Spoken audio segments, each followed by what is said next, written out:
First you, Tenno. Next, your Lotus. We all know a typical Grineer clone. Overly aggressive, unbelievably stupid, and possesses such a hatred for everything non-Grineer that it's honestly kind of frightening. The perfect example of an average Grineer is someone like Lieutenant Lech Kril. Located the VIP. Time to go to work.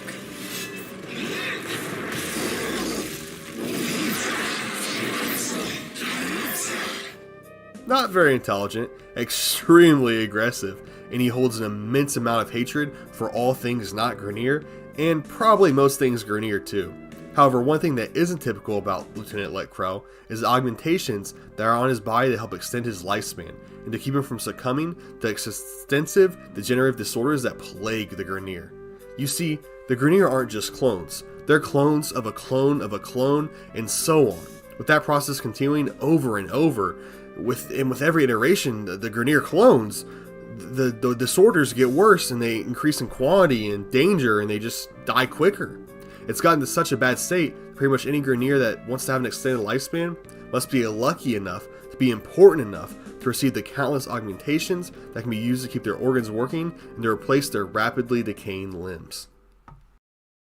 Old Grineer, life too short, mind too small. Most Grineer, unfortunately, never get the chance to be important and live only a fraction of what original humans did, with the average Grineer clone being extremely likely to hit the age of 20. The only good thing about the cloning process is that it generally produces such unintelligent specimens they likely never think about their greater purpose or their doomed and short lives, or the increasingly depressing and ruined state of their own body.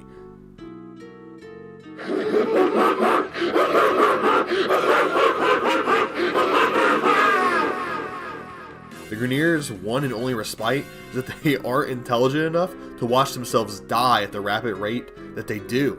However, not every specimen created is blessed with the ignorance to be able to ignore their own mortality and the worsting state of the Empire. No, some Grineer clones are born with intelligence, some are cursed with genius level IQ, some are named Regor.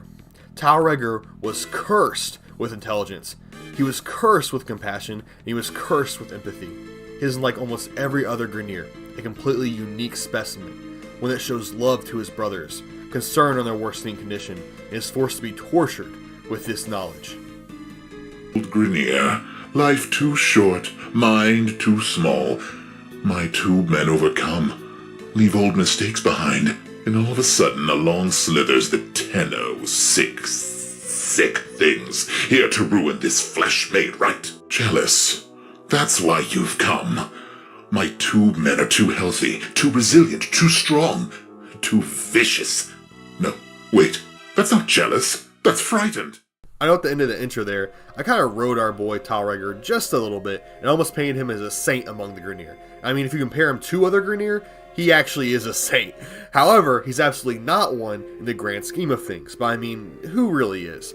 The reason that I point this out, though, is because Regor does share a lot of traits with his Grineer brothers that generally make the Grineer a somewhat abhorrent group of individuals. First off, Tal enjoys causing pain among others, and as you can see through his interactions with the Tenno, Lotus, Corpus, and even the Grineer. Now you can chalk up the love of harming his enemies to just that, wanting to hurt his enemies, because who doesn't love hurting people you don't like, right guys? We all enjoy that. But, because of things like his creation of Duram, not really sure how to say that, but I'm guessing Duram is right, it's evident that it doesn't matter who he's causing the pain to, he likes it, or at the very least, doesn't mind it at all. Duram is also evidence that no matter what, his experiments in the name of progress always come first. It doesn't matter if he has to torture a million different Grineer, as long as it furthers his research, that's okay to him. I don't know if you guys know this, but experimenting on intelligent sentient beings is usually frowned upon. There's been very few moments in the entirety of history that experimenting on humans has been encouraged, and those moments are generally regarded as the worst moments in our history. So I think it's very important to point this out, because Regor is actively experimenting on his own people that feel pain, fear, and so much more. However, I do morally give him a little tiny bit, small amount, very small amount of a pass for his experimentation because the Grineer condition is so incredibly poor, and it may be essential that Regor studies living specimens, especially considering he's the only scientist in the history of the Grineer to actually make progress towards solving their genetic issues.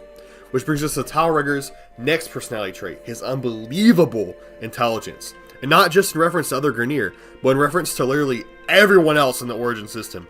You could make the argument that Regor is the smartest individual in the entirety of Warframe, due to the frighteningly fast progress he's made towards increasing the condition of Grineer clones. Obviously, entities like the Cephalons have much more knowledge than Regor, due to their immortality, but it really is a debate whether they could actually innovate and develop things like Regor can. Grineer researcher Regor has made alarming strides in the field of gene repair. His work would not only reverse centuries of deterioration due to excessive cloning, but also allow for stronger and deadlier genetic molds. Eliminate Regor and put a stop to his work. Since you really don't see them accomplish any feat as impressive as Regor's improvement of the Grineer condition, at least I don't think so. And don't forget, Regor made this progress incredibly quickly. Since Grineer lifespans are so short, and he probably spent a large amount of his short life as a grunt before the Grineer recognized his genius, and on top of that, Lewis has cut his life short, so who knows what he could have potentially accomplished. We basically ended his already short life and ended it to where it was even shorter than that. And he already had accomplished so much in what, like 10 years? Basically what I'm trying to get at is that Regor is debatably the most intelligent person in the entire galaxy. I think that's incredibly important to point out whenever he's mentioned. Oh yeah, I almost forgot, he found a cure for the infestation, so take that, Cephalon fucktards. Now I know it was just one version of the infestation, but the fact he was able to find a cure for any of it is pretty insane. But anyway, now I want to talk about the most admirable trait of Regor, his compassion towards his fellow Grineer in the Grineer condition. This is for the tube men! It's hammer time! Die, lizard, leech, bloody worm! More than anything else in the entire world, Regor wants to fix what's wrong with the Grineer, and it genuinely pains him to see his Grineer brothers become frail and die young, and his compassion becomes the most evident when referring to his tubemen. Based on his interactions with us in the game, he essentially views the tubemen as his children, and any harm that befalls them causes him to become enraged and aggressive. I mean, can you guys think of any other Grineer that actually feels sorrow when another of their kind dies? I mean, sure, you have Vay Hek and Vor hating the Tenno for how they kill Grineer, but do you ever see them become emotionally distressed, reacting to their tubemen or their friends dying? The Lotus, barking at you, always so calm, always in control. She doesn't care about you, Tenno. She doesn't love you, not like I loved the two men you murdered. No, I don't think so. Regor legitimately cares for his tubemen, and that's incredibly admirable. It makes him one of the most sympathetic villains in the entire series. Another example of his friendliness towards his fellow Grineer is his message to Sergeant Skur. After writing a message that was likely too complex for Skur to read, he apologizes sincerely and then writes a message in a way that's more along the lines of something Skur could understand. Finally, the last thing of note when it comes to Regor's personality is his snarkiness. He has some pretty high quality taunts when it comes to attacking the Tenno. Obviously, this isn't that important, but he has some cool voice lines and shows a little bit more finesse with his taunts than a typical Grineer enemy that just kind of like grunt and say they're going to kill you. Tell me. Oh, no. Let me see. When I crack open your head fruit, what color juice spills out? You must be feeling guilty. Need to atone? I'll oblige. Let my gavel wring justice off your thin tin skull. As you guys know, describing the appearance of these bosses is my favorite thing to do in the entire world, and I will now stare lovingly into the soulless robot eyes of Regor. He is beautiful. I mean, man, his mask is so handsome, not to mention he's so tall. He's literally every woman's and man's dream. I'm not lying here. But now let's get into the actual description of Regor here. And I'm going to steal this description from the Warframepedia Of course, as I normally do, because I am scum. Tal Regor wears light blue armor that covers his entire body. Unlike any other Grineer that I can really think of, you literally can't see a single bit of Tal Regor's actual body. Like, you can't see anything, man. He must be very shy. Part of the reason for that is because he doesn't have either his legs or arms anymore. I meant to say either. Both have been replaced by mechanical attachments. I think it's interesting and good visual storytelling that the guy who's improving the lifespan of Grineer through experimentation has also nearly completely replaced his own body. This implies that Tal Regor is willing to do whatever he does to others to himself as well, showing how important the improvement of the Grineer condition is to him. Because he does it to himself, guys. That's deep. That's a visual storytelling, guys. I love that. He has two antenna-like prongs protruding from his head that look really dumb, but it allows him to attach the shield of his Ack and Brunt onto the top of his head, which is kind of weird, but actually makes the fit look pretty cool. He also has two mechanical yellow eyes on his mask, and for some reason his left eye is larger than his right. I honestly really don't know why that is. In complete honesty, I couldn't really find a reason. My best guess is like maybe the left one's like more focused in, and like it's like more precise, and the right one like... Wait, no. Reverse that. The right one is like more focused in and like sees things more precisely because it's smaller, and then like the left one is like, you know, has a wider field of vision, but it's like not as accurate far away. I don't know if the robot eyes, you think they'd be able to, you know, what? Crazy theories, guys. Whatever, moving on. Anyway, these are the things I think stick out the most about his appearance and actually should be commented on. Obviously, you guys can see everything I didn't describe by images and videos I've put on screen of him, so if I miss anything you guys think is important about his appearance, guess what? Fucking look at him. Sorry for the aggression there, guys. I kind of lost my train of thought on the eyes thing, and it's well, let's moving on.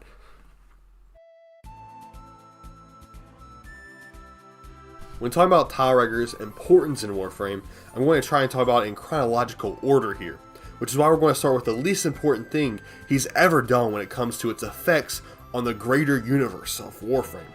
Executioner Darman was a particularly sadistic Grineer officer and is obsessed with harming anything that lives. However, due to the Grineer condition and his constant degradation, Durman, my bad, became worried that he wouldn't be able to participate in his favorite pastime, which was, torturing people. That's what's up. You know, we all enjoy a little bit of torture. Alright, that's normal. We normal people things, right? Since he knew Tal Regor was the GOAT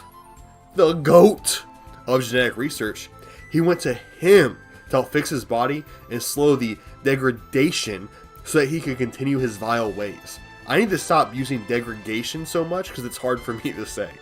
While Tal Regor helped Durman, he could only operate at his full violent capacity with these new augmentations if he himself was currently in extreme pain. For some reason, Tal Regor seemed very pleased with this outcome and viewed it as a success.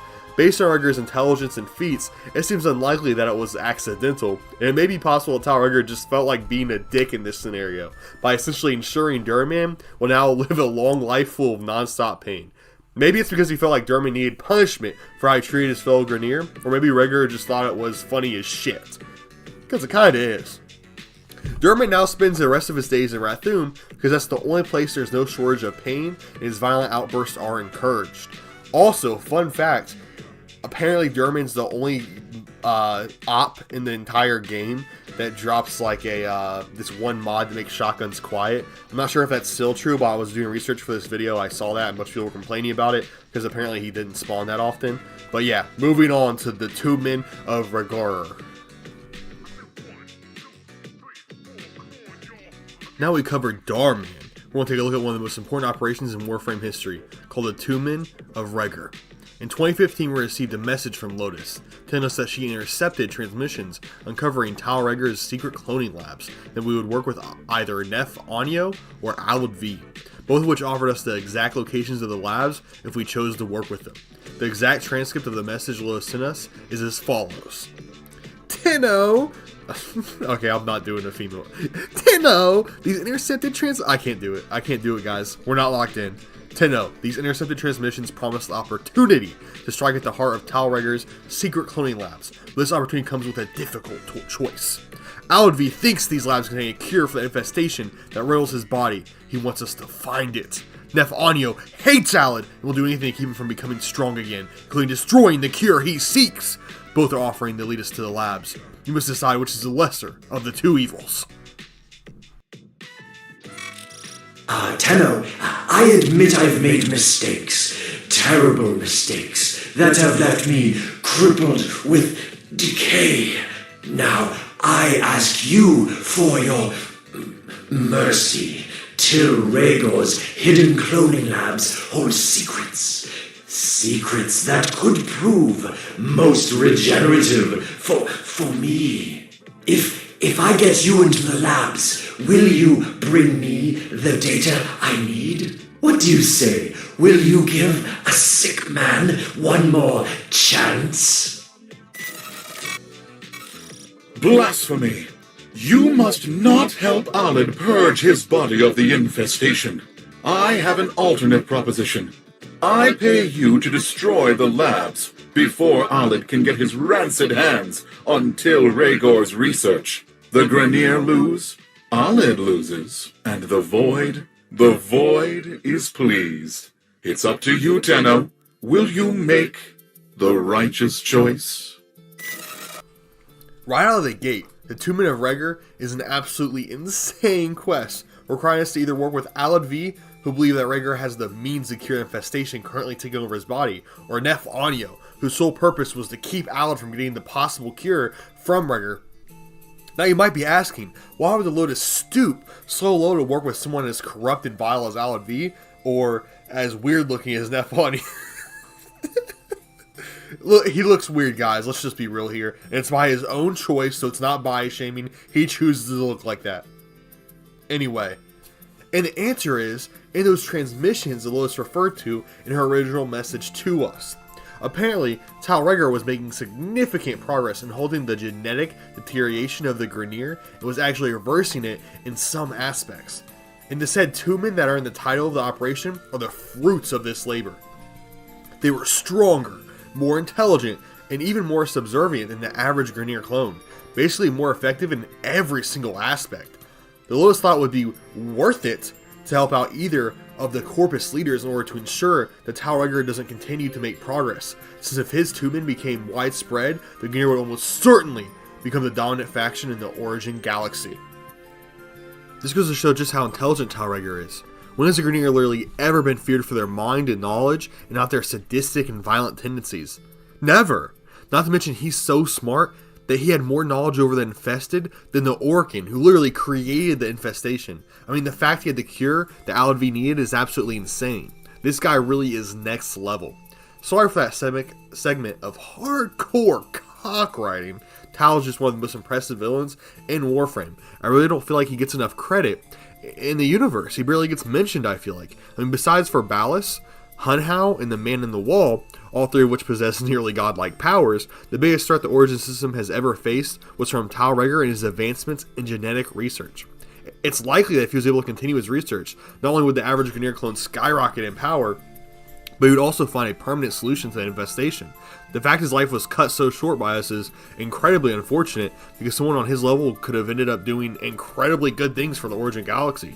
It sucks that the villain we tend to work with the most is Alad and not Talregger, because with Talregger, real progress could be made, such as the extermination of the Infested, but instead we're stuck with Alad, the biggest asshole in the entire universe. Oh, look, it's Alad the coward. Quivering behind the lizards? Shameful. Never thought I'd see it. Who am I kidding? Always knew you had no bone in that back. Alad the jellyfish. Stinky, floppy jellyfish. Washed up on the beach now. And then what are you going to do, Jelly? When I come by and poke at you with my stick?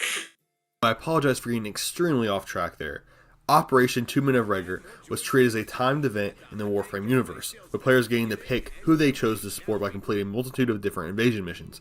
In the end, most people chose to save Alad V. This resulted in the official canon of Operation 2 Men of Regor being that the Tenno and Alad V worked together to destroy the labs and research that Regor was using to fix the Grineer Condition.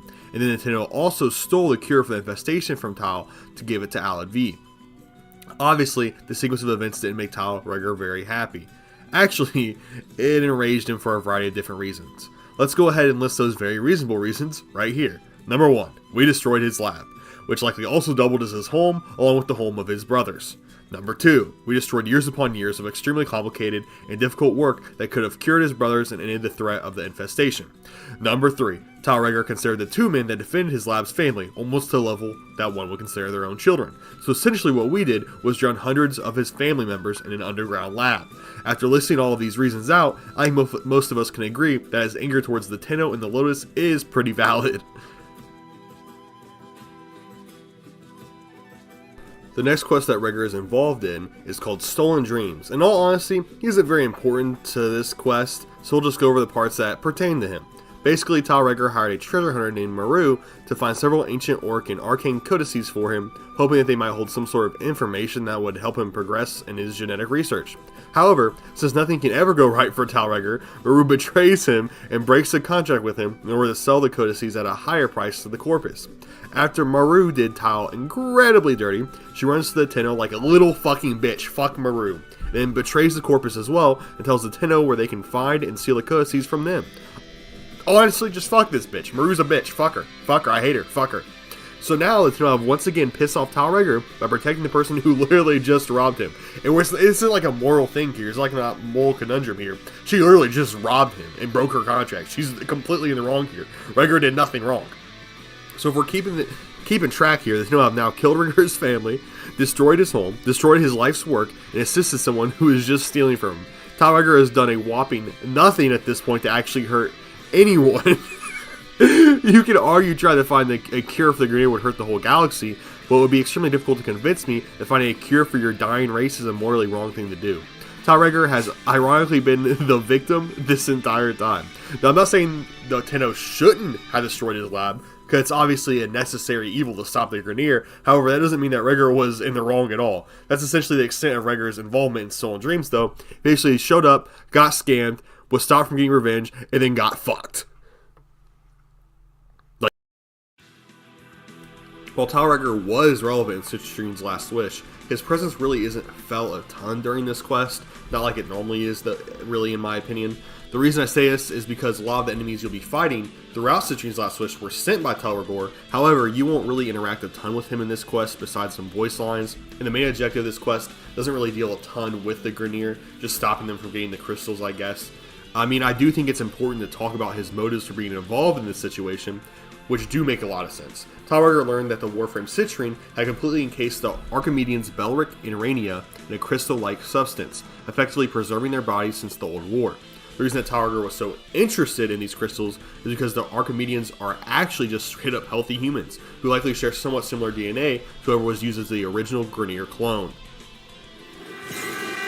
Old War. Warframe made crystal caskets. Caskets for who?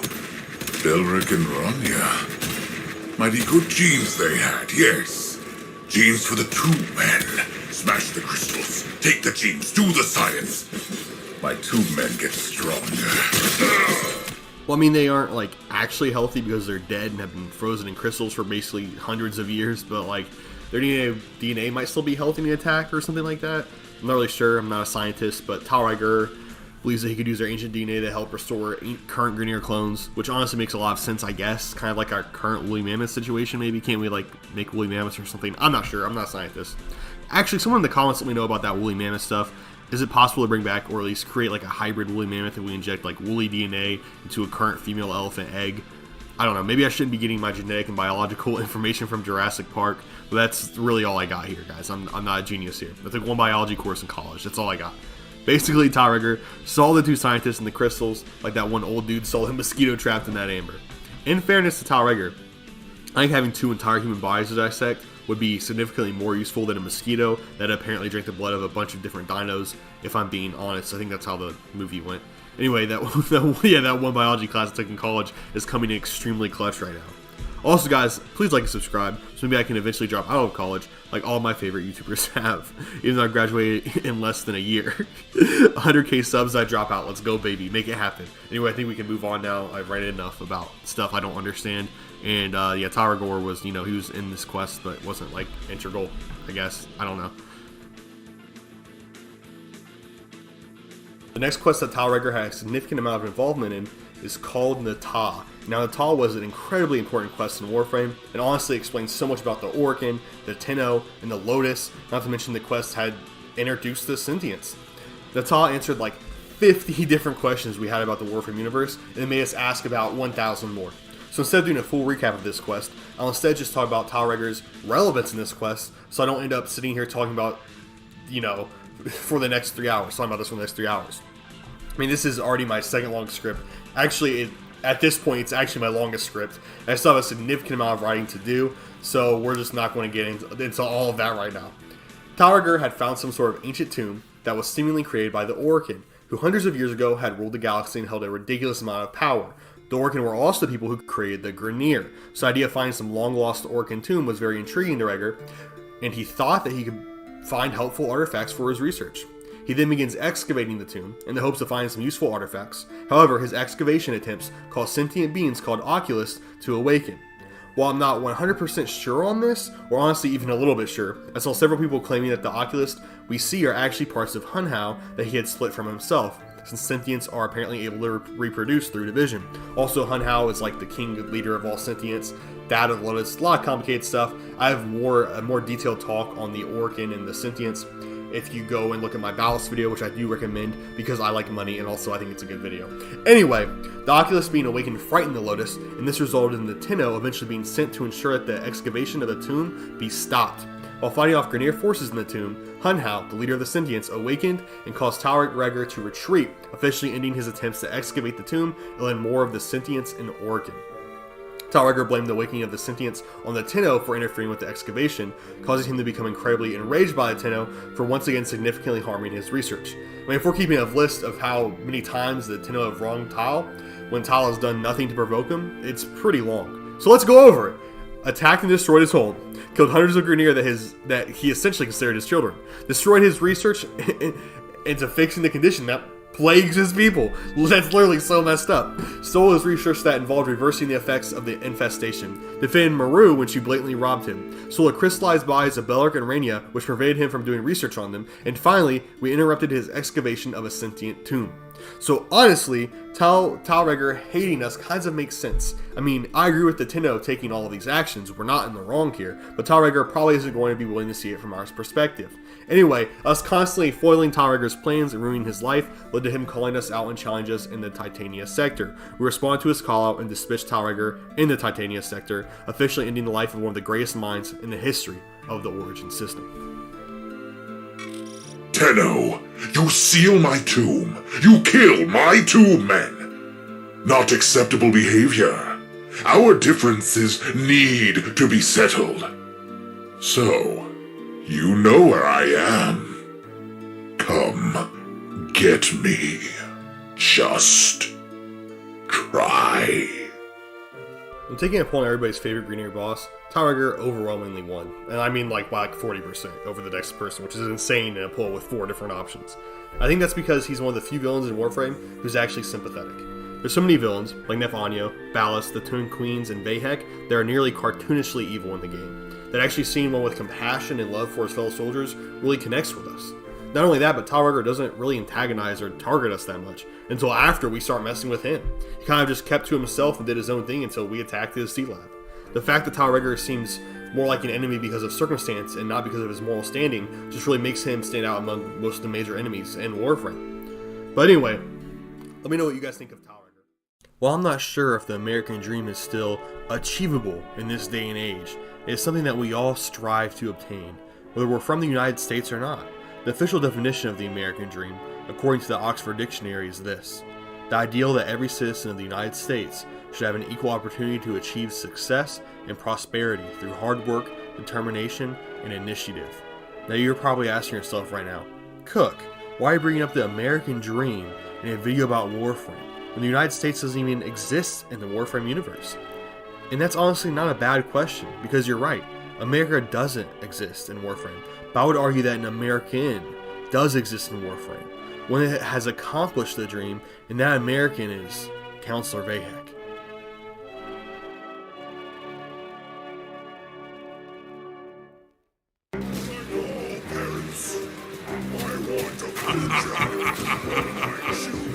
Tenno! You think you're winning? You have only been attacking the auxiliary corps! Did you really believe it would be this easy? My English teachers of past would honestly be really proud of me for writing this script and creating this video, not because of the constant grammatical errors or the considerable profanity, but because I'm actually incorporating a theme into this video. So if you're one of my past English teachers, please give me a shout out in the comments, and thank you for passing me in years that maybe I probably shouldn't have passed, but we don't talk about that. Anyway, Councilor Vay Hek wasn't always the loud, aggressive, and attention-grabbing leader that we know and love. From the Ascension comments, we actually learn that he was originally more of a joke. He held the rank of Counselor, but only in title. He had no actual power. Not only that, but he was considerably friendlier and anxiety-ridden from what we can tell. However, for what he lacked in power and prestige, he made up for in pure ambition. He believed that he could rise through the ranks through hard work, determination, and initiative. So when Dr. Tengus approached him with a very interesting research proposal, Vay Hek was more than willing to pour every bit of the resources that he did have into it. Together, Vay Hek and Dr. Tengus managed to produce what we now know as the Grineer Ghouls.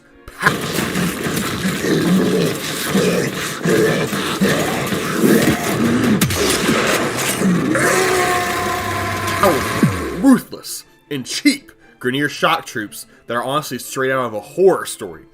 Both Tengus and Vay Hek believe that their creation would change the entire way the Grineer army operates, with cheaper and quicker to produce troops that are arguably even more dangerous and powerful than the average clone. Vay Hek saw this discovery as his and Tengus's chance to shoot up the ranks of the Grineer and gain admiration and respect from the queens they love so much. Tengus saw as his chance to rise up, and he likely thought that he would gain a position similar to Regor, a position where essentially you can use resources for whatever kind of projects you want without having to really answer to anybody. Well, at first, floundering the presentation of the Ghouls, things started to go Vay Hek's way when he actually showed what he and Tengus created. I think it's very important to acknowledge that Vay Hek gave full credit to Dr. Tengus and included him in the presentation to ensure that he got credit, which makes these next actions by Dr. Tengus all the more diabolical. While showcasing the Ghouls, Dr. Tengus would come from behind Vay Hek and push him into the enclosure, resulting in the Ghouls tearing the good counselor apart. The queens were amused by his display. However, they ordered Tengus to fix the funny little man, their direct words, since they believed he might provide more amusement. The creation of the Ghouls, while they did impress the queens, was not enough for Vay Hek to be seen as more than a joke. However, it was the start of his rise through the ranks. Being partly responsible for the creation of the Ghouls did help boost his reputation, but the real thing that pushed him into the path of pure dominance was the lesson he learned from Dr. Tengus. That lesson is to always look out for yourself. Dr. Tengus attempted to kill Vay Hek to ensure they got all the credit for the Ghouls and could rise through the ranks without him. And Tengus wasn't punished at all for his attempted assassination. Vay Hek, seeing this, adopted Tengus's policy of self-growth no matter what. He developed the true meaning of the American dream. Before the events that happened in the Ascension comics, Vay Hek looked like an incredibly basic Grineer. Essentially, he held the same exact appearance as a Grineer Butcher, which isn't surprising since every Grineer is supposed to look alike anyway. The only way Grineer ever look different is if their faces are more decayed than others, or if they have some unique body modifications or armor. However, after being torn into pieces by Ghouls, which was probably pretty painful by the way, Vay Hek is now probably the most unique looking Grineer in the game. If you can honestly even classify him as a Grineer biologically still, since he's basically all machine. I'll be ripping the description of him from his Villainpedia page, since I do think that does him justice, and I'm an idiot. So this is a ripped, I'm stealing this. Here it is. Due to his mutilation, Councilor Vay Hek was reconstructed with extensive body modifications. Only his face has any visible flesh left and is attached via an elongated neck to a heavily armored yellow mechanical suit, which allows him to fly and attach himself into a large terraframe armor should he need a significant increase in firepower. His cyborg body also includes 2 machine guns and an armored face mask to protect his head in combat situations. His terraframe is a massive, bird-like exoskeleton. Despite its size and weight, the terraframe is surprisingly agile and armed with a drone launcher on its left and a large rocket launcher shaped like the Hek shotgun on its right. There's absolutely zero chance that I can come up with a better description on my own, and so once again, credit to Slender Minion for writing his page on the Villainpedia. You have a way with words, my guy. You should write poetry. I love you, and I just stole your work. Thank you. Before we get too far into this video, I would appreciate a like, sub, or comment. Maybe even all 3 if you're really feeling like a saint. I mean, this video took a considerable amount of time, as you guys can see since my last upload, and I really want it to become the first video that shows up when you search my name. And doing those things will help with that.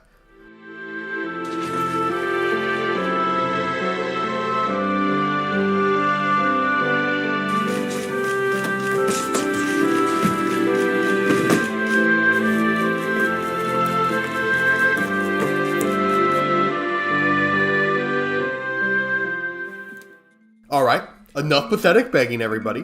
Let's move on to talking about Vay Hek's personality. There's honestly not a whole lot of redeemable traits when it comes to his personality. In all honesty, his personality post-Ascension comics is incredibly one-note and overly aggressive. His 3 biggest traits are yelling, threatening violence, and enjoying violence, if we're being just completely honest here. Keeping track of things like shopping and to-do lists. Paper. Alexa, add wrapping paper to the shopping list. You are only delaying the inevitable. Alexa, how many teaspoons are in a tablespoon? You imbeciles! Okay. Alexa, set a timer for 8 minutes. No! He has zero empathy for anyone else, and has zero loyalty to anyone besides the Twin Queens. He often sacrifices hordes upon hordes of his own troops to accomplish small, almost meaningless goals. Goals that a more intelligent tactician could probably accomplish with ease. Unlike Regor and even Captain Vor, the loss of huge amounts of Grineer life don't really seem to bother him at all, and helping fund demonic, inhumane creations like the Ghouls doesn't faze him either.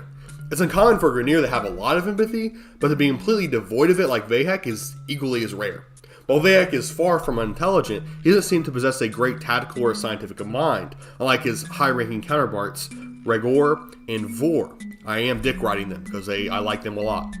But moving on. Not to mention, any slight against Vay Hek causes him to have unrivaled amounts of rage, with him being responsible for most of the direct conflicts with the Corpus. Basically, Vay Hek is the ultimate underhanded asshole who only looks out for himself and believes the only way to solve things is with insane amounts of violence and huge amounts of Grineers dying. He is not a good guy. Moving on. After the Ascension comics, Vay Hek was doing whatever it took to further his rank and importance in the Grineer Empire, including more unethical experiments with Mr. Dr. Tengus. You guys are saying it's Tengus? I'm saying it's Tengus Pingus on my dingus. So that's how you pronounce it, because I said it, Tengus the Warframe lore guy. Fuck is Tengus Pingus? I never heard of fucking Lativia! You drafted this fucking kid! You stupid motherfuckers, you! Anyway, he was doing some unethical experiments with Dr. Tengus and some shady political deals that we don't really fully know about. One of these experiments was the Grustrag 3, possibly one of the most immoral creations by Dr. Tengus and Vay Hek, second to only the creation of the Ghouls. The Grustrag 3 are made up of 3 Grineer clones who went completely haywire on a ride in a troop transport. The 3 Grineer, Lichtir, Shiktau, and Vim Tabuk. And by went haywire, I mean that they literally slaughtered every single one of their comrades on the troop transport ship. These guys are not nice. Actually, I go as far as to say is they're downright mean. And when Dr. Tengus asked what their reasoning was for the violence, he was told they got impatient for the killing. They were bored, guys! I just need to kill all my friends because I'm fucking bored! Anyway, to avoid going into every single little detail with the Grustrag 3, since I've already done that literally in the last video, I'll go ahead and tell you why they're important to our favorite half cyborg and half Grineer. Honestly, it's more like 99% cyborg, but you get the point. Basically, they have several weird mutations that make them extraordinarily powerful, but also more prone to violence that leads to fratricide. Dr. Tengus acknowledged this powerful defect and found a way to somewhat control the Grustrag 3. Even though friendly casualties were still prominent, they were lessened by the Grustrag Bolts that Tengus created. Tengus, after the events of Ascension, is a subordinate of Vay Hek, and reconditioned the 3 on his orders, which essentially means that Vay Hek was partly responsible, if not mostly responsible, for the existence of the Grustrag 3, who we now know as the Tenno Hunters, who have a literal 1% chance of showing up in any Grineer missions after being on that mission for 5 minutes. It's absolutely ridiculous. And it's the reason that I'm not using my own footage when it comes to the Grustrag 3. My jaw actually dropped after looking at their spawn chance. I couldn't believe that it was true. And you have to wait 5 minutes for there even be even a chance they spawn? Complete and utter bullshit. If you think, I think you can buy something to spawn them instantly, but who even gives a shit at this point? Because I have to wait for a weekly rotation for that, and even then it's not guaranteed.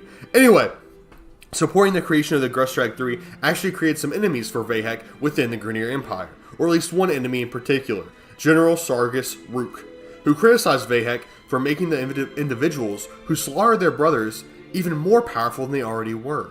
If you haven't already been able to tell, fellow Grineer lives aren't super important to Vay Hek, as long as their deaths help forward his agenda in some way. Another thing that I wanted to mention in this section, because I don't really think that it's deserving of its own section, is one of Vay Hek's shady political deals with Kela the Thaym. Apparently Vay Hek is a particularly powerful and violent clone named Vay Multa under his command, who Miss Kela had taken a liking to. In exchange for handing over this clone to Kela to use in her Rathuum events, Kela pledged to support Vay Hek both monetarily and politically. I think that this is somewhat important to bring up because it shows Vay Hek has weird connections with a lot of high-ranking Grineer, which is likely how he got his spot as the leading everything of the Grineer military pretty much. Very few Grineer are outside of his control. For some reason, the only Grineer leader that really seems to be involved with the plains of Eidolon is Councilor Vay Hek, and oh boy, does he hate every single living thing in existence when it comes to the plains. I mean, bro has led constant attacks on the Ostron that live there, the wildlife in the plains, and even the rocks. There is nothing there that he likes, besides for the potential powerful weapon that he's looking for in Saya's Vigil. A fun fact about Saya's Vigil, according to the wiki, is that it's actually our first chronological interaction with Councilor Vay Hek when it comes to Warframe history. Meaning it's the first time that we met him, not the first, it's not like before the Ascension comics in the timeline, it's just the first time we actually see him as a Tenno in the game.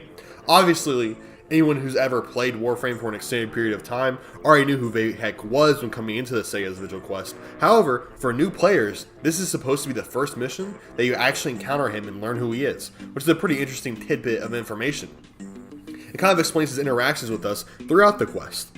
Anyway, in Saya's Vigil, Vay Hek learned about an ancient legend where an ultra-powerful glass warrior slew a giant sentient monster long ago. Honestly, it's not really even a legend, since you can still see the giant corpse of the sentient in the plains of Eidolon, particularly in the giant lake in the middle of the map. But anyway, this legend, that definitely very obviously actually happened and is easily authenticated, piqued Vay Hek's interest. A weapon that was powerful enough to slay such a large and intimidating sentient was absolutely something that Vay Hek wanted to control, probably with the intention of destroying the Ostron village that was near the corpse of the monster. Whatever secrets that might lead to this terrifying weapon was in a glass lockbox that was impossible to open and required 3 different glass shard keys to unlock it. The Tenno stole away the lockbox from a dig site when they accidentally found it while searching for clues on Saya's disappearance. After the lockbox was stolen, Vay Hek and the Tenno began racing to gather all the parts of the keys that are required to open said lockbox. Honestly, Vay Hek fumbled his head start like crazy here. It just completely sold any chance he may have had when it came to getting the lockbox open before the Tenno. I mean, first he lost the lockbox to the Tenno, literally letting them steal it from him, and then the Tenno actually boarded and raided his command ship to steal a piece of the glass key needed to open the box. Like, come on, bro, you're fumbling here. He had half the puzzle before the Tenno were even trying to unlock the lockbox, and he still managed to lose the race. Besides Vay Hek being a bitch and losing, he does have a pretty iconic voice line when it comes to his soldiers fighting Eidolon terrorists, which I will now play here. Evacuation flights have been rescinded. You'll stay out here all night, if that's what it takes. Find that piece before an Eidolon finds you! It's beautiful. It's so beautiful. Kill it!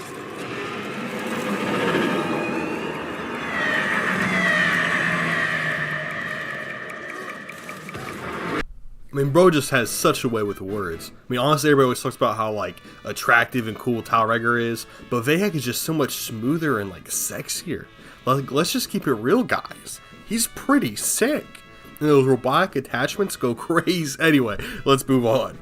Anyway, Seiya's Vigil is far from Vay Hek's only incursion into the plains of Eidolon. Eidolon, I don't care. Shut up.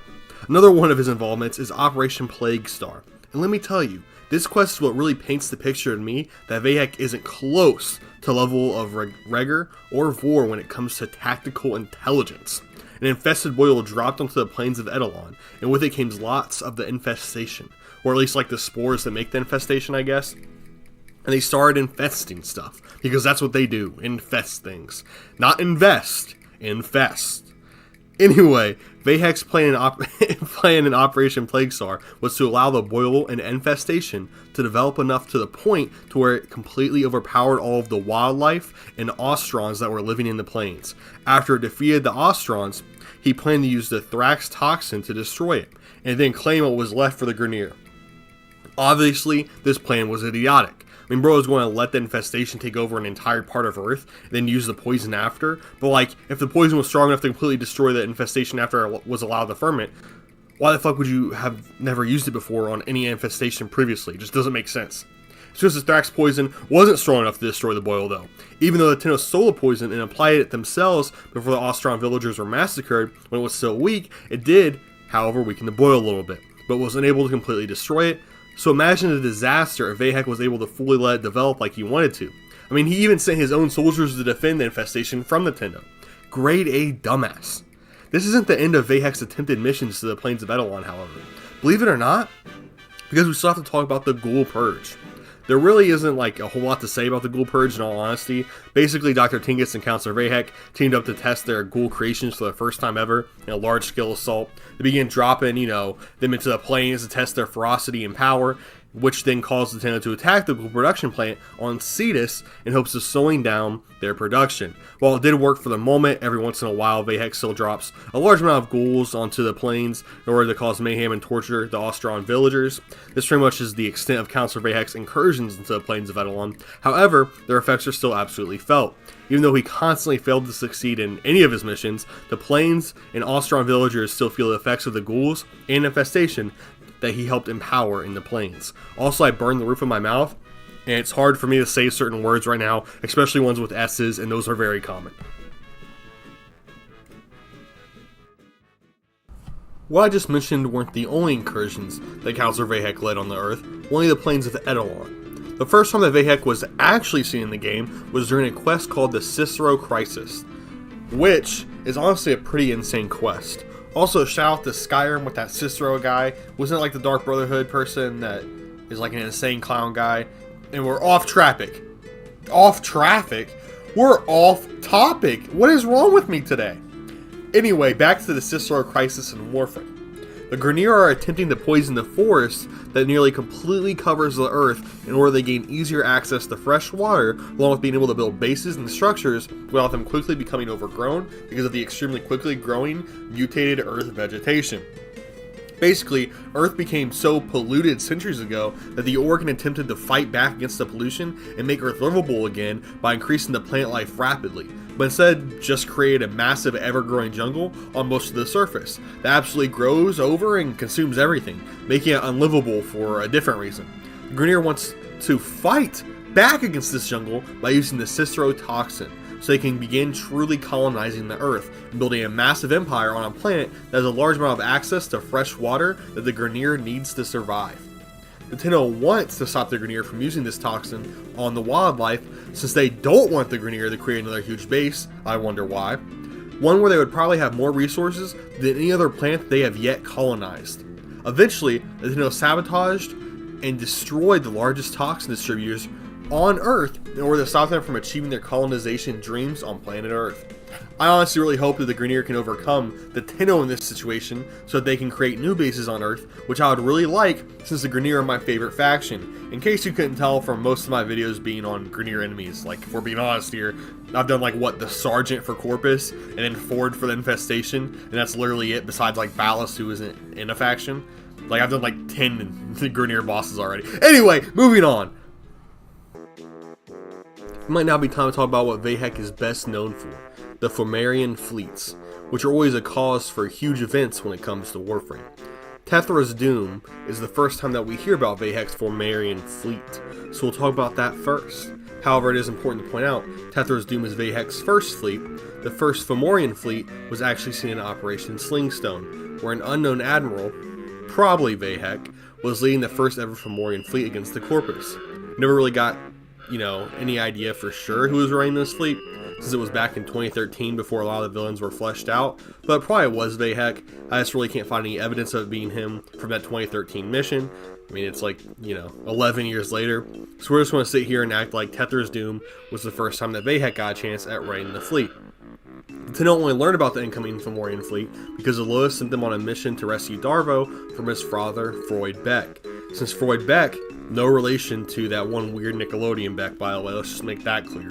Freud Beck is cool, guys. He doesn't do anything to kids. That was dark, holy shit. I don't know if I can keep that in the video.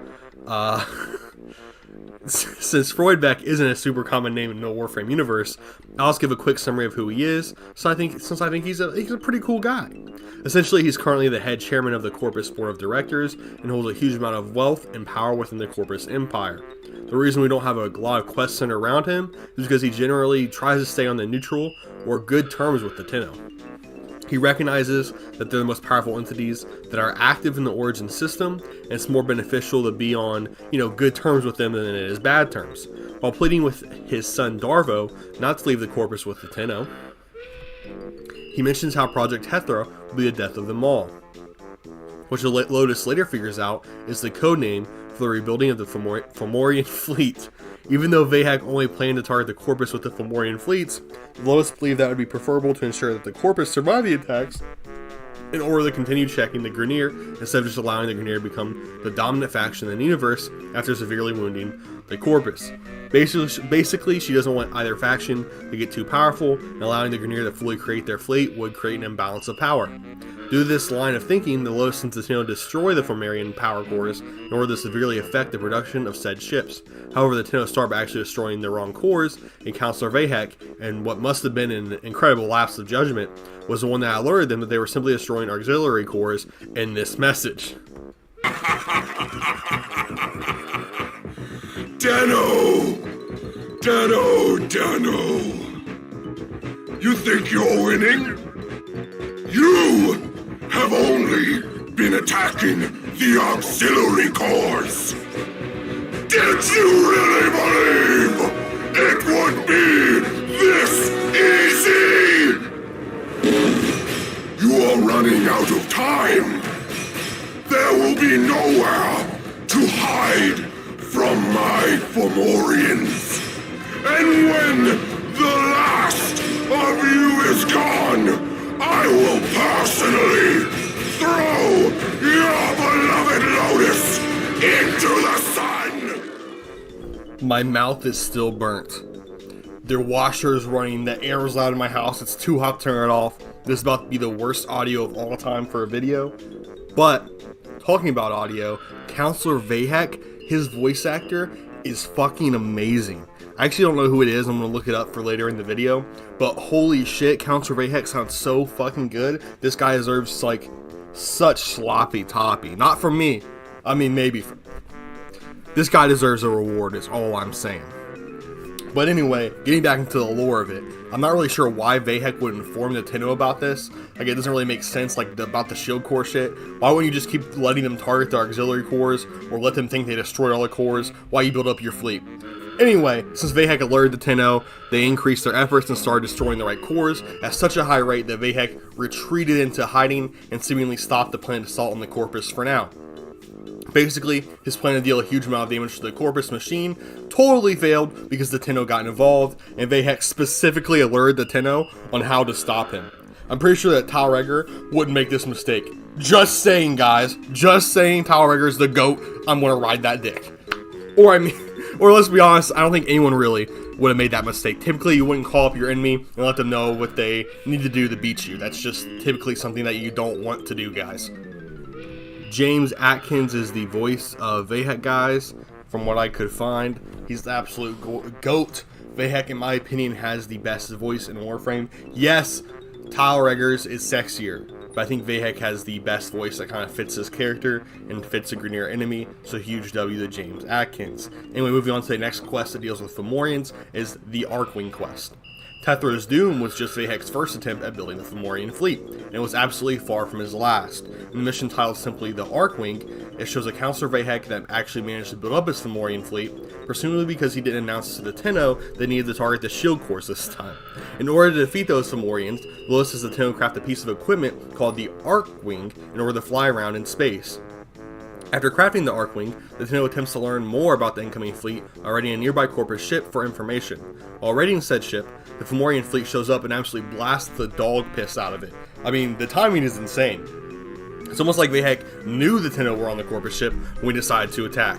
He didn't, but it sure as hell feels like he somehow knew. The Tenno manages to escape the wreckage of the ship by using their Archwing, and it's presumed that Freud Beck, the head counselor for the Corpus, also probably finds a way to escape. Or at least I hope he did. We haven't really got to see a lot of him in the game. And like I said earlier, he's friendlier with the Tenno than essentially every other enemy in the game. He's kind of cool. The Archwing missions lead into Operation Eyes of Blight. In Operation Eyes of Blight, Councilor Vay Hek decides to use his Fomorian fleet to target the relays that the Tenno and all sorts of other travelers make use of instead of the Corpus. This attack on the relays was Vay Hek's way of avenging the Tenno, defending the Corpus in his previous Fomorian assault. Vay Hek was somewhat successful in this assault and destroyed half of the relays that the Tenno regularly use. The Vesper, Strata, Linov, and Kuiper relays were all destroyed, with the Strata relay eventually being rebuilt. While I think that his assault was fairly successful, the Queens did not, and they thought they should have successfully destroyed every relay, which honestly seems like an impossible task when your primary enemies are the Tenno, who are the strongest things to ever exist. This is what they exactly said. Councilor Vay Hek! I need a female voice actor, guys. Let's just be real. I just need a female voice actor. My mouth is burned. I'm trying to do this. It hurts my... Whatever. We'll try their best. Councilor Vay Hek, I don't even sound like... This is terrible. This is legitimately the most worst thing I've ever done before in my entire life.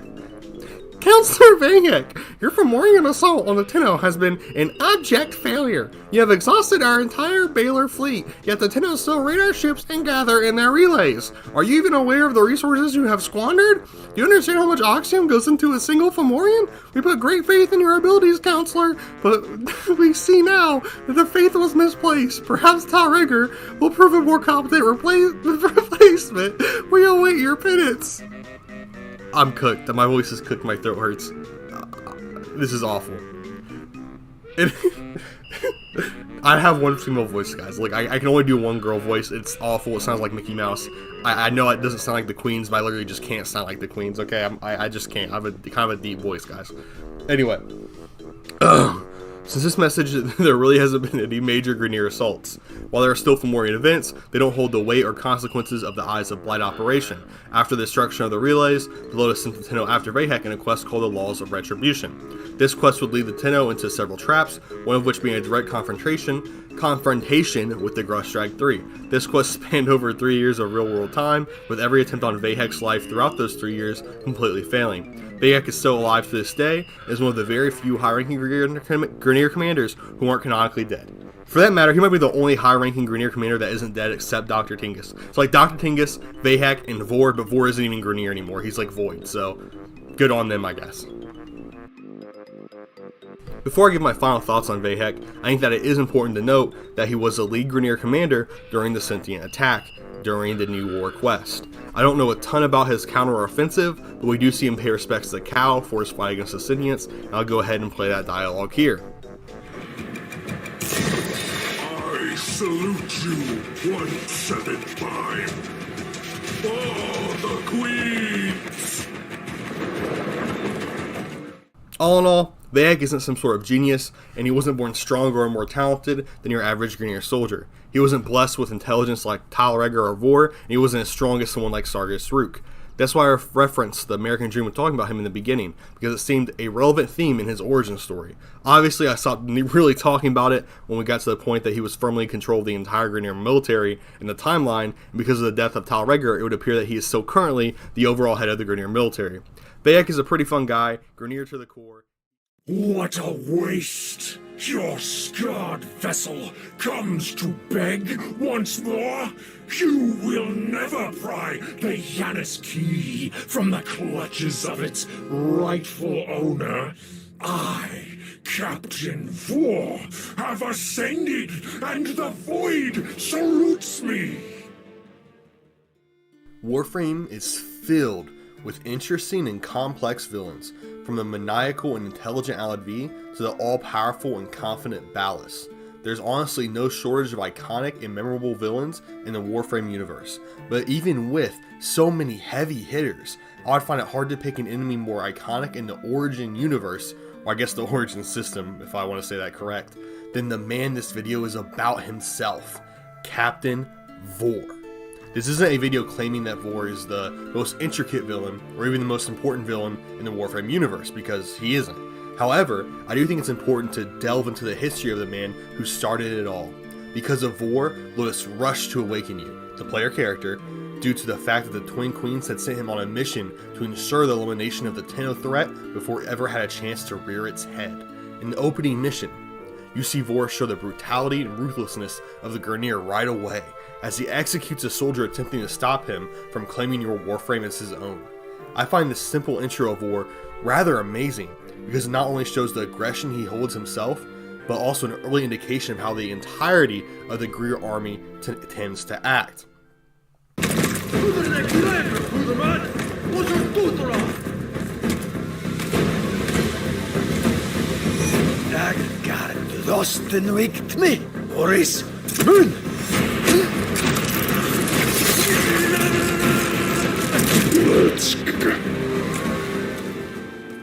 After executing one of his own soldiers, he steps on their body as he walks towards the area that your Warframe is stored, showcasing to the player and the soldiers around him that he is not an approachable individual. He then enters into what seems to be an ancient, busted open vault and uses the Janus key that he keeps on his chest to stabilize and enter the void with his soldiers. After entering the void, he finds the player barely conscious after just being woken up by the Lotus. And while this isn't knowledge that your player has at the moment, Vor disobeys the Queen's orders and plants an Ascaris on your Warframe in an attempt to take you alive.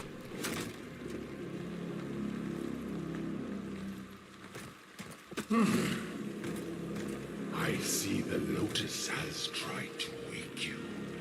Pity she's too late. You're my prize now, Tenno.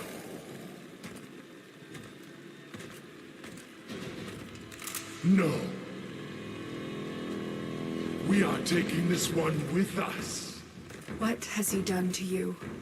I can't lose another Tenno. I'm surging your Warframe's power systems. He then leaves, foolishly believing that his soldiers would be strong enough to confine and restrain a weakened and freshly awakened Warframe. He was very wrong.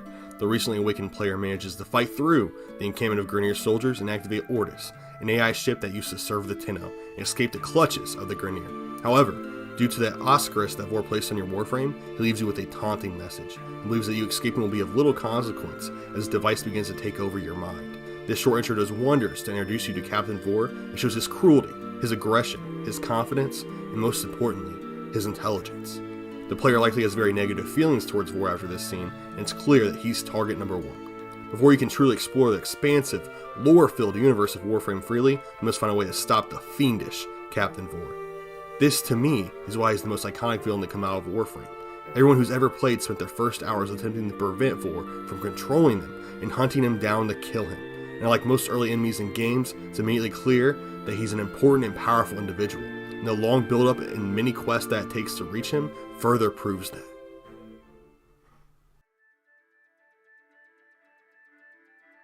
Most Grineer typically appear rather old and decayed due to the cloning process that creates them. Originally, the cloning process was created by the Orokin, and they would create Grineer clones that were purposely stunted so that there was a lower chance of them rebelling or being successful if they did happen to rebel. Beyond that, due to mass production of Grineer clones in present day, the Grineer are prone to even more genetic disorders due to unclean cloning facilities, sped up production, and shortcuts in the production process to conserve resources. Some of the higher occurring drawbacks in the cloning process include quickly decaying body parts, extreme mental dysfunction, and an incredibly short lifespan. However, the Grineer have found ways to counteract these disabilities for the more accomplished soldiers. They offer extreme cybernetic attachments, allowing the highest rank of the Grineer to live far beyond the average lifespan. Vor, having particularly high standing with the Twin Queens, is one of these privileged individuals, as received significant cybernetic alterations. Both of his legs and right arm are mechanical prosthetics, with his only still biologically working limb being his left arm. Beyond that, Vor is missing his right eye and has been replaced with a cyber eye. While it can't be confirmed, there's a good chance that some of the modifications to his armor are keeping his heart beating and his lungs functional. Vor has a dull brown suit of armor with a significant amount of tubes and wires poking out. It also seems to be slightly slimmer than most Grineer armor. One of the most significant alterations to his armor is the open slot on the left side of his chest that fits his prized possession, the Yanis key. All Grineer are clones with one another, so there's not much to write home about concerning his face, besides for the fact he's older than most Grineer, so his face is slightly more decayed than the average clone that you'll see, unless they have some severe genetic disorder.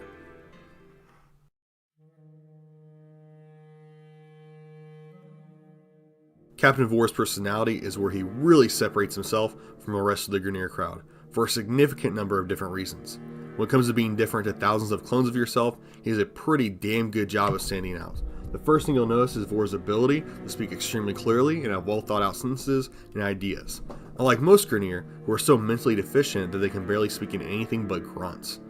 In fact, the Grineer language was created by altering English because most Grineer weren't intelligent enough to fully comprehend complex sentences or pronounce most words. So any Grineer that fluently speaks English is already quite intelligent, and Vor is made even more intelligent when we think about the Grineer language as separate from English, meaning that he's completely fluent in two different languages. Behold, they cut me down, but still I speak.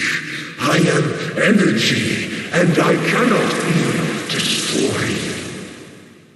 Vor can be heard taunting the player and Lotus many times throughout the early game, proving this fluency. This also helps show Vor's sadistic side. While being sadistic antagonistic is typical of Grineer, actually being clever is not, which Vor sometimes is when insulting or taunting the player. Next thing that I want to talk about when it comes to Vor's personality might not be something you expect.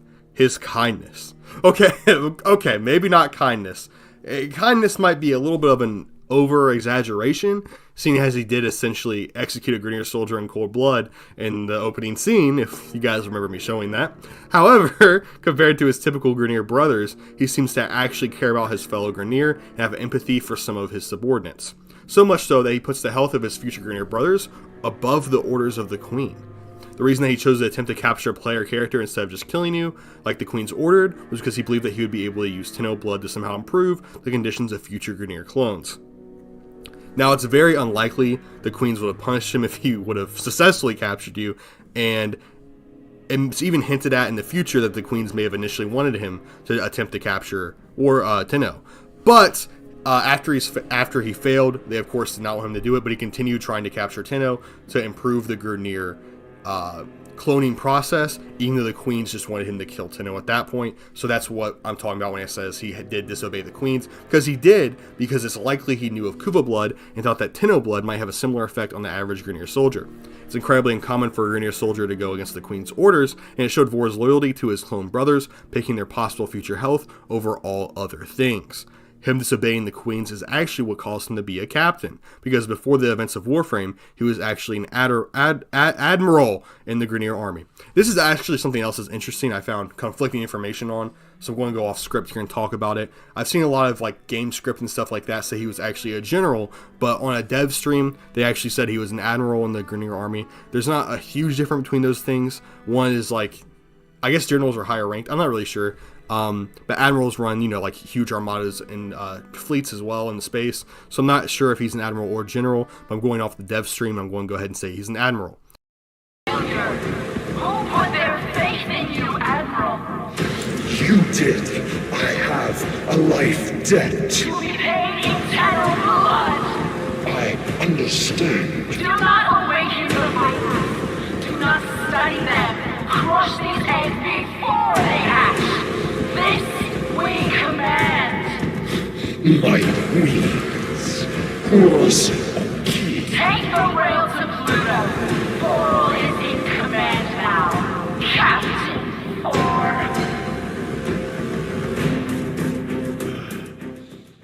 Another example of him having compassion is actually from the earliest piece of confirmed lore that we have about Vor, and that is the fact one of his subordinates, Noak, got Vor to help him get a position as an executioner, even though it would cause him to leave Vor's service.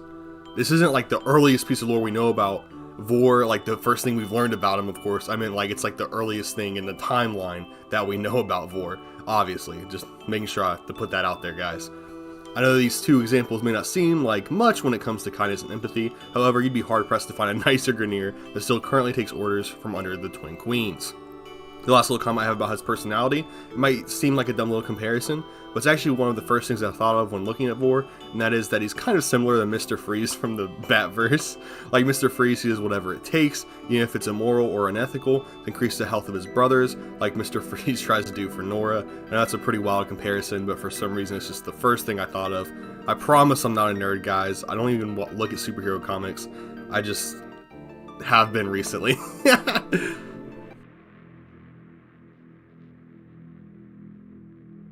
Vor is a very powerful individual, has a multitude of different abilities that are unique to him that separates him from all of his fellow Grineer. Most of his powers comes from the Void Key he usually keeps slotted in his chest. Because of this key, which he calls the Yanis Key, he has a very large variety of different void-based abilities. He has a powerful laser beam by using the Yanis Key. It's honestly unverifiable how he actually gets the Yanis Key to do what he wants. However, he does have a way to shoot the beam at his enemies in his corrupted state, and it's probably his most powerful attack. Another ability the key provides is his temporary shield.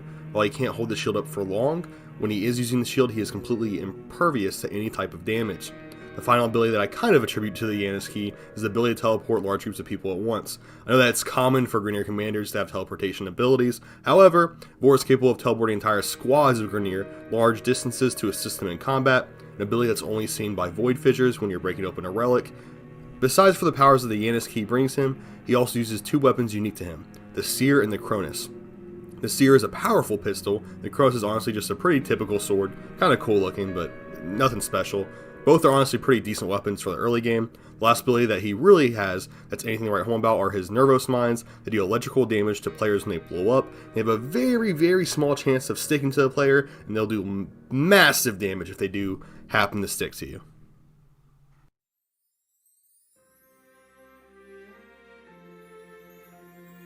Captain Vor has had a long and illustrious career as a Grineer soldier. He was so successful, in fact, that up to him disobeying the Queen's direct orders, he was considered their favorite soldier, and he had regular communication with them, which is extremely uncommon for even Grineer commanders.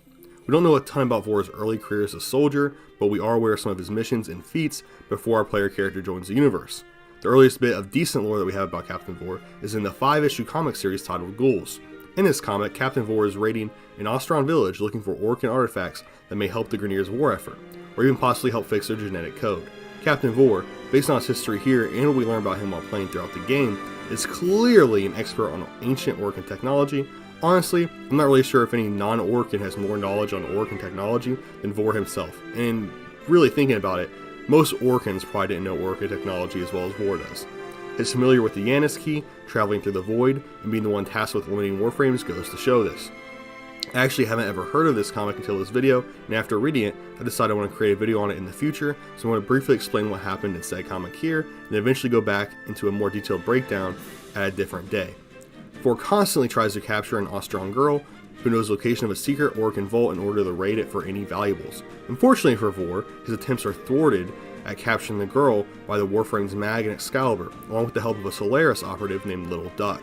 Eventually, Mag and the girl enter the Orokin vault in order to ensure that there's nothing there Vor can take. However, Vor follows them through the portal that entered into the void in Orokin vault. Inside, Vor would have to fight against the Infested and his own soldiers that were turned against him because of the void. Eventually, he escapes the void following after the Mag Warframe and nearly defeats her before being thrown back into the void by Excalibur. After being thrown inside, they cut the portals and trapped Captain Vor inside of the vault with only his corrupted soldiers and the infestation to keep him company. It's unclear how Vor escaped what seemed to be his certain death, but due to the fact that he's present at your arrival, it's obvious he found a way.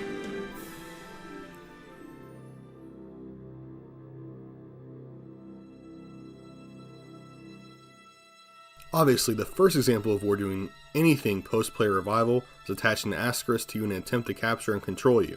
Since I already described your first experience with Vor in great detail in the intro, I'll go ahead and carry on where I left off. Even after you escaped Earth and managed to make it safely into orbit, Vor's confidence was not shaken. He knew that because of the asterisk that at some point you either have to challenge him or you just have to wait until the device took full control over your mind. Unfortunately for Captain Vor, he wasn't aware that you would find and free a certain Tenno sympathizer named Darvo.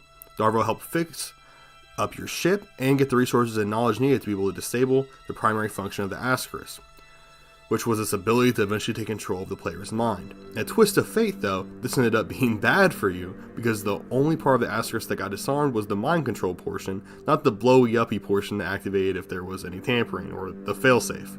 The only way to defuse the bomb that is now currently implanted in your Warframe was to confront Captain Vor and get the diffuser that he keeps on him. So I guess that there was a pretty good reason why Vor was so confident that you would eventually come see him. In the end, you confront Vor on Earth and cut him down. It isn't a very hard fight because Vor's prize is obviously somewhat of a tutorial mission, but he was certainly a tougher opponent than the Grineer you typically fight. So there we go. Vor's dead and we're completely caught up on everything that relates to him. And he for sure doesn't come back in a whopping 4 more boss fights. Oh, wait. The next time you meet Captain Vor is as the main boss on Mercury. There honestly isn't a whole lot of lore around it. Basically, apparently he found some powerful Orkin technology, as he typically does, and your mission is to assassinate him. There really isn't an explanation for why or how he's still alive.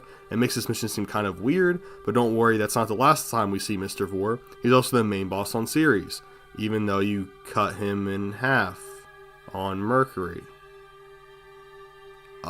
There's a little bit more lore relevancy when it comes to this mission, however. During Operation Arid Fear, Captain Vor was tasked with protecting and hiding new Grineer colonies on Phobos.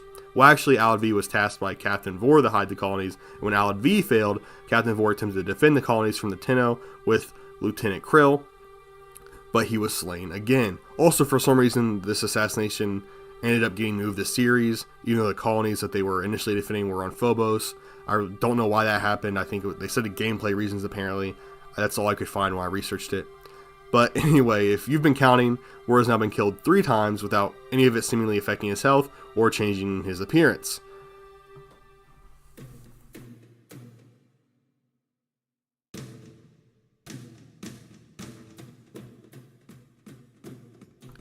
My best theory on Vor's immortality is that the Void was continually fully repairing him for free at this point without corrupting his mind. I personally think it would have been very interesting if every time you beat him, he would get a new limb or something. So basically, instead of starting with mostly artificial body parts, he slowly gets more and more as you defeat him back to back to back until the Void eventually takes control of him, which we will now talk about. After being cut down by the Tenno, the Yanis King of War's possession refused to let him die. Instead, reconnected his slashed in half body and gave him super awesome Void powers. This is honestly one of the most badass scenes in the entire game, makes me want to bow down to Vor too. Besides just giving Vor ridiculous new powers and immortality, it also completely corrupted his mind and essentially made him a slave to the Void. Well, it's honestly kind of unclear if he truly just became a slave to the Void. That's just the feeling I get from it. However, he was also blessed with considerable amounts of knowledge and may serve the Void willingly. The idea he's there from knowledge he's gained gets credence from the fact that he was aware that the Lotus was a sentient long before any other character in the verse knew.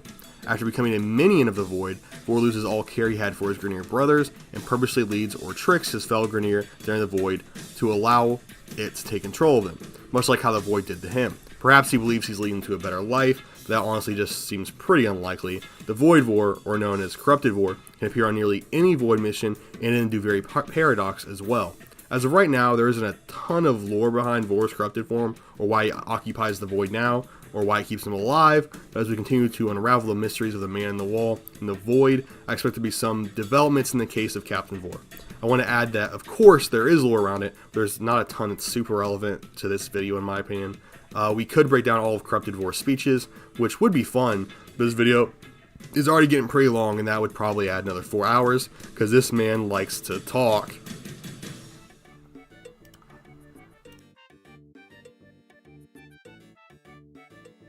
Captain Vor seems to be an ever-important character in the Warframe verse, whether it's being the first true threat you face, or his continued existence after his death that serves as an example when it comes to the powers of the Void.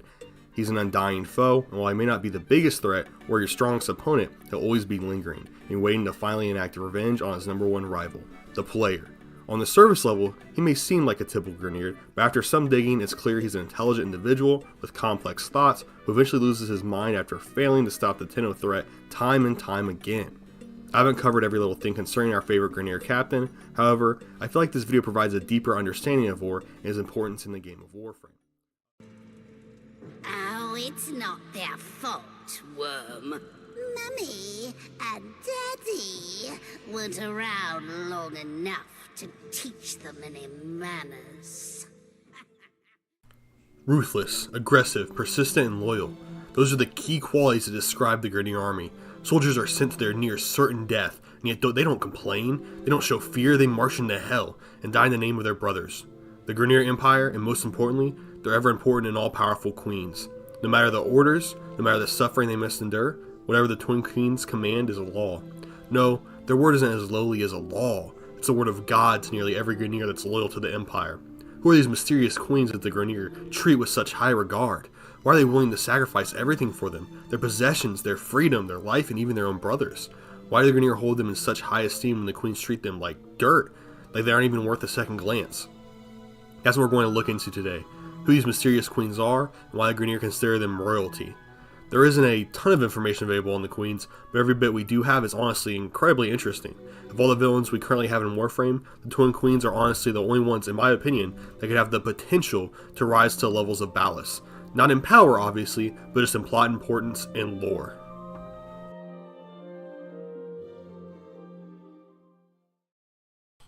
The Twin Queen's story can largely be inferred and gathered from finding organ statues that are called curias.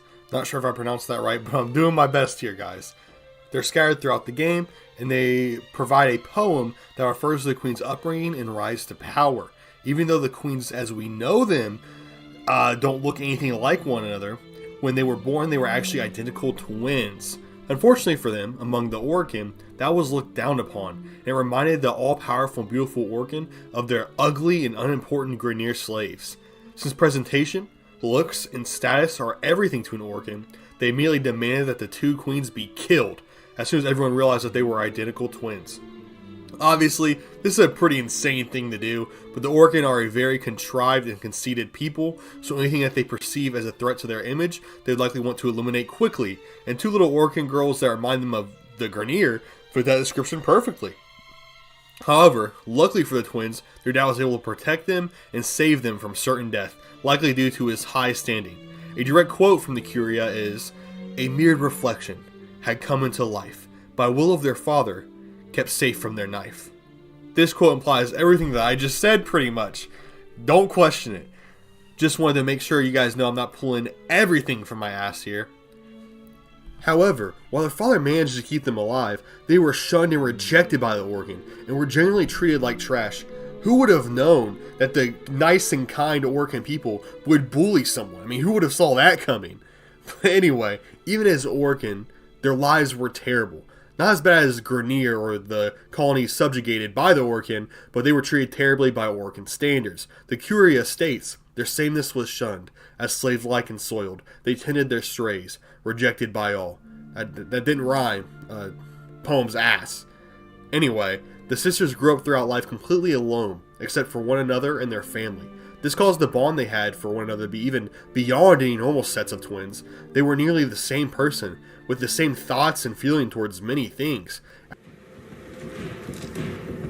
We tire of failure. Who put their faith in you, Admiral? You did. I have a life debt. To be paid. After the events of the Old War and the slaughter of the Orcan by the Tenno, the Orcan Empire started to completely collapse, and the Grineer Uprising began. They started fighting and attempting to conquer the remnants of the Orcan Empire and take it for their own. This eventually led to the Grineer running into the twins, with the intent to kill them as they hoped to eliminate all other things Orcan. However, since they are Orcan after all, the twins were incredibly powerful and fought back effectively against the Grineer, slaughtering hordes upon hordes of them. Instead of hating the twins for killing so many of their brothers, the Grineer began to become infatuated by them. They were so powerful, unkillable, and most importantly, identical. They were like the Grineer, except stronger and perfect, and they weren't clones of one another, but sisters. The Grineer began to worship them and dream of someday having the same type of bond and power the twins had shown to them during their battles between one another, the Grineer and the twins. This led the Grineer willingly to bow down to the queens and pledging forever service to them, officially upgrading their title from the twins to the twin queens of the Grineer Empire. The Curia says this: "And much like the sea, they came just like waves. For years they fought on, for years we remained. Like chiseled the stone, war molded the twins, who ravaged the hordes, became legend to them. The copies became believers. One by one, they bowed to the queens, and led forth by their new masters, they ravaged the colonies." The twin queens, being Orcan, are able to live forever by using Kuva, and that's how they're still active so long after the Old War, and after the Tenno Uprising decimating the Orcan Empire.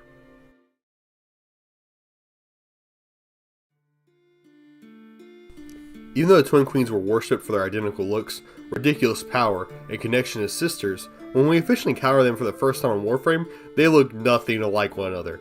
And I mean literally nothing like each other at all. This is obviously somewhat confusing since they were originally worshipped because they were identical to one another. However, this can easily be explained away by a process in which Orcan gained immortality through the usage of Kuva. Orcan would use Kuva to invade and destroy someone's conscience, and then they would use continuity to fully transfer their own mind into the host's body, leaving behind their old and frail body for a younger host. Since the queens were very, very old and have gone through lots of different Yuvins, which is what the victims of continuity are called, they were unable to resemble each other perfectly every time they did the ritual. This is a mouthful, guys. There's some complicated shit going on right now. I did my research. I don't understand it, but I did my fucking research, okay? The queen's current bodies, and the ones we see in the game, are bodies crafted by their Grineer soldiers to fit their specific qualifications. The queens, particularly the Worm Queen, seem to have a significant amount of mechanical implants on their body. For some weird reason, the queens seem to have chosen to have their current bodies created by normal Grineer techniques, which has a long list of drawbacks, instead of like using a young Ostron or member of the Corpus instead. This honestly confuses me a lot because I never understood why they seem to use Grineer cloning technology to create parts of their body. I also don't understand why their lower halves are slug-like, and they slither instead of just having legs like literally every other intelligent being in the whole galaxy. The closest thing I could guess for the Grineer clone part is that they wanted to look like the people they rule to increase their morale or make their soldiers more connected to them. Which also doesn't make a lot of sense because the part of the Grineer cloning process is branding their mind to make them as loyal to the queens as possible. So they're already kind of going to be super loyal to the queens. And on top of that, when they were Orcan, the Grineer worshipped and followed them, they also didn't look like Grineer. So I don't know, okay? I don't know. Maybe I'm missing something, maybe I'm stupid, but this just really doesn't make a whole lot of sense to me. Why they look like they do does not make sense to me at all. Anyway, having the slug or snake lower halves seem almost as bad as an idea as using the Kraken on any mission ever. Sorry for mentioning the Kraken. However, a commenter was extremely irritated that I mentioned the Kraken in both of my worst weapons in the game videos, so now I have to be petty. I feel like it's important to mention the Kraken in every video moving forward. I know we've gotten a decent bit off topic when it comes to their appearance, so I'm going to go lock in. I'm going to lock in, guys, and actually describe what both of the twin queens look like. The Elder Queen, whose name doesn't make sense since they were both born at the same time, is larger and has a more commanding appearance. She wields a scepter and has a completely mechanical right hand. She also wears a red and black garment, which is what appears to be a large crown on her head. It almost looks like a hilt on a sword. It looks really fucking stupid, if I'm being honest with you. Her face appears worn and wrinkled, and is a brownish color, which is typical for Grineer soldiers. Her eyes are red, I think, but that could just be because of how the lighting and all the red in the room make them appear, so you can take that with a grain of salt. The Worm Queen, who's significantly smaller in stature than the Elder Queen, is nearly completely mechanical, with both arms being mechanical, and both of her eyes also being mechanical. And also the tails are mechanical. We also don't see her face because she's wearing a mask, similar to what the average Grineer soldier wears. She looks familiar to Jinx from the Teen Titans canon, to be completely honest, just only if she was a deteriorating woman made mostly of metal. The designs aren't super interesting, honestly. I think they're kind of bad, but they do fit what you'd imagine the queens of the Grineers to look like. However, they absolutely do not look like what you'd expect to Orkin to look like, but I already explained why that is. Anyway, let's move on to their personalities.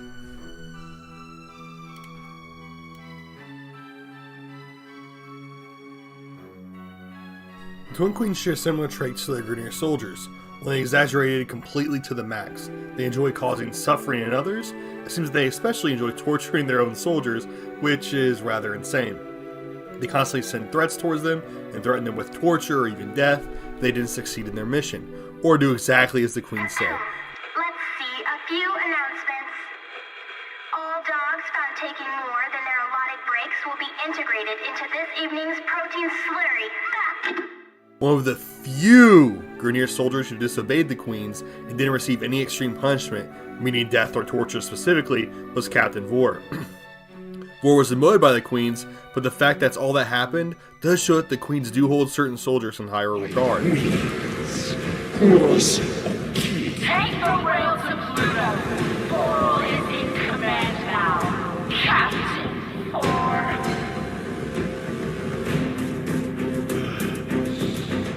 You can even respect them to a certain extent, show that they don't completely hate their own army, they just like torturing them, but can still value individuals. I mean, if one of the shining examples of the Queens being kind is them not ordering the death and torture of one of their captains, sort of disobeying them, that really goes to show the kind of individuals that we're dealing with here today. Not very kind ones. The Queens don't even seem to care for one another a huge amount in all honesty, however. There are a few moments where the Elder Queen does show some compassion, such as when the Worm Queen gets scared of the Tenno coming after him, and the Elder Queen kind of comforts her, so there does seem to be some love there. Also, after the death of the Elder Queen, the Worm Queen becomes even crazier and attempts to revive her while also carrying around a doll of her head to talk to. Kind? You must be thinking of my sister. Where is the fair lady then? Should we deal her in? Well, she sort of lost her head the last we played. Oh? How scandalous. Another important thing to note is that the Worm Queen is considerably more insane and unhinged than the Elder Queen. It doesn't always seem completely aware of what's going on. Like when she claimed she was going to eat the Tenno, even though that might literally be the opposite of what the Elder Queen would want her to do. Basically, they're tyrannical dictators, not necessarily the best people. They're like the average Orkin, except even worse.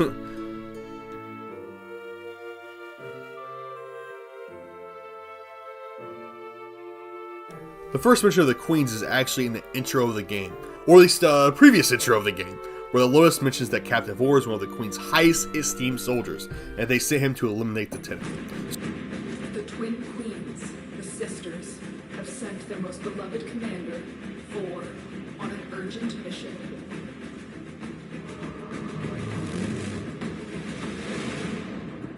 To protect the twisted crusade they have begun. To transform the scattered colonies into an empire. To see that the Tenno, hidden and asleep, will never awaken. So the threat of the Queens is made apparent from the very beginning of the game. In fact, when I played through that intro, I believed the Queens were going to be the ultimate enemy, the people we worked up to fight, based on how the Lotus mentioned them. Obviously that didn't turn out to be true, but the setup for them to be much more important than they actually are was absolutely there. The first time we hear the Twin Queens talk is during Vor's prize, where he demote him from Admiral to Captain. That really pissed him off. Anyway, that was irrelevant. They talk in complete unison, and have different voice actors from what they sound like when we actually meet them, so we can safely say that this conversation with Vor was simply recorded before they decided what to do with the Queens, but we can still take it as canon since Vor was canonically demoted. Something I'm not very familiar with, Operation Eyes of Blight, was another point where the Queens showed up. They showed dissatisfaction at Councilor Vay Hek's progress and the destruction of relays and threatened to replace him with Tyler Gore. All these appearances are rather inconsequential when it comes to the lore of the Queens. We really get to meet these misses during the War Within quest, where they finally get to be our primary antagonist. I'm afraid, sister. Your continuity grows near. Hush, worm. Let the beasts do their work. But the dreamers have awakened. They will come for us. Yes, they will. Like the answer to a prayer.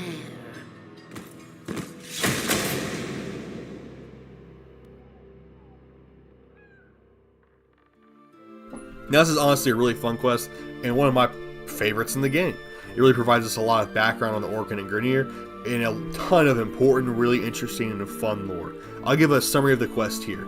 All of the Dax, which Teshin is, are completely controlled by the Orkin, or at least any Orkin that are in possession of Kuva blood. It's unclear why, but both the conditions of being an Orkin and owning hardened Kuva blood are required to control the actions of the Dax. One without the other doesn't seem to work for whatever reason. Anyway, the Queens command Dax to draw the Tenno to them. Once the Tenno arrives at the Kuva fortress, they're defeated by the Queens, and the Elder Queen begins to try and establish continuity with the Warframe, in order to take over the Tenno's body through their transference connection with the Warframe. Ortis, being somewhat of a genius and a quick thinker, manages to cut off transference in order to save the Tenno from the conscience being fully erased. However, Child, we conceit of these ugly metal cysts. Operator, cut the link! I can't. We gave you your precious gifts.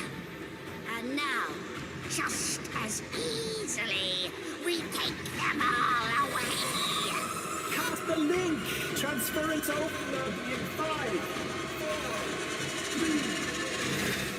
However, the Elder Queen had managed to start the process, and stopping transference was only slowing the process, sort of with what happened with the Operator and Vor at the beginning of the game.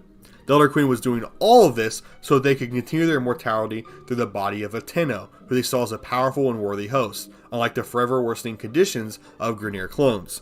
The Tenno is now on the clock when it comes to stopping the Queen's plans, and must hurry in order to protect their mind from the invading Queen. With Dax's help, they recover their memories and learn how to use their void powers once again through a series of trials without the help of a Warframe.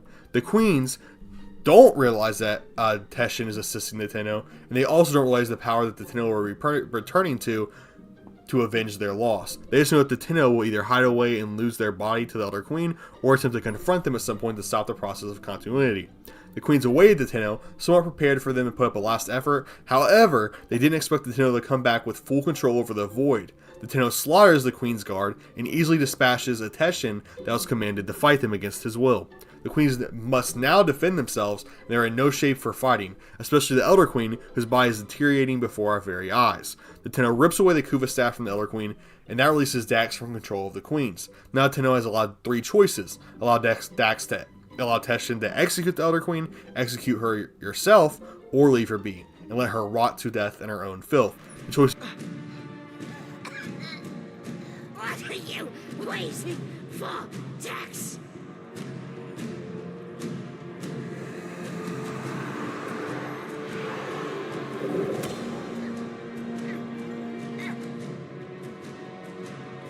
A chance to kill you. And now, I finally have it. Shall I, Tenno?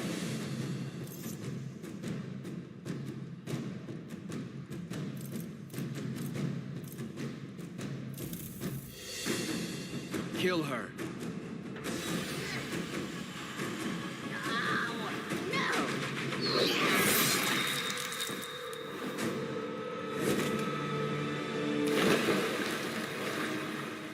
It's up to you on how the Elder dies, but the ending choice is irrelevant. The Elder Queen dies no matter what.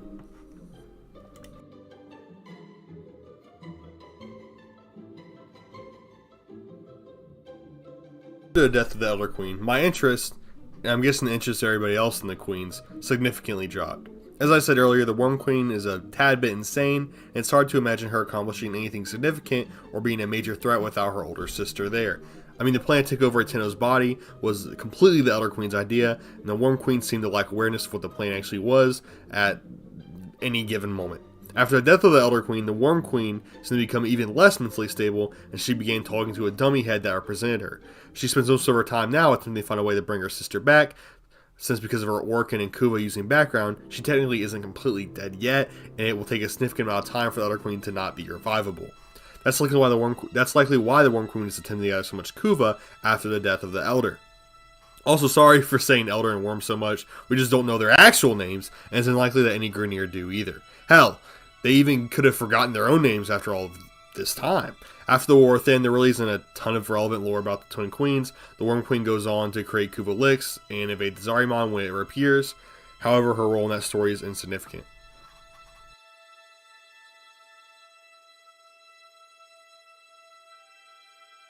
This is about all I got for the Twin Queens, guys. I think they're two of the more interesting villains in Warframe, and obviously play a huge role in events around the Origin system, even if their influence isn't always readily apparent. I thought the War Within was one of the better quests that Warframe offered, and provided a ton of insight about things we had no clue about before. I also think the Twin Queens have a lot of potential to be relevant again in the future. Perhaps the Worm Queen finds a way to revive her sister, and once again attempt to hunt down a nice Tenno body to use. But yeah, that's pretty much all I have to say. Forget the Lotus! Grineer are your masters! Submit for mercy! Honor is something that's in short supply in the Origin system, with opponents like Alad V, Kela, and Ballas. Alright, he's kind of handsome, I'm not going to lie. There seems to be infinite deception, with no one having any sort of a moral code. Almost every single villain in Warframe is incredibly deceptive, and every other thing they say can't be trusted. However, there are a few enemies who have a semblance of honor and pride, and it just so happens that one of those villains is who we're talking about today, and it is the grizzled war veteran, General Sargas Ruk. He's certainly not friendly, extremely xenophobic, and a large amount of other things that make him a villain. However, he isn't a coward, and would rather die than do something to dishonor his name. Honestly, he's a nice switch up from all these enemies with ulterior motives, or ones that change the rules when they start losing. Sargas Ruk just keeps it 100 with you. If you can't handle the heat, get out of the kitchen.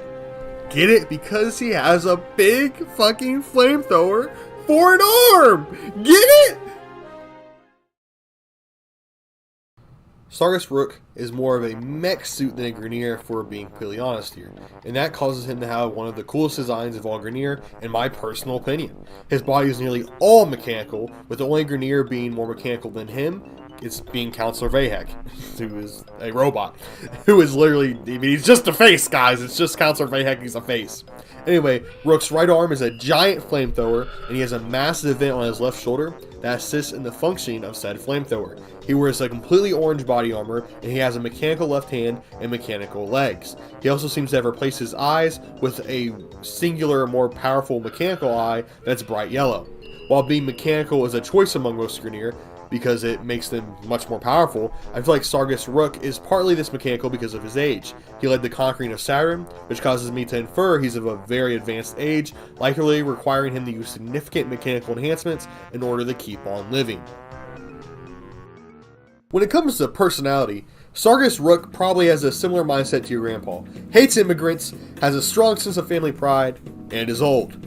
Yeah, I was running out of similarities there since I'm assuming that your grandpa isn't homicidal. I mean, I'm sure a few of you have that issue, but I hope you don't. That would be unfortunate. Anyway, moving on, Sargas Ruk actually has a pretty large amount of admirable traits to go along with his little less desirable ones. Sargas Ruk is an honorable ally and foe, refusing to betray those he's working with, and as a foe, he's willing to take on any threat, and won't shy away from combat or beg for his life if he happens to come up short. To sort of go along with that same sentiment, Sargas Ruk is incredibly loyal to his fellow Grineer, and absolutely hates Grineer who defect more than anything else. He feels like betraying your allies is the greatest sin one can commit, causing him to hate the Steel Meridian and Crest of Tal quite a bit more than even other Grineer do. When it comes to his intelligence, it's somewhat hard to gauge. He's obviously more intelligent than your average Grineer, which is what led to him becoming a general. However, he doesn't really seem to have a good understanding of metaphors and so on. However, understanding things like that isn't critical to your intelligence, and his success as a general when it comes to capturing both Saturn and Mars shows that he's at least competent when it comes to, tactics. So he's probably pretty smart militaristically. He's no Tal Regor or Vor when it comes to the amount of brain grooves. However, he's probably a little bit more practical than either of those two and understands how to run an army. Of course, Vor wasn't admirable, but he also lost that rank, implying that maybe he wasn't so good at it. We really don't have a ton of information on Sargas Ruk when it comes to his life before being a general. Due to his stature, we can assume that he was a bit stronger than your typical Grineer. But honestly, we can't really even infer that, because while he looks huge now, it's mostly because of his robot parts. So honestly, I have no idea what his build or fighting style was before he became the general.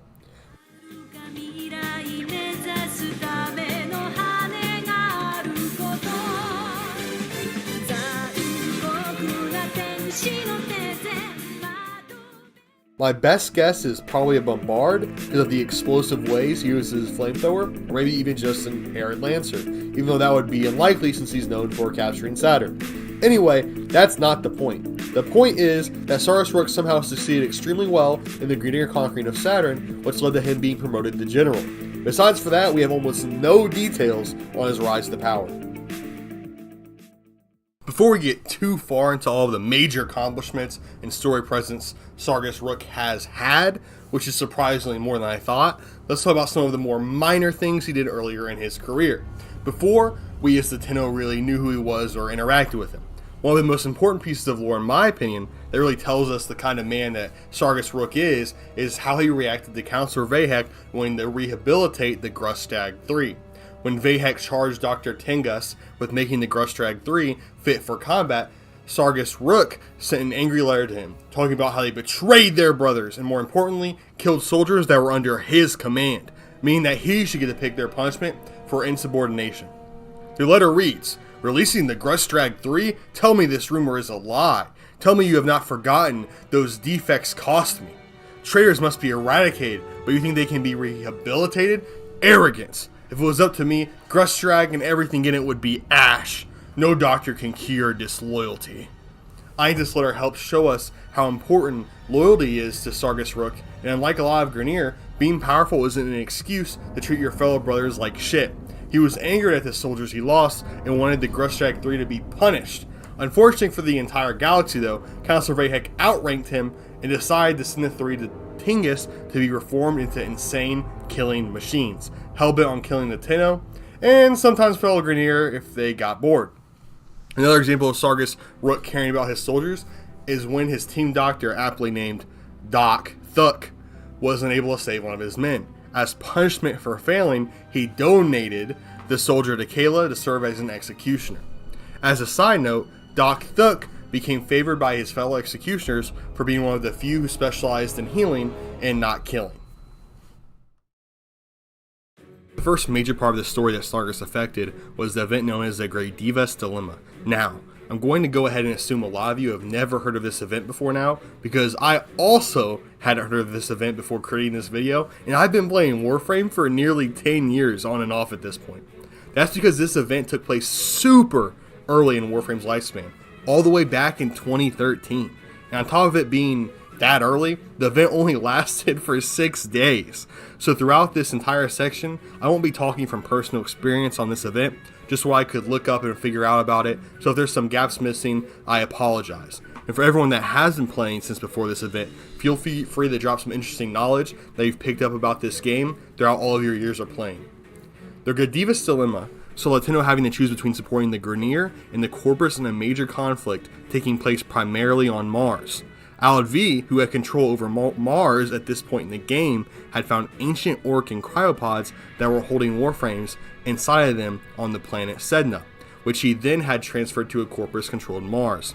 Alad V planned to open these pods and use parts from the Warframes in order to create powerful new weapons and robots, as he would eventually do in the Zanuka project. Sargas Ruk took issue with this for several reasons though.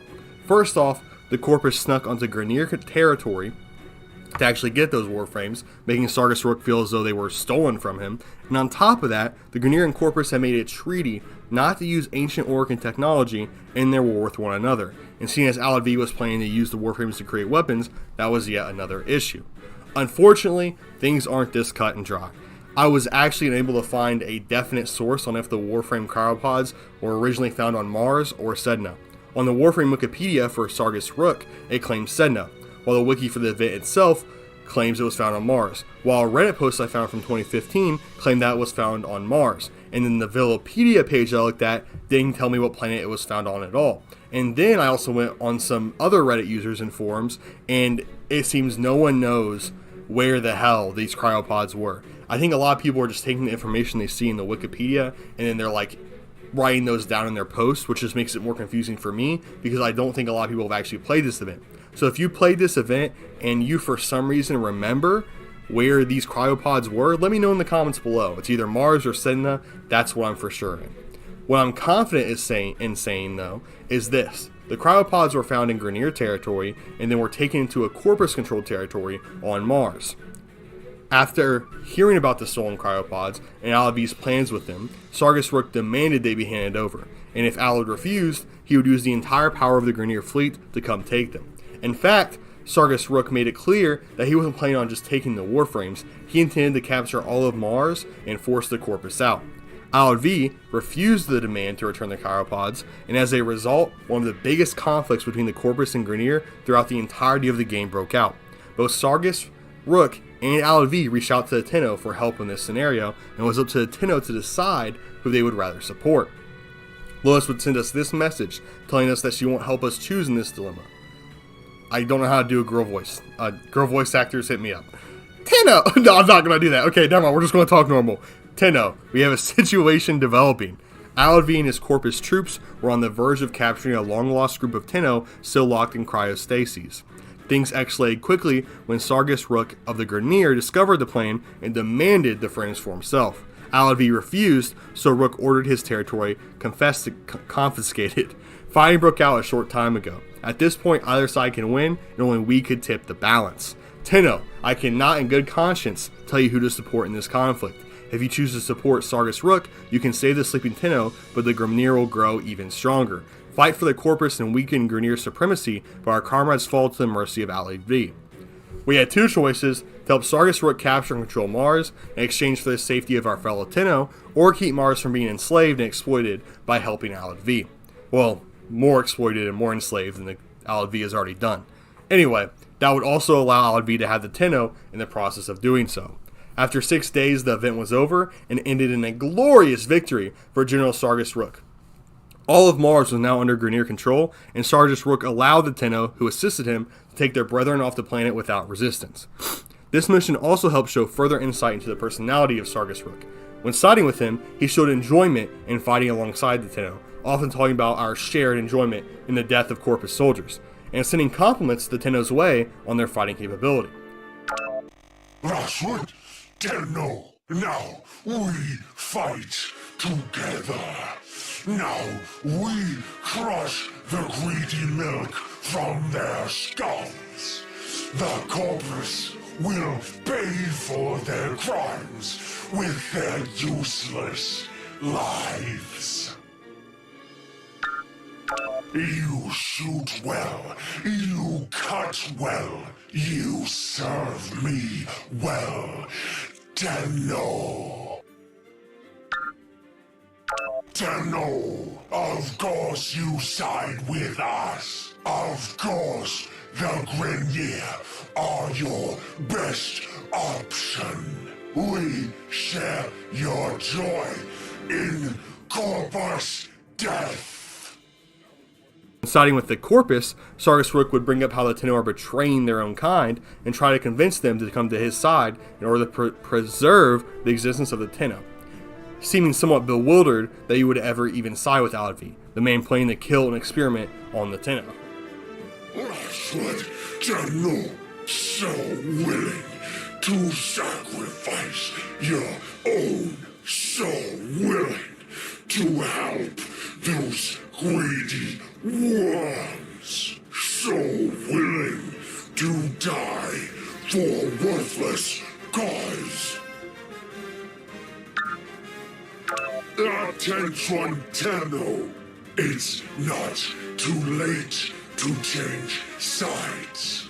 Not too late to reject corpus lies. Not too late to save your kind. Tenno, Alad will betray you. Alad will defile your kind.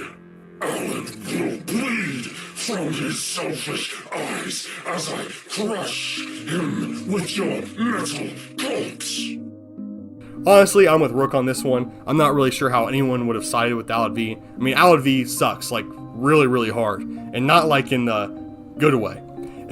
But anyway, most of the Tenno playing in 2013 agreed with me, which is what caused Sargas Ruk to win and for the Lotus to send out this message. Tenno, I have intercepted a message from the Corpus Board to Alad. They have grown tired of bankrolling Alad's war effort and have withdrawn their funding. This has left Alad with no other option than retreat. Sargas Ruk is already readying his victory speech. The battle is over. You have all done well. Those of you who support the Grineer have given me the time I needed to locate our sleeping comrades. A recovery team is already traveling to retrieve their pods. Those that supported the Corpus have slowed Grineer aggression. Though the Grineer ultimately emerged victorious, they did so at great cost. The time for partnerships with these warlords has ended. We are no longer forced to support them in their petty conflicts. We must return to our stated goal of bringing balance to the solar system. Before moving on to the next conflict, two developers pertaining to be Alad and Sargas Ruk had an argument with one another on the Warframe forums. You can find this interaction documented on the Warframepedia page talking about the Divas dilemma if you're interested in seeing that. It's kind of funny. Anyway, moving on to the next operation he was involved in. The next major operation that Sargas Ruk was involved in was called the Pacifism Defect. Essentially, a fleet of Grineer defectors were attacked by an infestation, and the Tenno decided to come and assist those Grineer after receiving a call from Thaym, so that they can live peacefully and fulfilling lives without fighting for either the Grineer Empire or the Steel Meridian. However, these aren't typical Grineer defectors. They are called cavalry defectors, who are soldiers who serve Sargas Ruk in particular. And as I've already extensively talked about, we know Sargas Ruk's thoughts on defecting. Sargas Ruk was enraged when learning about the Tenno, helping the defectors escape the infestation, and wanted to ensure that they all died, to provide an example of what would happen to future Grineer defectors. So now, the Tenno had to attempt to save the defectors from both the Grineer maniacs that Sargas sent in, and the infestation that was trying to attack them as well. Ultimately, a large number of the defectors would be saved by the Tenno, and it resulted in this operation being considered a loss for Sargas Ruk. However, it wasn't a huge hit to his reputation or anything, since all that happened was a few defectors escaping. However, this did cause irreparable damage to Ruk's relationship with the Tenno. Because of the Divas dilemma, Sargas Ruk had been friendlier with the Tenno than most other enemies in the game. However, helping traitors escape him caused Sargas Ruk to never consider working with the Tenno again. Another thing I wanted to make a point of is in this quest is the fact that Sargas Ruk only sent maniacs into the infested ships and didn't sacrifice his normal soldiers. It shows he has a certain respect for his own men and wouldn't doom them to certain death just to stop a few traitors from living on. A final thing that's somewhat interesting about this operation is that the infestation would actually infect the defectors and cause them to become chargers if the Tenno didn't save them in time. Of all of the operations I've mentioned thus far, I probably have the least to say about this one. The Pyrus project involved the rebuilding of the Earth Stratus Relay after it was destroyed in Operation Eyes of Blight, with the Steel Meridian heading the reconstruction as a way of saying thank you to the Tenno for all the help they provided to them, and quite frankly, to the rest of the galaxy. General Sargas Ruk heard about this and decided he would do whatever he possibly could to stop the reconstruction of the relay.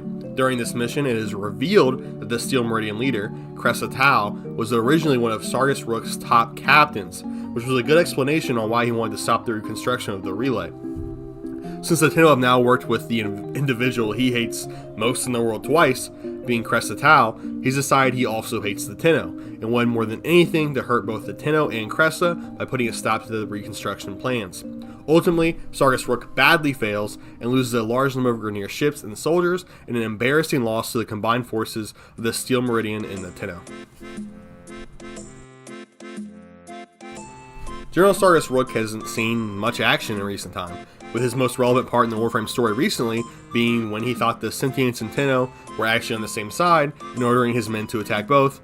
Other than that, he hasn't been part of a major operation since 2018, which has been 6 years at this point. However, when it comes to Grineer, Sargas Ruk has seen more love than pretty much every Grineer enemy except Vay Hek, in complete honesty. So this video was absolutely a surprising pleasure to make, and I learned a lot about our good general here. I honestly came into this thinking that Sargas Ruk had a similar amount of story importance to Kela d Thaym, but I was honestly pleasantly surprised. Hopefully you guys learned as much as I did about Sargas while making this video, and maybe next time you fight him, you'll respect him a little bit more for being so honorable and being loyal to his soldiers, even if he isn't, very compassionate. Anyway. This war's chewing up the weak and the innocent. No one stands up for them, but Steel Meridian. In the world of Warframe, there's very few groups of people who the Tenno can truly call friends and allies. At least, friends and allies with actual power. Yes, we know the Ostron villages and those who live in Fortuna, but these aren't exactly powerful groups of people. And without Tenno intervention, I'd argue they're completely helpless. Without the Tenno, Fortuna would still be complete slaves to Neth Anyo's rules, and it's likely that people of Ostron would have been completely conquered at this point, even with the defense that their tower provides.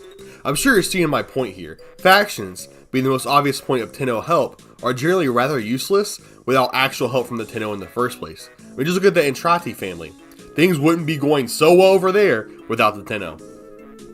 There's obviously a decent amount of exceptions to this, and if you want to comment them, I encourage you to, because I'm not going to mention all of them. But the biggest and most obvious exception to this rule is the original 6 faction syndicates who were around before the Tenno even came back in a meaningful way, for the most part. These 6 factions are, of course, the Arbiters of Hexus, the Steel Meridian, the New Loka, the Perrin Sequence, the Red Veil, and Cephalon Suda. All these factions hold considerable sway in the universe, not to the degree of the Grineer Corpus, of course, but they are absolutely not groups that you want to cross. In fact, they're so powerful that all of them feel comfortable attempting to attack the Tenno even. I'm sure we've all had our close calls with syndicate attacks while we were leveling up our unranked weapons and frames. For some reason, they not always, only attack me when I'm using level 1 everything, and it just pisses me off. Anyway, the point is that these factions are absolutely not helpless, and are willing to throw their weight around. This, of course, brings me to the subject of this video, the Steel Meridian, one of the few actual powerful sources of good in the universe. Of all these original 6 factions, the Tenno have received the most help from the Steel Meridian, and it's not even close, which is why we're talking about them today. The Steel Meridian, in my opinion, is the most powerful force in the universe that generally pursues moral goals besides the Tenno. Their endgame description is, the Grineer are not often seen as valorous individuals, but time and again, members of their leadership have displayed a certain code of honor. Members of Steel Meridian set aside their former allegiances to defend those who cannot defend themselves. I mean, this lays it out pretty plainly. Now, I'm not saying that the Steel Meridian doesn't need help from the Tenno, because that would be a blatant lie. What I'm saying is that even without the Tenno, the Steel Meridian have seen some success in their goals, and will continue to see success without the Tenno, just to a lesser extent. So now, let's go ahead and talk about some of these things the Steel Meridian has done, how they've interacted with the Tenno, and of course, some of their notable members and affiliates as well. The leader and most important member of the Steel Meridian is Cresta Tau. While Cresta is extremely important, and one of the most powerful individuals in the Origin system, we know surprisingly little about her. I mean, she leads the Steel Meridian, a top 10 most powerful group in the Origin system. I think we maybe had 2 or 3 full conversations with her, which is made even crazier by the fact that she has worked so close with the Tenno. And on top of that, we know incredibly little about her history, but I'll go ahead and tell you what we do know real quick. Apparently, she was working for Sargas Ruk before she decided to defect from the Grineer. And she was actually one of his most elite captains. This makes a lot of sense in all honesty, though. It explains how she's such a skilled leader and why defecting Grineer would just automatically accept her, because she used to be a leader of a large number of Grineer soldiers under probably the most respected general in the entire army. However, her leadership position under Sargas Ruk is a double-edged sword. This is because that while it meant she was a more effective leader that Grineer were familiar with, it also meant she has to face the wrath of Sargas Ruk. While it's common for Grineer to absolutely hate defectors, Sargas Ruk takes his hate for betrayers to the next level and believes the only cure for defection or betrayal is death. And probably some torture too, if we're being honest. This is seen with how he responds to the Grustrag 3 and the Captain Vor, both of which he wishes a very, very painful death. Throughout the Steel Meridian's existence, they've had constant conflicts with Sargas Ruk's forces because of this. Another notable member of the Steel Meridian is Clem, whose involvement I can't really say for sure. He used to be the medallion trader for the Steel Meridian, and he's still seen occasionally trading medallions with the Tenno, but is usually seen more involved with Darvo. My thoughts on this is that Darvo and the Steel Meridian has some sort of deal where Darvo gives them information on where important supplies that help the cause are, and I assume that Darvo pulls in like a cut from what they get from the operations. I can't imagine that Clem is involved with the strategy or goals behind the Steel Meridian. He is more of just a soldier or enforcer that carries out the intentions of the Steel Meridian without questioning too much what he's doing. Because I mean, like, let's be honest guys, he says 2 words, so I'm not trying to hate here. Chances are he's not the brain trust behind the Steel Meridian. Anyway, besides Clem and Crestatal, there aren't really any more notable members. They really don't give us a ton of information on these guys. It's probably best for them to be secretive though. However, Kahl is an associate of the Steel Meridian. Whenever wanting to be part of the faction, Kahl does send a large amount of Grineer he frees their way, operating essentially as a recruiter for the Steel Meridian, even though he isn't technically part of the group.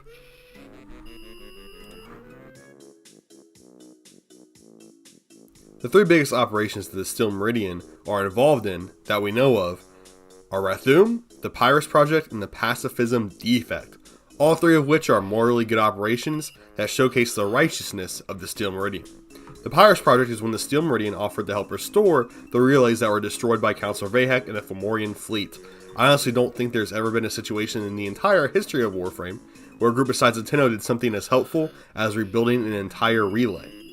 Anyway, Sargas Ruk attempted to lead a squadron of Grineer to stop the Pyrus Project, or well, a force much larger than just a squadron, but the Steel Meridian and the Tenno combined their strengths to destroy all attempts to stop the rebuilding of the relay. This was obviously a huge help to the entire galaxy, and was all spearheaded by the Steel Meridian, who organized it all and came up with the idea. W Steel Meridian! Gotta love those guys, even if they allegedly cannibalize the other Grineer that they kill, which is a bit weird. I'm not actually sure if eating each other is lore accurate, but for some reason I've seen a lot of people talking about it in all these forums I've been looking at while doing research, and it's pretty funny and weird, so I just threw that in there as something like a little bit of fun to contemplate if you guys are hearing this now. They eat each other? I don't know. Let me know if you guys can figure out if they actually eat each other or not in the comments below. For some reason, a lot of people seem to think they do. Anyway, this operation obviously had a ton of help from the Tenno, and it'd be wrong to pretend that there was any dreams of this being successful without help from the Tenno, but I still think this is a important mission to talk about when it comes to the Steel Meridian, because it was their idea, and the scale of their operation was massive.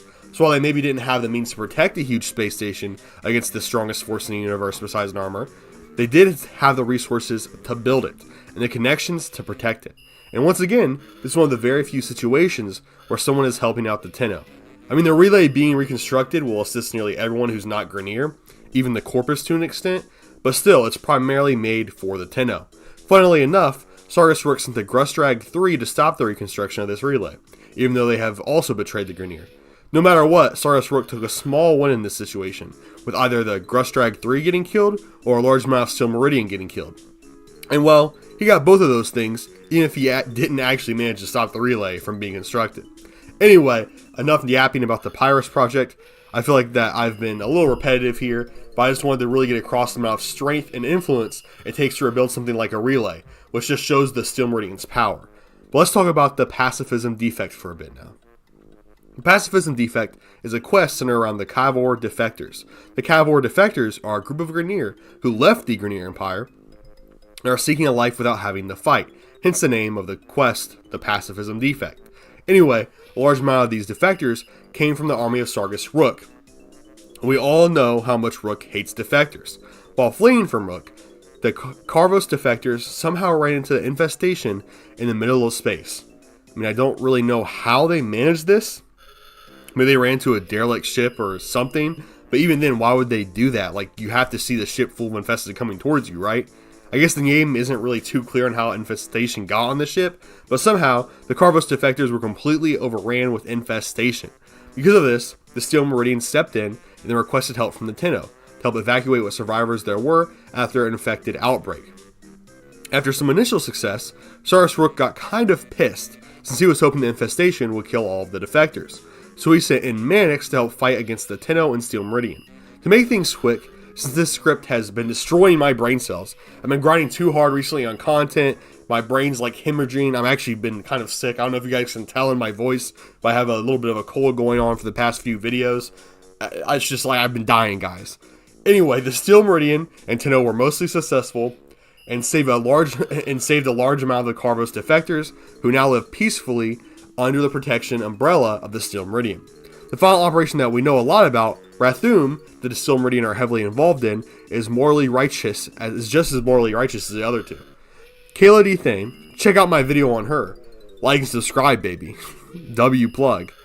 Well, anyway, she imprisoned a large amount of Grineer defectors, hoping to escape the Grineer Empire. She's planning to make these defectors fight for their freedom in Rathuum, which would result in all of them dying in absolutely horrific and violent ways due to how incredibly unfair Rathuum is.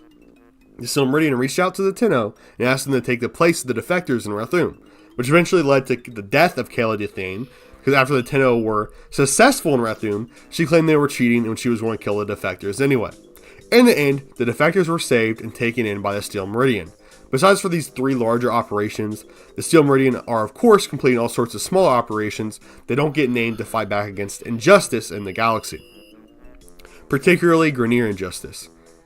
Anyway, the Steel Meridian have honestly been mostly uninvolved in operations at large, and like Cresta Tau, we don't know a ton about the Steel Meridian besides the surface level things I've mentioned. I really hope we soon get a larger understanding of their operations, who's involved and how they function overall, but as of right now, our understanding is pretty limited, besides for the fact they do seem to be very morally righteous and one of the biggest players in the Origin system at large. Somehow, throughout this entire video, I've yet to mention that the Steel Meridian are based out of Ironwake on Earth. I mean, isn't it crazy that the biggest base of operations for the Steel Meridian is right under the Grineer's nose on Earth? You'd think that they'd have some sort of idea that the Steel Meridian was on Earth. Like maybe a ship accidentally flies over Ironwake or something. But I guess it could make sense since the Grineer aren't really trying to explore those forests anyway too much because of how dangerous they are. Anyway, I hope you guys have a little bit more respect for the Steel Meridian after this video. I really wish there was more to them, like there was more lore to talk about when it comes to them, but I'm just happy they exist and there's some lore there. It's cool to at least have one other fighter out there who's trying to help the system and fighting for those who can't defend themselves.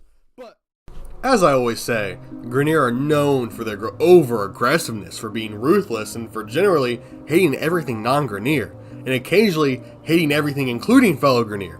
However, every once in a while we get a high-profile Grineer that breaks these norms and becomes extremely likable and popular in the community. The most recent Grineer to break this trend, and I'd argue the best known Grineer of all time at this point, is probably Kahl-175. It's honestly extremely difficult to look at anything Warframe related and not see at least one person talking about Kahl. And for good reason too. He's a well-written, morally good, incredibly interesting character, and in all honesty, we don't get that many interesting good guys that are important to the story in Warframe.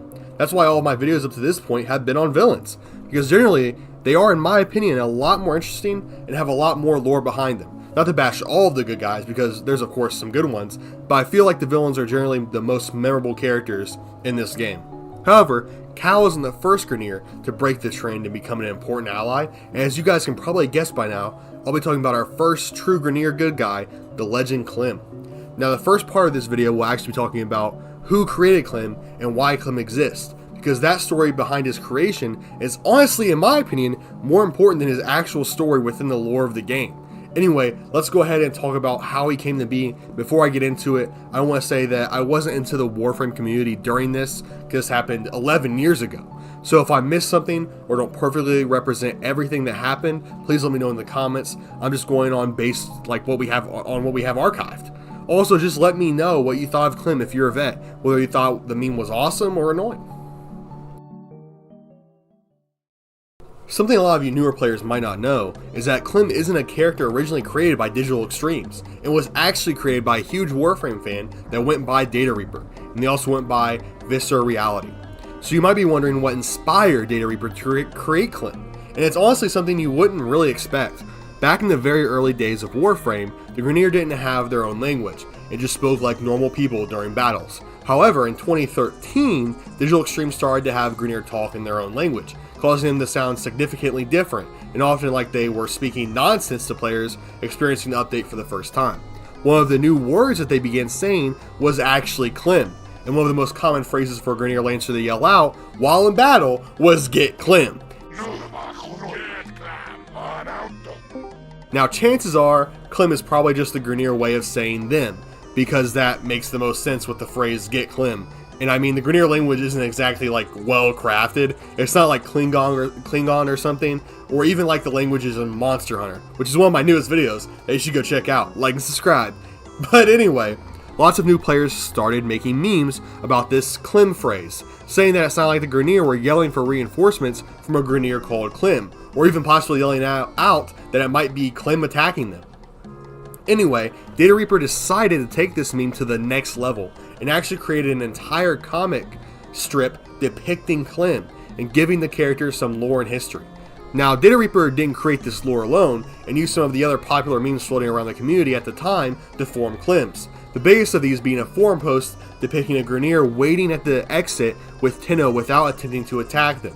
There is a slur in this post though, so if I do show it, and I might not because of the slur, I'll have to cut that out, obviously. But combined with this and what Data Reaper added himself is how we ended up with this lore here. Clem was a Grineer that became enthralled with the Tenno and interested in how they fought, moved, and the causes they were fighting for. Clem's entire purpose was to someday be like and fight like the Tenno, and would often follow them around whenever they happened to be doing missions in the area. Instead of attacking them like his fellow Grineer, he would simply attempt to mimic their movements and follow them around. Eventually, a few nice Tenno offered to help train Clem, which is what eventually led to Clem being the complete badass that we know him as today. Anyway, Data Reaper's interpretation of this is what he depicted in his comics, and it became extremely popular after he first posted.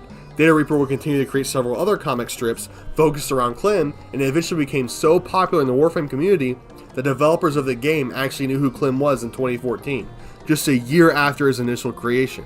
Around late 2014 or early 2015, I really couldn't find the exact date, to show how much they heard their fanbase, DE, or Digital Extremes, actually added an NPC named Clem into the relays, where he could be seen helping several members of the Steel Meridian with whatever tasks they were doing.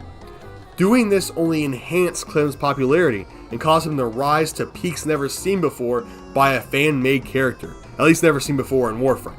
Eventually, this led to Digital Extremes releasing an update to the game that made Clem much more important and made him the main focus of a new side quest titled A Man of Few Words.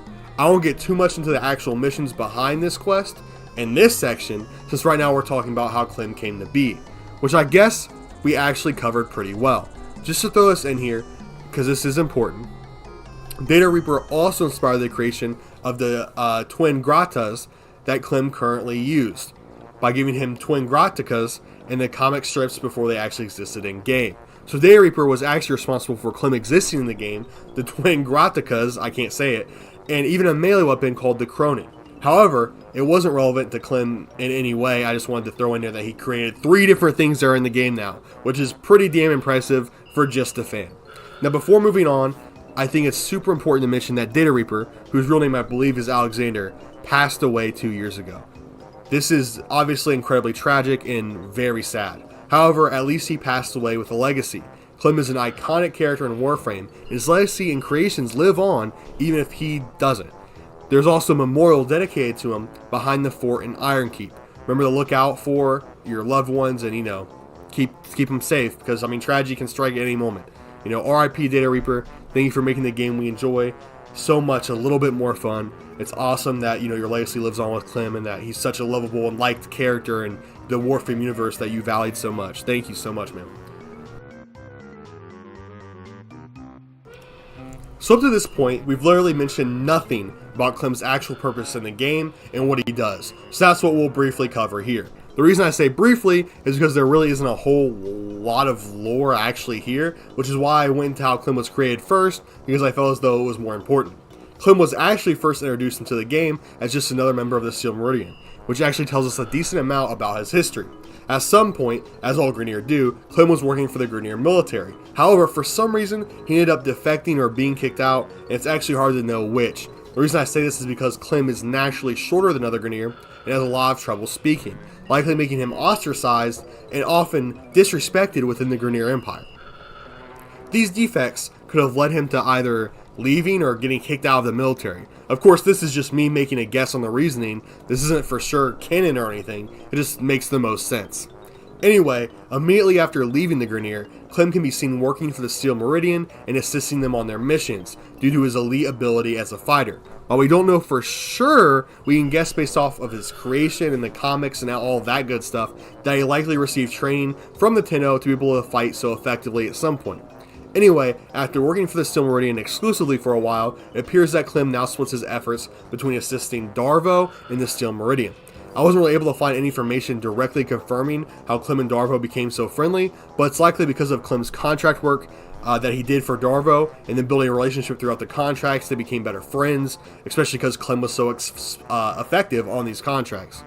Anyway, we're introduced to Clem from our friend Darvo, when he sends us mail asking for help, with the actual letter saying this: "Come see me, friend. There's something I need to ask you in person. Come see me on the relay and we'll talk."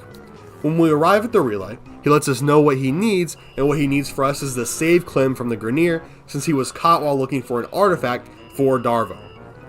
So, we drop him to the mission and fight through hordes of Grineer to free Clem from his prison. These hordes of Grineer are actually led by Lech of the Grustrag 3. After dispatching him, we move into the prison cell and free Clem. Once freed, he only says the words Clem and Grakata. I can't say that. I'm sorry guys, I'm trying. Anyway, Clem is absolutely useless in a fight because he doesn't have his Grakatas. Once we extract with Clem, Darvo informs us that without his twin Grakatas, Clem is literally useless in a fight, like unwilling to fight with him essentially. So our next mission is to take Clem to get his weapons back, and once we do, he becomes a much more effective fighting partner, and asks if we will go help him fight the ones who took his weapons from him. Well, he really says Clem and Grataka, and then Darvo translates it for us, saying that he wants to go after the guys who got him captured. So, we then go with Clem to face off against Vim Tabuk.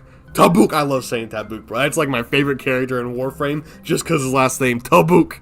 Anyway, moving on. We then go with Clem to face against Vim Tabuk of the Grustrag 3. And with Clem's help, we quickly dispatch him, the GOAT. Then after defeating Vim Tabuk, the quest still isn't over. It leads to Darvo asking us to help Clem get the artifact he was actually contracted to get in the first place, with the artifact being called the Potent Oricon Technical Augmentation and Tactical Offensive Device, or the Potato for short. Anyway, it's a survival mission where we have to live long enough in order for other operatives to actually steal the potato. During this mission, Sheikh Tal, the leader of the Grustrag 3, shows up and attempts to kill us, much like Vim Tabuk. We easily dispatch him with our combined efforts, which means that throughout this quest, we have eliminated every single member of the Grustrag 3. Anyway, after completing the survival mission, we travel back to the relay to receive our thanks from Clem and Darvo, along with our award being a fully finished Exilius adapter. Overall, this is meant to be a fun, lighthearted quest, which makes a lot of sense, seeing as though Clem was built from a meme within the community. While not the most important quest, I do think it means a lot for developers to implement community-based ideas into their game, and this story has honestly made me respect Digital Extremes a lot more, especially after they put the memorial dedicated to Data Reaper into the game. Overall, I think I gave a pretty good overview of Clem's story here. Obviously, I wasn't big into the community when the Clem meme first popped off, but there's honestly quite a bit of archived information that I used to create this video. Some of the things I didn't directly mention was that Warframe fans would often spam Clem under pretty much any comment section of anything Warframe, which assisted in spreading the meme. In fact, my comment section might get spammed with Clem just for covering this topic, which of course I wouldn't mind. Because giving respect to Clem is in a way, like it continues on Data Reaper's legacy through his favorite game, which is, pretty awesome.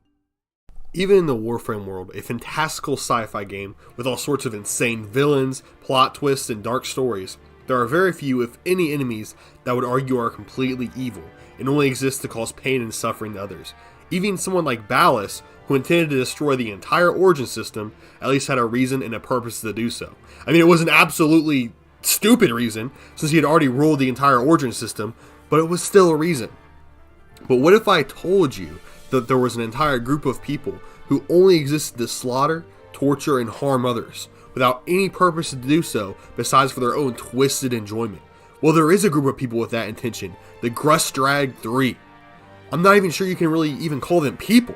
They're complete monsters. Grineer clones who have an unimaginable amount of mental health issues and brain rot from the cloning issues. Today, we'll be deep diving into the barbaric and violent history of Vim Tabuk, Lech, and Shik Tau. If you're unfamiliar with the Grustrag 3, or with Warframe in general, just imagine them as your favorite K-pop group, except they're extremely violent and also incredibly ugly. So basically nothing like your favorite K-pop group, except the group part. That's pretty much the only similarity. To be completely honest, I'm not really familiar with any K-pop groups. This joke just sounded funnier in my head, and at this point I've really drawn it out, so let's just get into the actual history of the three and how the group first formed and why it first formed. The Grustrag 3 were formerly just 3 standard Grineer Marines, and just did completely normal Grineer Marine activities. You know, stuff like guard duty, practice their shot on targets, practice their shot on others, practice their shot on Corpus, practice their shot on other Grineer, and so on. However, one day they were being shipped along with fellow Grineer to participate in a battle, but for some reason the ship ride was taking a little bit longer than normal. Maybe there was some space traffic or maybe even some engine issues on the ship, but whatever it was, the ride was taking way too long, which caused the Grustrag 3 to get a little bit antsy. Also, don't laugh at me for saying space traffic. There's airplane traffic, which doesn't seem very possible to me, so that absolutely means that space traffic could be a thing too. So shut up about that, okay? Space traffic's real, be quiet. This eventually caused the 3 to basically say fuck it and start lining up everyone around them. Because as Vim Tabuk said himself in Dr. Tengus' report on him, they grew impatient for the killing. The 3 then went on to completely slaughter everyone aboard the ship. I mean, they really went like hog wild. Imagine being on your ship, you know, kind of nervous, getting ready for battle, and next thing you know, 3 dudes who you thought were on your side just go like full school shooter mode and eliminate you and an entire squadron of people you consider brothers. Yeah, these dudes sort of suck. Anyway, a good and expected question for you to have, that I also have the answer to, is how in the world were these 3 dudes, who are at this point just thought to be typical Grineer Marines, able to absolutely decimate an entire ship full of Grineer without receiving any, you know, permanent, like, in-death causing injuries? And well, the answer to that is that they somehow have a mutation that has increased their combat ability. It's not really clear what this mutation is exactly, but we can imagine that it increases their hardiness and strength, so much so that the bullets that likely got rained on them by their allies trying to defend themselves just didn't kill them. Unless they sneak attacked an entire ship full of Grineer, which I highly doubt they did. Anyway, they were actually stationed under General Sargas Ruk, and that of course means that all the soldiers they killed were also Sargas Ruk's men. And no, I mean like they work for Sargas Ruk. I don't mean that he has like a huge harem of men that he brings around. I mean, how would that work, by the way, seeing as though they're all clones of one another? Just food for thought. That's a pretty terrible thought to have, though. I don't imagine you would want to eat the food along with that thought after thinking about what I just said. Anyway, the point I was getting at is that they killed soldiers who worked for Sargas Ruk. And if you have happened to watch my video on Sargas Ruk, which you absolutely should go watch, please like and subscribe. You know that Mr. Ruk absolutely hates traitors, and he immediately called for their deaths and even planned on it. However, another Grineer became interested in the 3's combat ability, and unfortunately for Sargas Ruk, it was the one and only Grineer that actually outranked him, Councilor Vay Hek. We all know Councilor Vay Hek cares about his fellow Grineer a little bit less than most of the other leaders, so he decided to send them to the Grustrag reconditioning facility, because he believed the potential to recondition such powerful soldiers was worth it more than the incredibly high chance that said soldiers just start completely slaughtering their allies again. At the Grustrag reconditioning facility, Lech, Tabuk, and Shik Tau were now in the trustworthy hands of Dr. Tengus.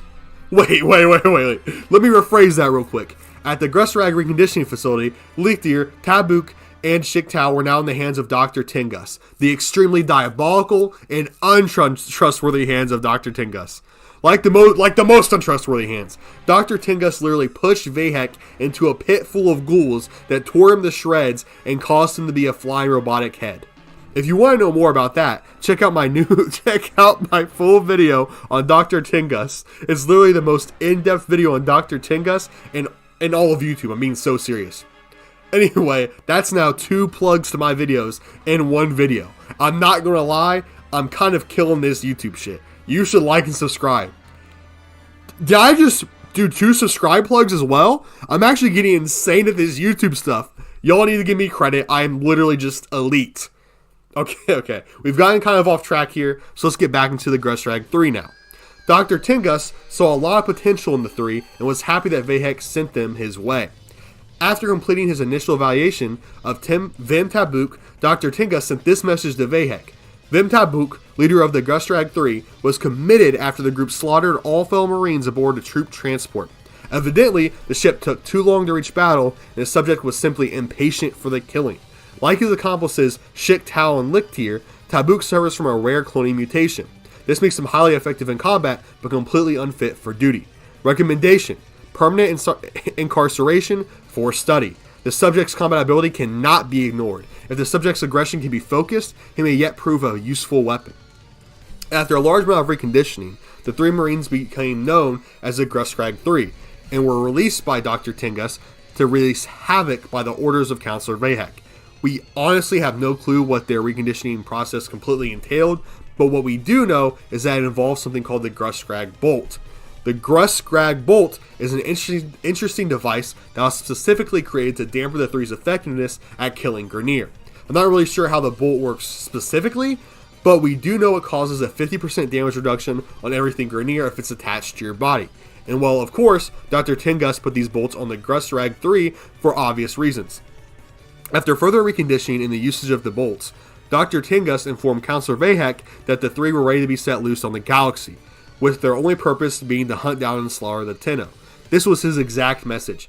Most honored Councilor Vay Hek, the agony treatment has worked. Tests show aggression has been shifted to the Tenno. The Grustrag 3 are now ready for release and are eager for your orders. Please note, fratricide is still an issue. Conditioning did not completely remove violent tendencies towards fellow Grineer. My solution is the Grustrag Bolt. When attached to a subject, this device limits combat effectiveness against all Grineer personnel. The bolt will ensure collateral death is acceptably limited. I have produced a surplus of these devices. Perhaps these will also aid you with your problem. Your loyal servant, Dr. Tengus, Director of the Grustrag Reconditioning Facility. After officially deciding to set the 3 free, Councilor Vay Hek received another message, except this time from a very angry Sargas Ruk, who was mad that soldiers that slaughtered his men essentially went unpunished. Well, I'm sure they got tortured some during the reconditioning. I mean, what could agony treatment possibly mean? But the only punishment Sargas Ruk would have been truly happy with was execution. Anyway, this is what Sargas Ruk wrote. Vay Hek, releasing the Grustrag 3? Tell me this rumor is a lie. Tell me you have not forgotten what those defects cost me. Traitors must be eradicated, but you think they can be rehabilitated? Arrogance. If it was up to me, Grustrag and everything in it would be ash. No doctor can cure disloyalty. The responsibility for this mistake is yours alone. Trust me, you will bleed regret. Ruk. First off, Sargas Ruk is an absolute badass. The quote, you will bleed regret, and the quote, no doctor can cure disloyalty, is just so cool. Like, damn, let me get like Sargas Ruk, bro, please. Anyway, enough fangirling. That's pretty much all the history on the Grustrag 3. Obviously, they got their name from the Grustrag Reconditioning Facility, by the way. I didn't outright say that, but they weren't actually referred to as the Grustrag 3 until they were actually released from the institution. Alright, we've covered the history of them pretty well, so now let's get into talking about their actual presence in the game and what quests they're a part of and what they do, which is honestly, you know, a bit less interesting than their history. So let's get into it.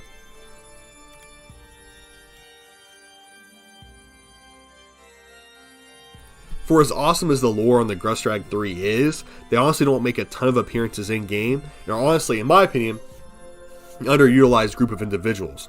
I would love for a Warframe update to add a Dr. Tengus assassination mission, where we lead an assault on the Grustrag Reconditioning Facility, and then we have to fight through the iconic Grustrag 3 to get him. I mean, doesn't that sound like really awesome? It can even be like a little bit of a horror like kind of quest, based with the facility kind of serving as a messed up asylum, something like Outlast, you know, except in Warframe, with Dr. Tengus portraying the mad scientist that's present in, you know, the Outlast game.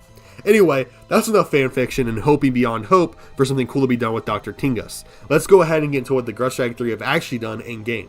The first function they have is by putting a death mark on you, much like the Stalker does. However, they'll only come after you if you complete 5 invasion missions where you go against the Grineer. I have honestly never, in my entire playing career, have ever naturally encountered the Grustrag 3. I actually never even knew that they functioned like the Stalker until I made my video on Dr. Tengus. So in all honesty, I wouldn't be surprised if a lot of you guys watching aren't familiar with the Grustrag 3 either. Because I mean, I feel like most people probably haven't naturally encountered them. Anyway, there really isn't a ton of lore behind this encounter, just if they happen to spawn and attack you, you have to defeat them. But if you're unfortunate enough to lose to them, they'll actually put one of their Grustrag Bolts on you. And guess what? Those bolts can be pretty damn annoying and cause you to deal 50% less damage to all Grineer enemies. While the resources required to actually remove the bolts aren't that hard to get, they do provide a challenge for newer players. In all honesty, as most enemies in Warframe, they only really provide a challenge or a hurdle to newer players, and doing 50% less damage to Grineer can be a significant setback for sure. The only other situation I really think of them spawning is during the quest A Man a Few Words, and of course when you're doing one of Clem's weekly quests. The Grustrag 3 are actually the ones who managed to defeat Clem and take away his Grakadas while he was attempting to rob the Grineer of their potato. The device potato is like this weird Orkin device, not a literal actual potato. I don't know what the difference is with a real potato, but I mean I'm sure there is a difference between the device and like the actual potato. I mean there's no way Clem was risking his life fighting the Grustrag 3 for a normal potato. I mean I don't think he's Irish.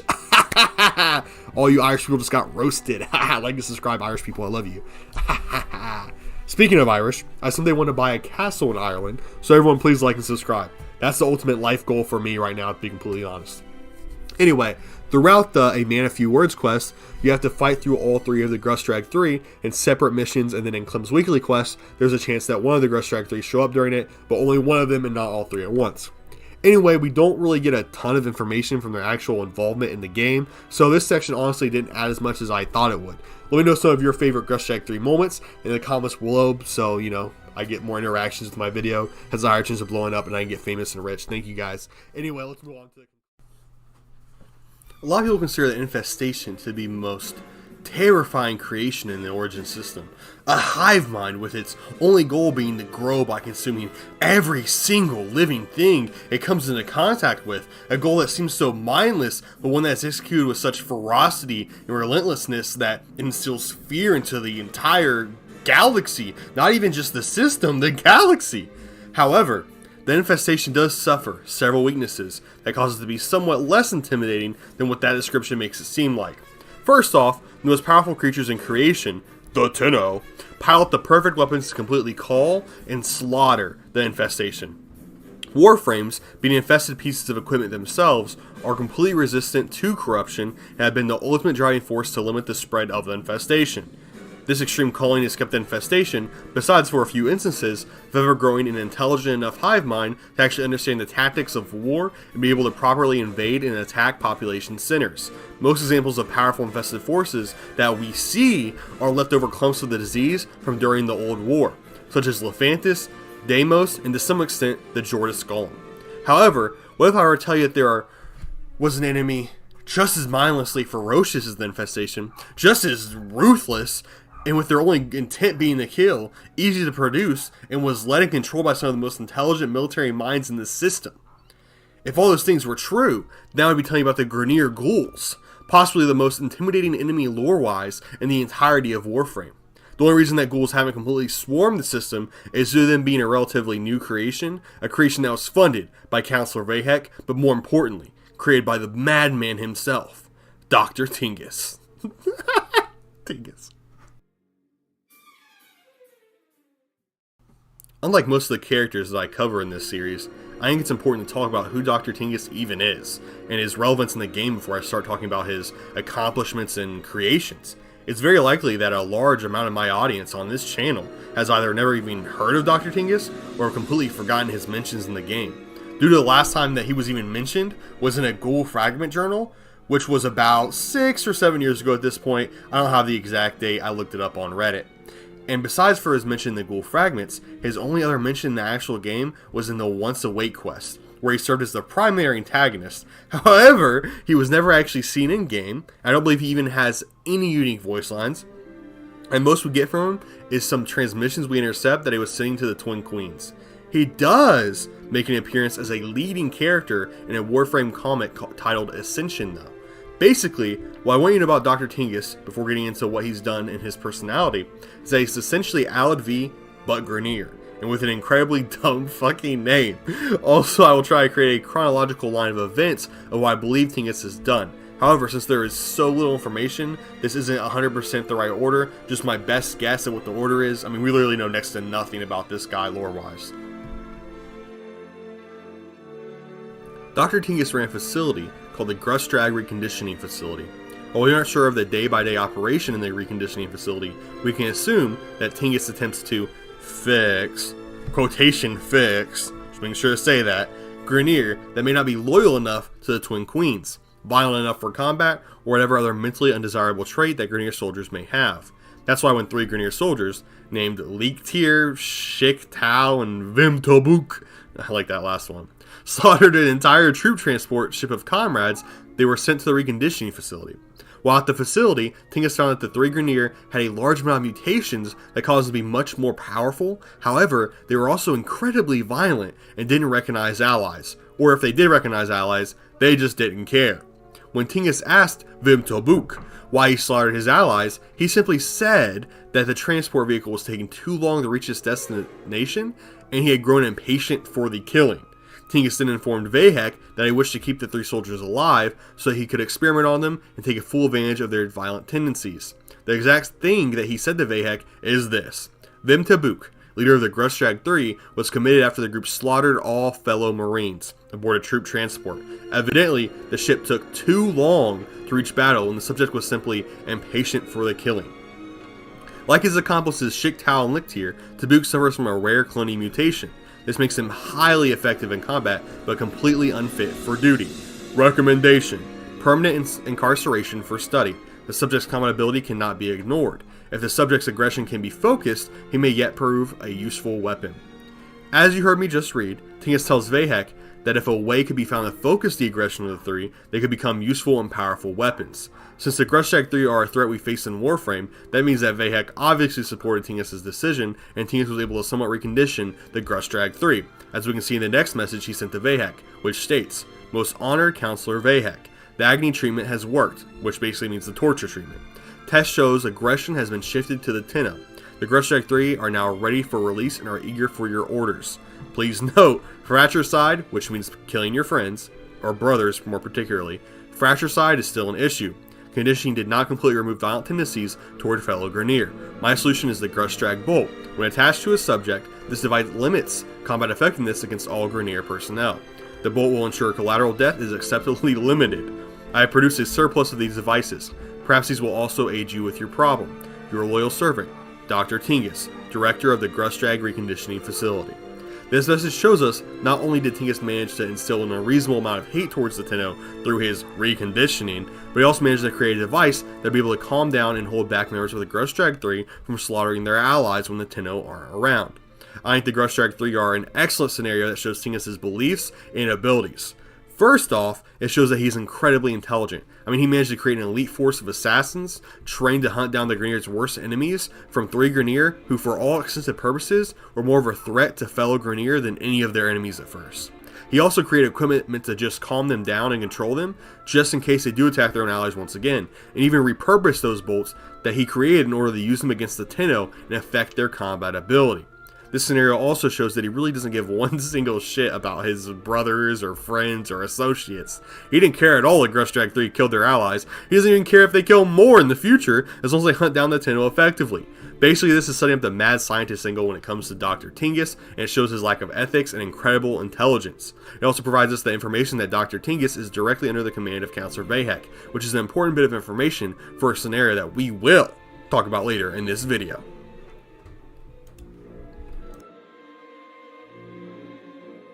Believe it or not, Dr. Tengus is actually considered the main antagonist in the Once Awake quest, even though he has no voice lines, doesn't make a single appearance throughout the entire quest, and is only mentioned in passing by a Lotus, and his only comments made throughout the entirety of the quest were an intercepted message to the Grineer Queens after the quest was already over. The quest does deal directly with stopping his research into the Infested, however. Anyway, I doubt any of you actually remember the premise of the Once Await quest, so I'll go ahead and give you guys the down low real quick, because let's be honest, a lot of these early Warframe quests that have been reworked are incredibly forgettable, let's just be real. However, while I'm not incredibly sure if this is still actually canon or not, the Once Await questline in Dr. Tingus's research is responsible for the outbreak of the infestation in the current Origin system. At the start of the quest, Lotus informs you that a Grineer doctor has been experimenting with some sort of bioweapon, a weapon that would give the Grineer a huge upper hand in conflicts with the Corpus and the Tenno.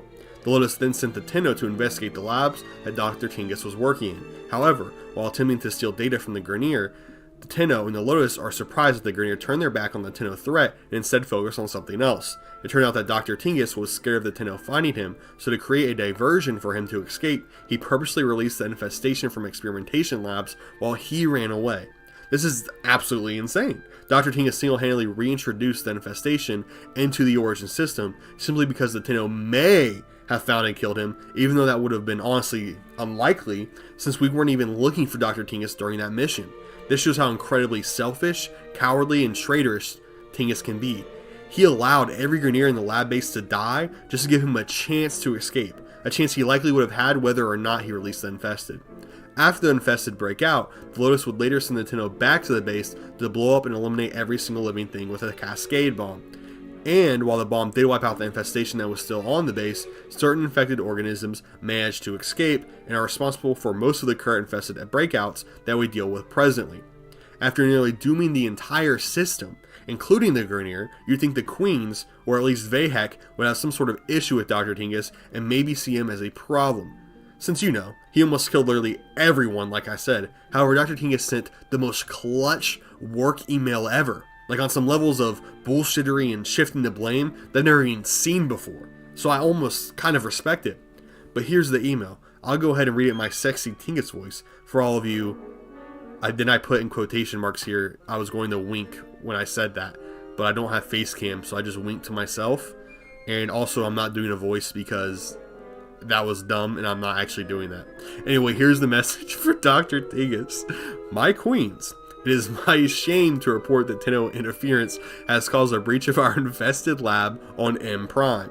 Acting immediately, I order the destruction of the facility which has contained the outbreak. Tragically, I believe the Tenno have stolen spores with the intent to use the plague against us. I will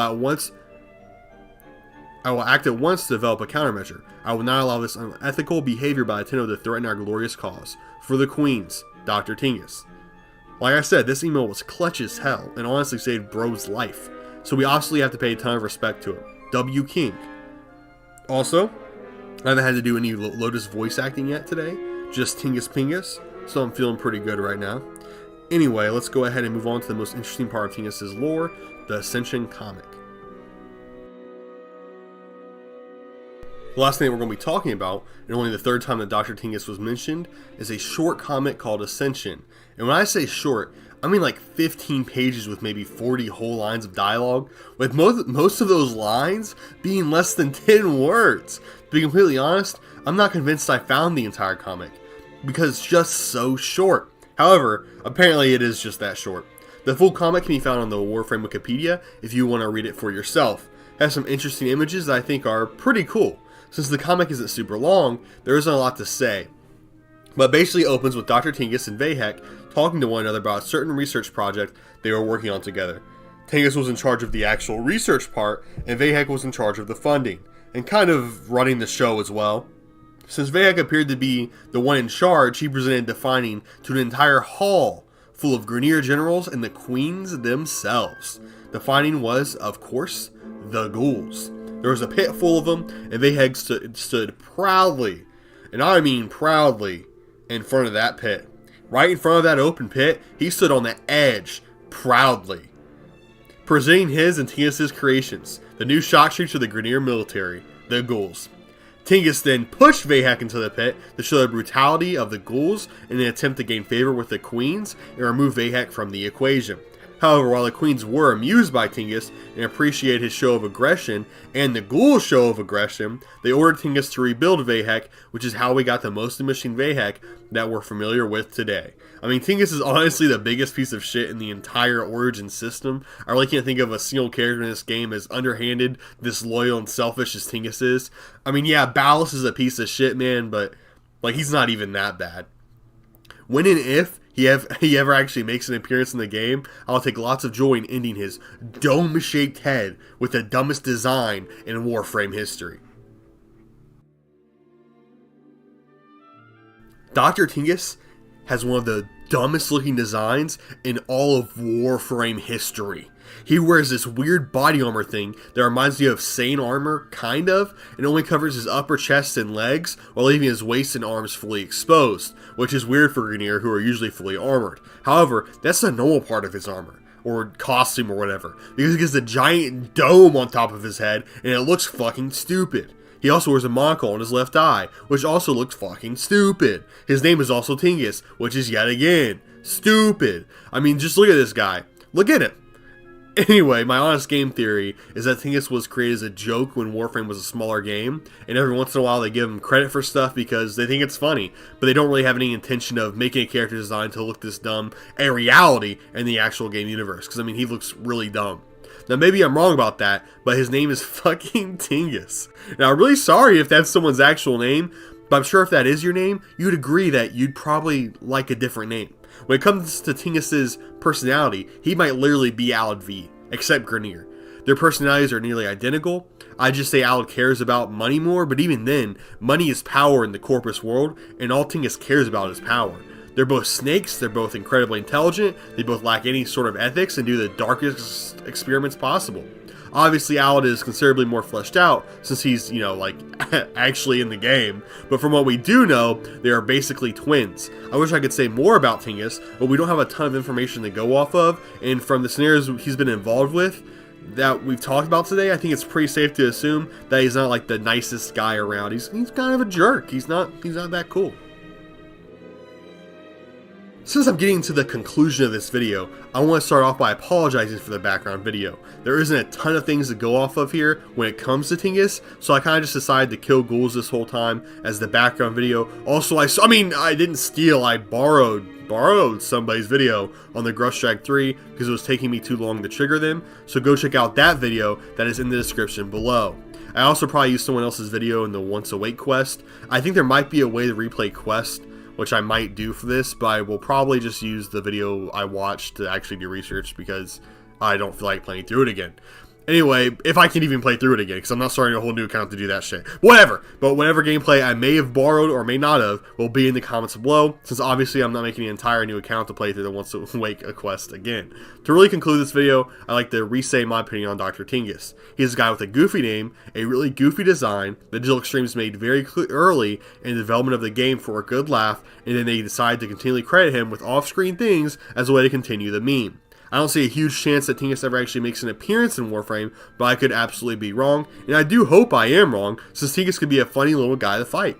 It is interesting that they use someone like Tengus to show why Vay Hek is the way he is, which would be an interesting choice for such a throwaway character. Like, I mean, Vay Hek is very important, and to use someone as dumb as Tengus to be his backstory is kind of dumb. I don't know. Finally, I have one theory I want to end on. At the end of the Ascension comic, it showcases Vay Hek screaming maggot while grabbing Tengus. I'll put it on the screen right now. Which could possibly be the comic implying that Vay Hek killed Tengus, which is why we haven't seen him in the game. If my timeline is correct, that would make sense and be possible. That's kind of like what I built my timeline around, because at first I kind of thought Ascension was before everything else, but I was like, that doesn't really make sense. And then if he does kill, if Vay Hek does kill him at the end, it would make sense for Ascension to be last, because how would he invent things if he's dead? So that's kind of like my thought process on it. Let me know if you guys agree with that. Like I said, there's not a lot of dates going on here, and you can't just go in order of like what was added to Warframe, because that's not how Warframe adds things. Like, they'll add content for a specific person after they're already dead, because in the actual chronological timeline, they didn't die yet when that actually happened, but even though it's the newest content, like, you know what I'm talking about, you guys know what I mean.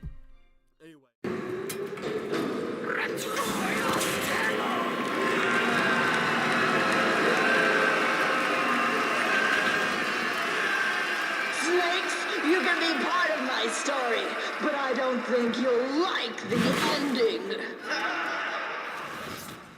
We've talked about a lot of different Grineer throughout these lore videos that I've been creating. The mad scientist, Dr. Tengus. I thought it was Tengus this whole time, it's actually Tengus. That's my bad, guys. Tengus is funnier. The genius with the savvy accent, Regor. The goat himself. and the cunning Captain Vor, in my opinion one of the most iconic villains in the game.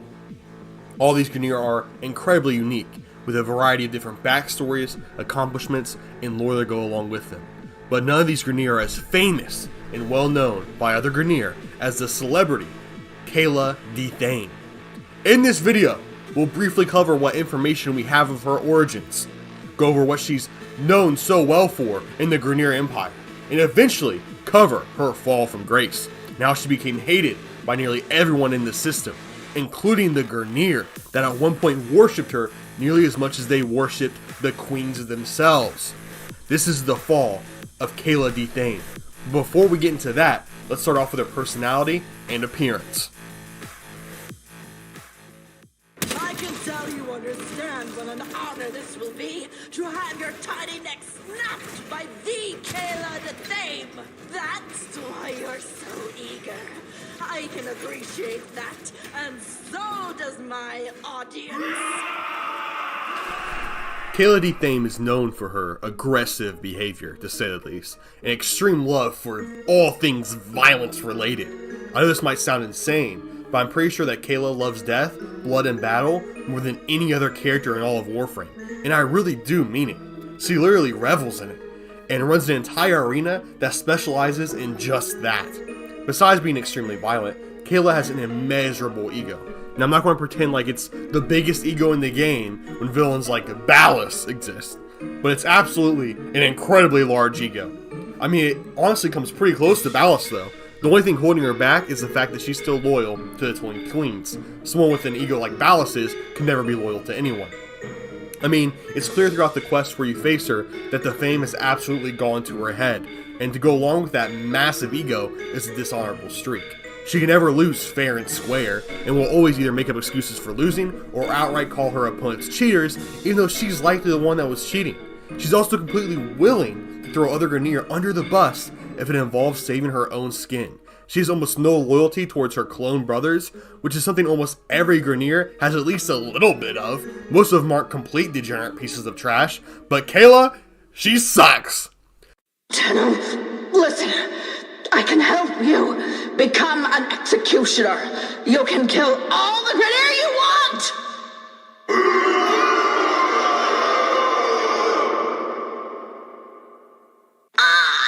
Stop! Tenno, I can make you famous. So basically what I'm saying here is that you absolutely should not wife her up, chat. She will cheat and leave you for a better man or woman. Or let's be real here, probably a worse man or woman, because whoever you are watching this is absolutely amazing and deserves the world. Especially if you hit that like and subscribe button. Finally, Kela is also a little bit of a coward. And like a lot of Grineer we've faced, she doesn't really look into the eyes of her death with honor. She begs and attempts to run away from her fate, which is something we don't typically see from most Grineer commanders that we face. Anyway, besides for her even larger level of violence than most Grineer, huge ego, and dishonorable nature, Kela also shares traits with a lot of the typical Grineer commanders, being far more intelligent than most standard Grineer, and of course, far more talkative than most other Grineer. In all honesty though, she makes several decisions throughout the game that makes me question her intelligence. Her ego is so large that she makes terrible decisions due to not properly judging her own power as compared to something as powerful as, the Tenno. To sum up her personality in one sentence, she's a violent narcissist.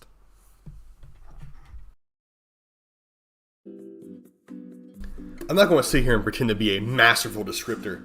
I want to be completely honest and admit that I'm pretty much ripping her entire description from her Wikipedia page. I'm sorry guys, I'm just not going to sit here and look lovingly into her eyes. Actually, I think I've made that same joke before.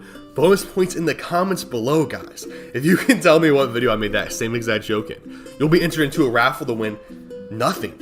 Please also drop your social security number for a bonus chance to win me stealing your identity, taking your assets, and spending all of your money. Please do it, guys. This is going to be huge. Trust. Anyway, Kela is a female Grineer, at least I'm pretty sure based off her voice, but sometimes with clones it is somewhat hard to tell. Along with that, she's incredibly tall, taller than pretty much any other Grineer that I can think of right now. Along with that, like most Grineer leaders, she's almost completely robotic, with all 4 of her limbs being replaced with robotic appendages. She has double jointed arms that also serve as shotgun blasters, depending on how she's using them. And she has powerful thick legs that enable her to jump distances much further than any organic Grineer would be able to. Watermelons, guys, they don't have a chance. She's crushing all the watermelons. A skin-tight black suit is covering her entire body pretty much, besides for her head, and she wears some sort of scarf around her neck that's apparently used to cover up her rocket launchers that she keeps primed on her shoulders. This person is insane. If someone has rocket launchers attached to their body in any way, they are officially insane. While doing research for this video, I came across a forum post saying that the scarf kind of makes Kela look like a vagina with her head being the clip. I don't really have a comment on this, I just think that it's incredibly funny. Hopefully her design is not ruined for you guys as well. Because when I saw that comment, it was absolutely ruined for me. It's all I could think of. Another notable thing about her is that even though she is a fairly old Grineer, her face doesn't really show the wear and tear that you generally see from Grineer leaders. There's almost no blemishes and just some minor scarring, which is very impressive seeing as most Grineer look at least somewhat deformed from their genetic issues. I think that this is a form of visual storytelling. I mean, it makes sense that Grineer seemingly uninfected by a cloning process would become an idol to others. Certainly her looking more presentable and attractive than most other Grineer not only lend her success for her program, but also partially responsible for the massive ego that she carries around. And not to get too English teachery on you guys, I'll leave the comment of her looking like a vagina is more accurate than the original poster even intended. Grineer society is matriarchal, meaning that women generally have more power, hence the twin queens. I think that's certainly more than just coincidence that Kela looks like that, is female, and is the most worshipped figure in Grineer society besides for the queens themselves.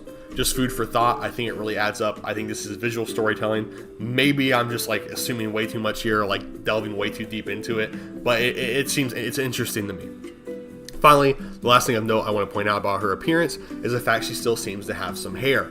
I don't really know if Grineer clones typically start out with hair and then lose it at some point, or if the hair is completely unique to her. Both options seem possible because she doesn't seem to be affected by cloning issues nearly as much as other Grineers, so I believe that could be a typical Grineer thing, and she just happened to keep her hair. I mean, it could be like a toupee too, I guess. I really don't know. Anyway, her haircut is terrible, and her barber needs to be put on the FBI's most wanted list because it looks bad, guys. I mean, it does not look good. Insert like you cut G. Okay. Don't know if I was supposed to say that, guys. I don't think I was. That is my fault, but I'm still going to play the clip because it's going to be even funnier now because I made a big deal of it. That's how that works. Yep, I'm locked in. Now let's move on to the lore after the clip. Okay, you guys get it. You playing Minecraft? I like you cut G.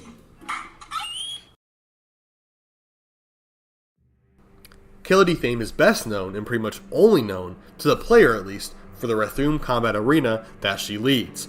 The Rathuum is a combat arena where Grineer war prisoners, defectors, and whatever poor souls have pissed off Kela are thrown into an arena where they must face a team of elite and powerful Grineer soldiers known as executioners that work for Kela Thaym. In this arena, the prisoners have to attempt to defend themselves against these executioners in arena-like combat.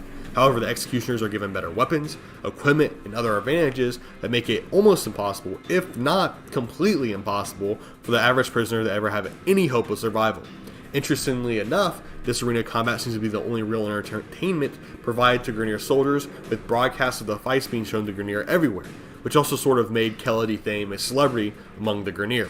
Besides constant propaganda being sent from the Twin Queens, the Rathuum events seem to be the only source of entertainment for Grineer, at least entertainment that isn't them directly murdering or torturing someone. Instead, they're just watching it happen. So let's go ahead and move on to her origin, which I don't have too much to say about it, so let's just get right into it. There isn't a whole lot of information here about her come-up. Something extremely important about all of these villains is their origins. And unfortunately for Kela, there doesn't seem to be a lot of information when it comes to her origins or what made her so much more eccentric, powerful, and egotistical than the average Grineer. One of the few tidbits of information that we do have is that she apparently spent 10 more years in mandatory military service than was originally required of her. This was a choice on her end, and we really aren't sure why she chose this, but we do know it likely led to her having a closer relationship with the Twin Queens, which is probably what assisted her in running the Rathuum and having her own show. And I'm guessing the Twin Queens smiled upon her because of her excellent military service and gifted her this, maybe. I'm not really 100% sure. We don't have a lot to go off here. But besides for this little bit, this is pretty much all I'm okay with inferring about her history. There's really not a lot to go off except for like a few comments by Lotus, which basically provides all of the background information that we do have. There just isn't much going on. Anyway, let's move on to her interactions with the Tenno.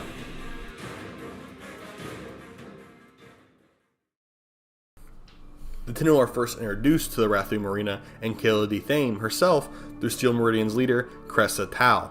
Cressa informs the Tenno that an entire company of Grineer defectors heading to the safety of the Steel Meridian were captured by Kela and forced to fight for their lives within her arena, basically meaning certain death for each one of the poor defectors. Captured deserters have cried for Rathuum. Do you know what that means? Trial by combat! Confused? It's simple. Shooty live, innocent. Shooty die, guilty! This court is now in session! The Steel Meridian reached out to the Tenno for help, and as a response, the Tenno entered the tournament on behalf of the defectors. I'm not really sure why there were rules to allow this, but it does make me question the intelligence of Kela. But I guess it's her birthday, and she can cry if she wants to. Or in this case, decide to randomly follow the rules that allow anyone to take the place of the defectors, even though she constantly breaks the rules anyway, especially when she knows she's going to lose, which any semi-smart Grineer knows that'll be the result when up against a Tenno without immeasurable support. So I don't know why she allowed this. Anyway, the Tenno easily dispatch whatever executioners are sent their way, no matter how much Kela is cheating. Eventually, Kela begins to claim that the Tenno are cheating, even though she was the one that was actually cheating, and that she was going to kill the prisoners anyway. The Tenno cheaters have decided to disrespect the rules of Rathuum and come after me directly.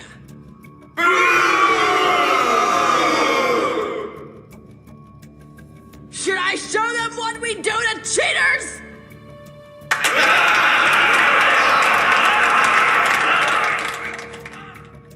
Classic crybaby younger sibling stuff. Wait, I'm the youngest sibling in my family. I take all of that back. Classic older sibling crybaby stuff, for sure. Due to Kela breaking her word and intending to kill her prisoners regardless of the results of the tournament, the Tenno then set their eyes on dispatching her before she has a chance to publicly execute the deserters. Kela Thaym was confident, more confident than any Grineer before her, and she believed that she was more powerful than any of the Grineer that came before her as well. She knew the Tenno were coming, but she wasn't scared. She believed she could cut them down, even though she watched her strongest executioners, corpses, hit the ground in front of her. She was more than a Grineer. She truly believed she was a goddess. She was Kela Thaym. Unfortunately, this false reality would be cut through. Her soldiers cut down. Her executioners cut down. She was the only one left. And unfortunately, the revolution was televised. The entire Grineer Empire watched her be beat down by the Tenno. And beyond that, they watched her beg for her life and offer the Tenno endless Grineer to slaughter for their own enjoyment if they would only spare her. Throughout her entire life, she had only experienced the cheers of millions of Grineer, so it only makes sense that as she lay there dying, that the Grineer would again be cheering. No! No! No!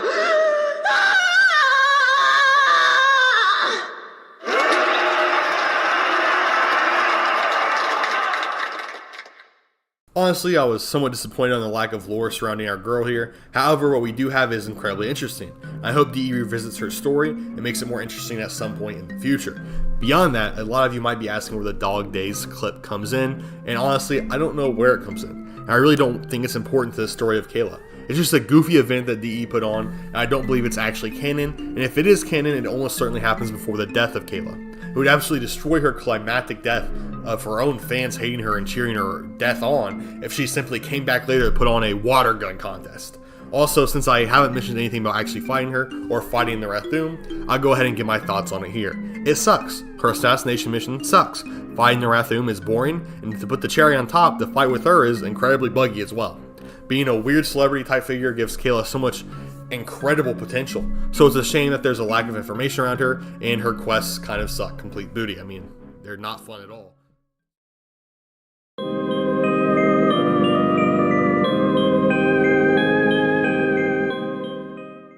The Grineer are known for being incredibly ruthless and violent individuals. I mean, I think I've said this in nearly every single video I've created up to this point. I mean, go check it. I think it's true.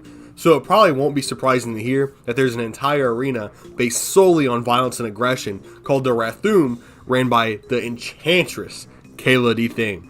Anyway, so since they're so well known for their violence, it's probably no surprise that there's a group of individuals called the Executioners that are the fighters in the Rathuum arena. Today, we'll be talking about these Executioners, how some were kicked out from the Grineer military and now only fit in with their fellow killers, or how some particularly violent individuals only ever wanted to participate in Rathuum and loved the constant combat and killing of innocent prisoners. And yes, I said innocent prisoners, because usually they are innocent. Today, boys and girls, we're talking about the Executioners of the Rathuum arena and getting into their backstory and who they are. Welcome to Rathuum. I think this intro makes Rathuum sound like way more badass than it actually is, because I absolutely hate the Rathuum quests and arenas. I think it's one of the most boring quests in the game, with Kela and all of that. Like, the arenas suck, they just take forever. The missions, like, literally just take forever and are super easy. I mean, even for newer players, they're usually pretty easy. But anyway, let's move on and actually talk about the Executioners and the lore behind it, not the lame missions themselves. The most popular and well-known Executioner, I mean, this guy's a real star, with probably the largest amount of lore, is Duram. Duram was a particularly violent Grineer. Throughout his entire life, he loved harming things. This is like some serious like school shooter energy, guys. This guy should have been put on a goddamn list. Anyway, he gained great joy through harming and injuring others, and he made it very apparent. Whether he's fighting somebody or just torturing them, it's not the love of the battle for this guy. He just likes doing it. Duram took great pleasure in hurting others, and he's honestly one of the most evil Grineer that we've ever heard of. Like, it's not even close. This guy's straight up evil. Like, this guy just loves hurting people, which is absolutely insane sociopathic type shit. After hurting people with his normal weak body, Duram decided that he needed to upgrade himself like a lot of Grineer ended up doing.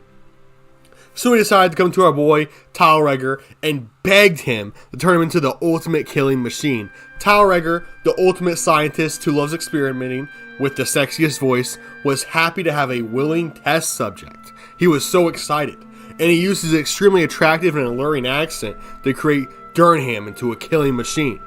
Oh yeah, he also used science and robots, but it was mostly just his voice. Let me play a voice clip that we can all enjoy here real quick.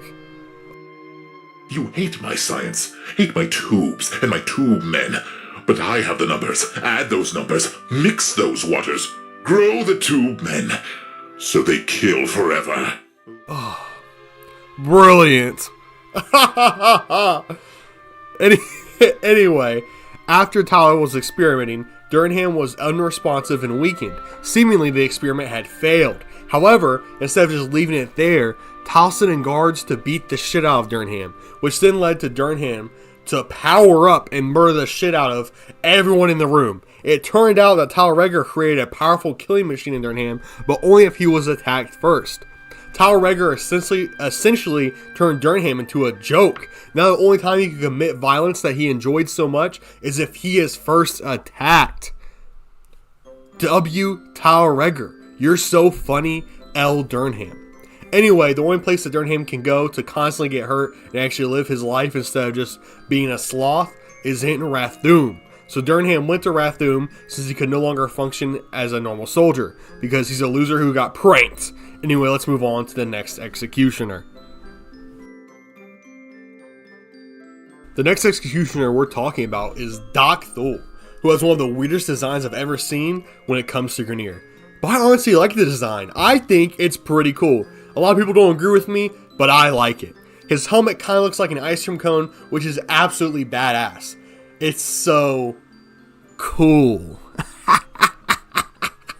When it comes to his lore, however, it's unfortunately not equally as cool. It's more like hot poo, maybe. Maybe like some poo that's been out in the sun for a while. That's maybe what his lore is. Doc Thul used to be a medic under the legendary general Sargas Ruk. However, his employment under him didn't last for that long because when one of the Sargas Ruk's favorite officers got injured, Doc Thul failed to save him. It's unclear what his injury was, or if it was even possible for the good doctor to even save the soldier, but Sargas Ruk seemed to think that it was possible, which led to Doc Thul losing his spot as a medic under Sargas Ruk and essentially being exiled from having a position within the Grineer military because of it. That led to Rathuum being the only place in the Grineer world where Doc Thul was left to fit in. Honestly, most people didn't expect the medic to make it very far in Rathuum. I mean, it's a place of killing, not healing. But Doc Thul actually ended up becoming a mainstay in the arena. The executioners around him began protecting him in exchange for him patching them up mid-fight and post-fight, and eventually he became pretty well liked by everyone within the arena itself due to his focus on healing and not murder. Basically, Doc Thul is the only likable executioner. Also, some people would argue his head looks more like a poop emoji than an ice cream cone. I am not those people. He looks awesome. Fuck you.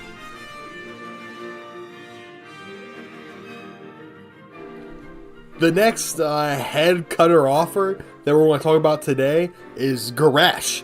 And by this point, you might have realized that I haven't pronounced a single name correctly yet.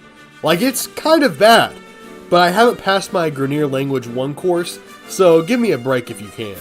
Gash is a little bit more of a tragic past than most of these other executioners. While out patrolling in a remote area, a Tenno attacked and slaughtered Gash's entire battalion, leaving only him as the survivor. You might think Gash got lucky being the only survivor, but unfortunately, when he finally found his way back to the Grineer, they called him a traitor. I'm not really sure why they called him a traitor, maybe because he didn't die fighting, or possibly because he took too long to get back home, but whatever it was, they tried him as a traitor and sent him to Rathuum to face execution. However, in Rathuum, Gash proved to be a powerful opponent and ended up defeating every single executioner they sent after him, which led to Kela offering him a deal: stay a traitor and be executed, or join her and the other executioners in Rathuum. Obviously, since we're talking about him in this video, you can assume with what choice he made. Also, the name Gash sounds kind of like an Eastern European soup name. Would you guys agree with that? I don't know. I just feel like I could see some Polish granny making their family some Gash. Also, side note, he is by far the easiest executioner to kill, and it's melee only, and I probably have 20 kills on him and 5 kills on the other Grineer every single time I win in Rathuum.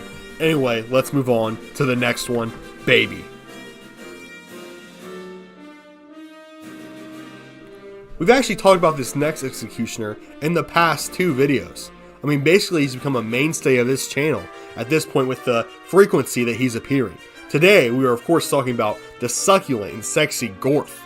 Now, in my Let Kril video, I actually mispronounced his name and called him Goth, but now I'll say his name correctly, the legendary Gorth. Anyway, Gorth used to be a part of the elite Nightwatch Corps. Core!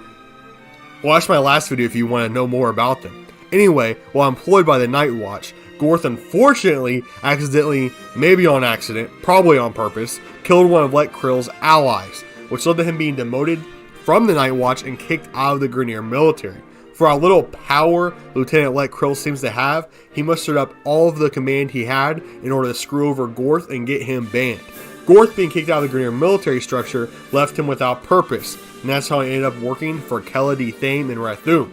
She gave him purpose and a reason to keep on living, which was to kill random Grineer and others who are probably unfairly convicted.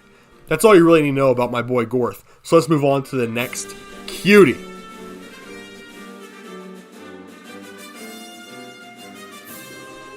This next contestant is particularly morally bankrupt. Olka Horkener comes from a powerful noble family in the Grineer Empire, a family known for producing some of the most powerful weapons and armor that the Grineer have access to. However, Olka decided the Grineer noble lifestyle of having everything she could ever want right in front of her without doing anything just wasn't for her. Couldn't be me. She said that watching her weapons be used to inflict insane amounts of pain and death wasn't enough for her. She needed to get use of them herself. So Olka asked Miss Kela Thaym if she could become an executioner and display the power of her weapons herself against the contestants in Rathuum.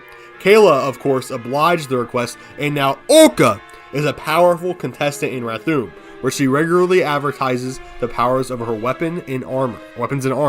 She's pretty much as bad as you can possibly get, creates weapons and armor, and then enjoys using them on mostly innocent prisoners. Next, we have Noke, I don't know, it's N-O-K, whatever you want to do with that. Noke is probably one of the most well-respected executioners, since he actually had very high standing before even entering Rathuum.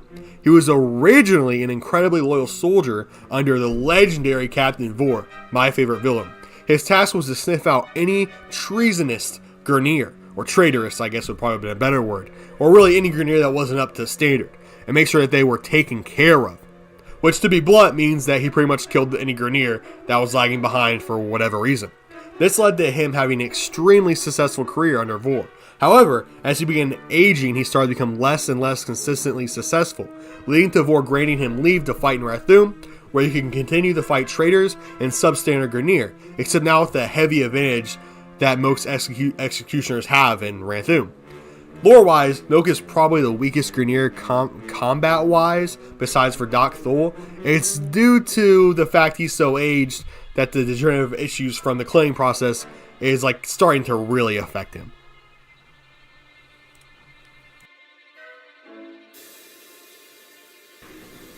Our next executioner, to be blunt, is fucking insane, and his name is Lech. He was working with heavy equipment during his factory job when he suddenly got urged to try out the heavy equipment on murdering other Grineer to test out how powerful the equipment is. He would steal equipment and then modify whatever he stole to make it as effective at killing as possible. So basically Lech was a serial killer. He didn't kill who he disliked. He just enjoyed murdering random people, even if it was just his co-workers. Imagine working with this guy. That would seriously suck some major booty. He would just murder the shit out of you for no reason. Anyway, eventually our boy Lech here got caught, and he somehow managed to flee and make it all the way to Kela, who then rewarded him for his creativity and hired him on as an executioner, and kept him from ever facing the consequences of his actions. Our next two clones have next to no lore, so I'll be talking about them in the same section here together. The final executioners we'll be talking about are Veilbreaker and Zura. Veilbreaker used to serve under Councilor Vay Hek as an elite soldier. However, she was gifted to Kela to be an executioner after Kela supported Councilor Vay Hek's bid to power. The bid to power that ultimately made him in charge of the entire Grineer military, and the most powerful actual Grineer in the Grineer Empire. Zura, on the other hand, just suddenly joined Rathuum. No one knows her origin or why she joined the arena, but she seems to take a lot of joy in killing and hurting others, so maybe that's reason enough.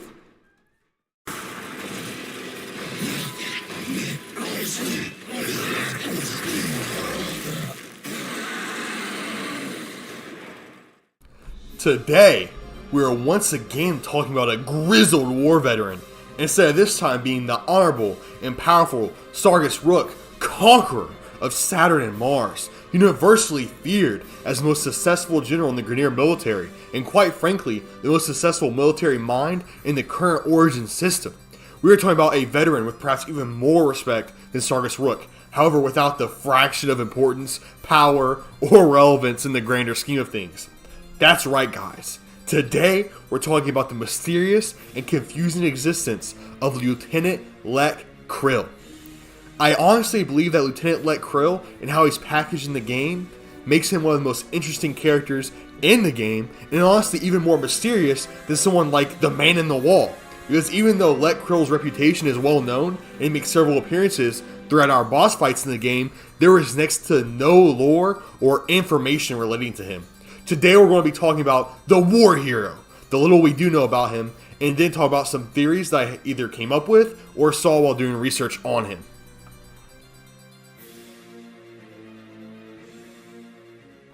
For someone so decorated in the Grineer army, we know shockingly little about the accomplishments of Lieutenant Lech Kril. We don't know things like how he became revered, what battles he fought in, why is he only a lieutenant, and most importantly, what is the length of his penis? I mean, we have at least this much background information on every other enemy in the game, besides someone like the Sergeant, who is literally just an unnamed Sergeant, and it's really confusing why he has a boss fight, but it doesn't matter. The Sergeant is very different from someone like Kril, who's a named war hero. Kril has been involved in 2 operations, or not even really involved in, just kind of mentioned. The first is Rathuum, the connection being that the executioner Gorth apparently killed one of Kril's allies, which led to him losing his spot in the Night Watch Corps and having to become an executioner under the beautiful Kela Thaym.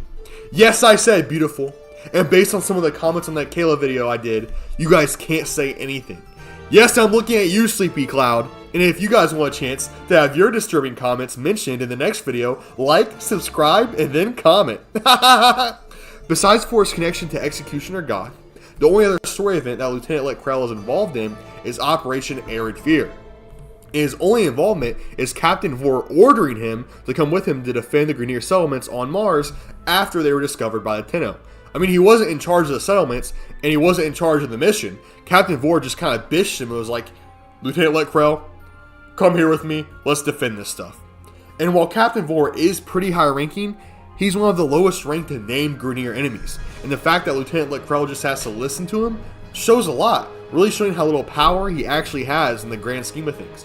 I mean, the hierarchy of Grineer in the videos I've done goes the Twin Queens, Councilor Vay Hek, Sargas Ruk, or Regor. I'm not really sure which one has more power out of those two. Then Captain Vor, and then lowest on the totem pole is Lieutenant Lech Kril. I'm not really sure where Kela ranks here, but I don't think that she's really considered part of their military hierarchy. However, something interesting is that Regor at some point mentions is that Lieutenant Lech Kril oversees Mars and that he's generally considered in charge of it, even though he's still overranked by everyone mentioned already. So maybe he's just like the lowest totem on a very high-ranking pole.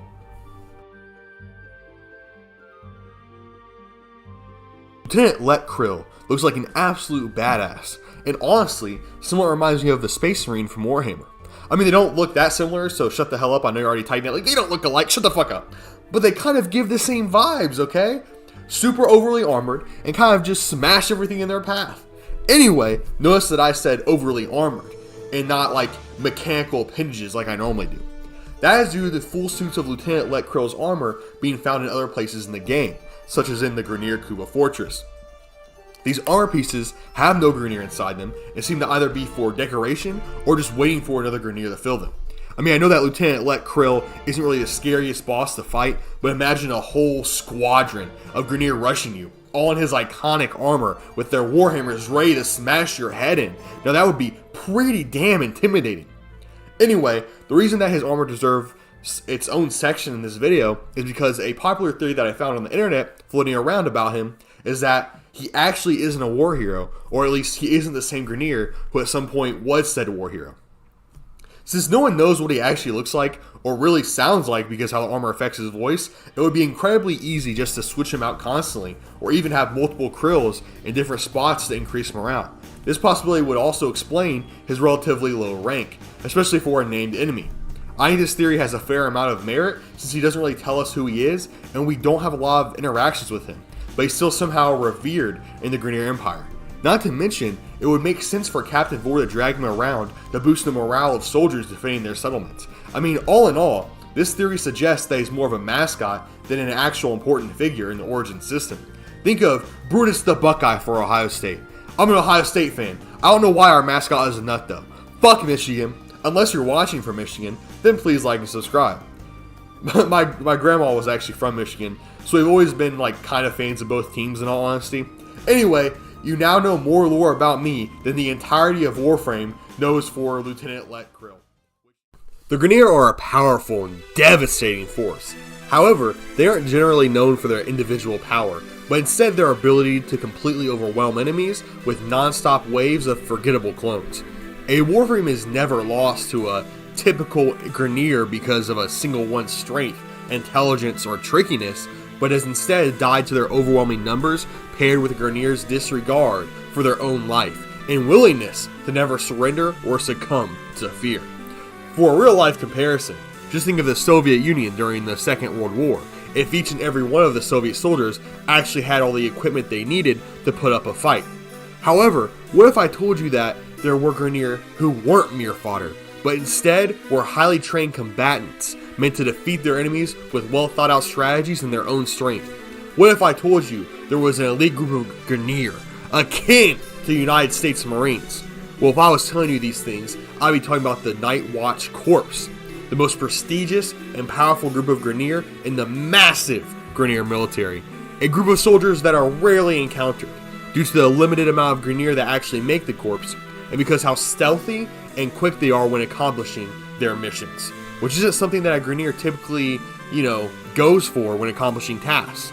I mean, when have you ever heard of a stealthy Grineer? I mean, if we're being real here, when have you ever heard of a stealthy Tenno? I know my ass is never doing that stealth bullshit, and I literally main Ash. I would be the person that does the stealth stuff, but I don't. Let me know in the comments if you guys actually play Warframe like a ninja and be stealthy, because I'm 99% sure that all of us just blow the shit out of everything and fuck people. I mean, fuck people up, bro, never mind, bro. Let's get right into the lore. We honestly know painfully little for something as cool as the Nightwatch Corpse, which hopefully changes here soon, since Digital Extremes is allegedly preparing to drop some fluff lore if you guys in the comments of the last vid have been being honest with me. Now, I don't know if you guys lie a lot, so who knows if you're being real here, but potentially we're about to get some more lore on all kinds of things. Anyway, we only know of 2 missions, both being tactical alerts that actually involve the Nightwatch Corpse with any lore reasoning, the first of which being Project Undermine. The first mission with them involves the somehow always captured Meru. Like, seriously, they're on some Bowser and Peach type shit. Like, how is she always getting captured but then never getting hurt in the process? Like, how have the Grineer just not gotten fed up with her and killed her already? And honestly, why are we even helping her? Like, she literally starts the conflicts between the Corpus and Grineer in Project Undermine and puts thousands of people in danger of their crossfire. Like, she's literally a liability, and we always swoop in and save her. And she's not even a good thief. She gets caught, like, every time. Man, fuck Meru, bro. Anyway, sorry for that rant. Basically, Meru purposely starts a fight between the Corpus and Grineer on Mars by convincing the Grineer that the Corpus were ripping them off. In the process of the conflict between the two factions, Meru attempts to steal from both of them in the chaos. Unfortunately, she sucks. The Nightwatch Corps are present in the conflict and quickly deduce, because they're awesome, that Meru was the one behind it and stealing from the Grineer. Somehow, Meru manages to send a confusing distress signal saying, "Help, need extraction, we'll trade for treasure." The Tenno decide to get involved because of this message and begin intercepting Grineer messages from the surface of Mars. And the Tenno quickly intercepts a message that gives them all the information they need. The message being this: Tenno, I decoded the following message from the data you found. Oh wait, that's Lotus talking. Now it's the actual message. My bad. This is the message. The interloper has been arrested, but refuses to reveal the location of the missing blueprints. Should I apply the pain sequence? Gorth, Nightwatch Corpse. It appears this prisoner does not have much time. You must bring them to me, the Lotus finishes off saying. After seeing this message, the Tenno quickly jump into action to save Meru from the Nightwatch, which of course they're successful in. We're always successful. We're the Tenno. After saving Meru, she confesses that she was the one who started the battle, and then informs the Tenno that if they're willing to finish off the rest of the Nightwatch Corps involved in her capture, she'll give them some bonus treasures. The Tenno then go back and eliminate the remaining Nightwatch Corps members because while we might be ninjas, we become pirates for some treasure. Wow, that was I don't know if that counts as a joke. I apologize. Anyway, this mission does give us some insight into the Nightwatch Corps. First off, they're clearly smarter than the average Grineer because they quickly and easily figure out the cause of their issues with the Corpus and then find the one who did it and lock them up. They even begin torturing Meru in order to gain information. Usually, Grineer just torture people for fun, so it's important to note that the Nightwatch is actually doing it for a reason. Finally, during the actual mission itself, Nightwatch Grineer provide a much higher challenge than their typical Grineer counterparts and have a dark purplish blackish color with red as a secondary color. So they look pretty awesome and are considerably stronger than normal Grineer. Anyway, this is the conclusion of Project Undermine, so let's move on to the second interaction the Tenno have had with the Nightwatch Corps.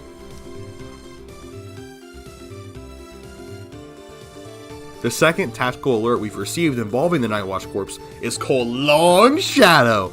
And no, I am not talking about a long, hard... I'm not even going to finish. Long Shadow is just a sus name, okay? It's just a sus name. And this Long Shadow operation honestly tells us almost nothing about the Nightwatch Corps. It's very disappointing. Basically, the Nightwatch Corps set up some sort of base on Ceres.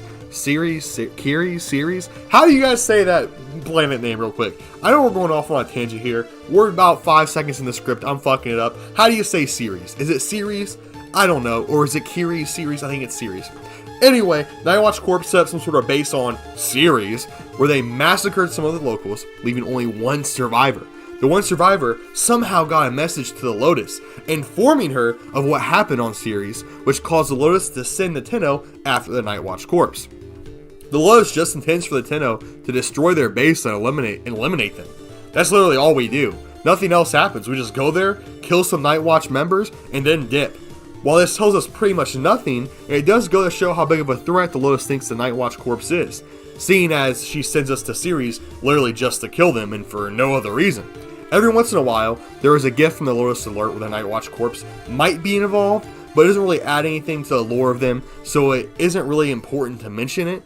The last bit of lore I want to talk about before we get into some of the theories I have is Executioner Gorth, who used to be a Nightwatch Corps member before being demoted to work under Kela after killing Lech Kril's friend. We don't know who he killed or why, we just know we got him kicked out of the Nightwatch Corps, which might mean that Lieutenant Lech Kril has some power over the Nightwatch Corps.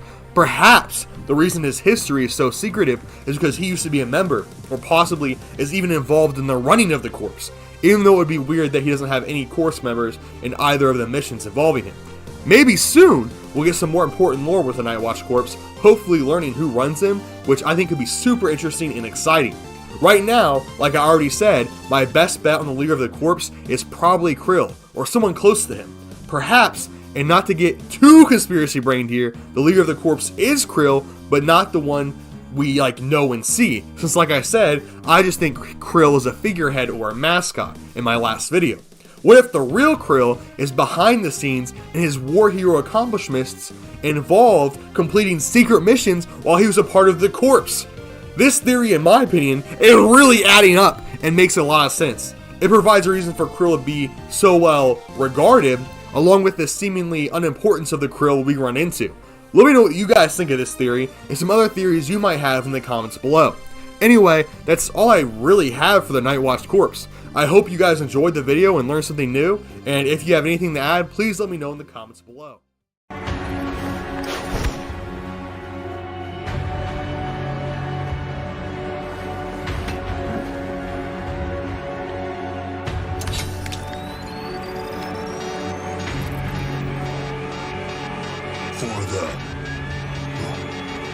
For my brothers. There honestly isn't a lot of heroes in the Origin system, or at least not a lot of individuals that appear like heroes to us, the players. I mean, yeah, to the Grineer people like Lech, Kril, and Sargas Ruk are the heroes, and to the Corpus people like, I guess the Corpus really don't even have heroes.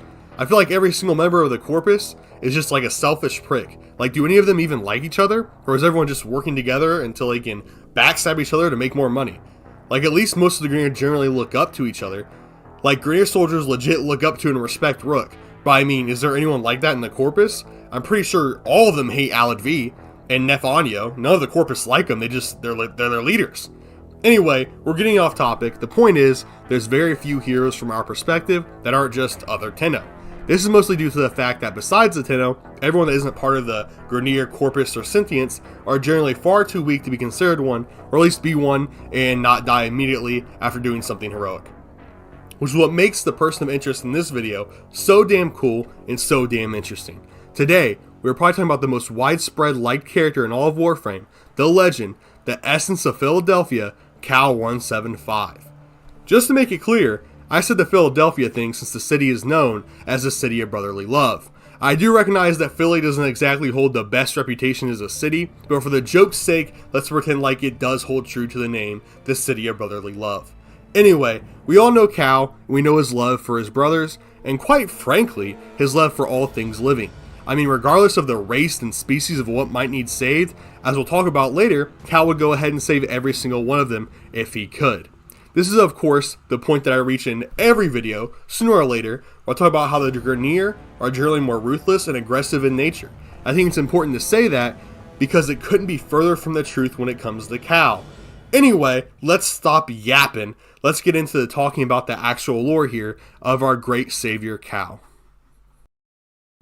When it comes to Kahl's likability, I think it's extremely important to point out that he was introduced in the most thematic, cinematic, and highly produced quest in the history of Warframe. which is of course the New War quest.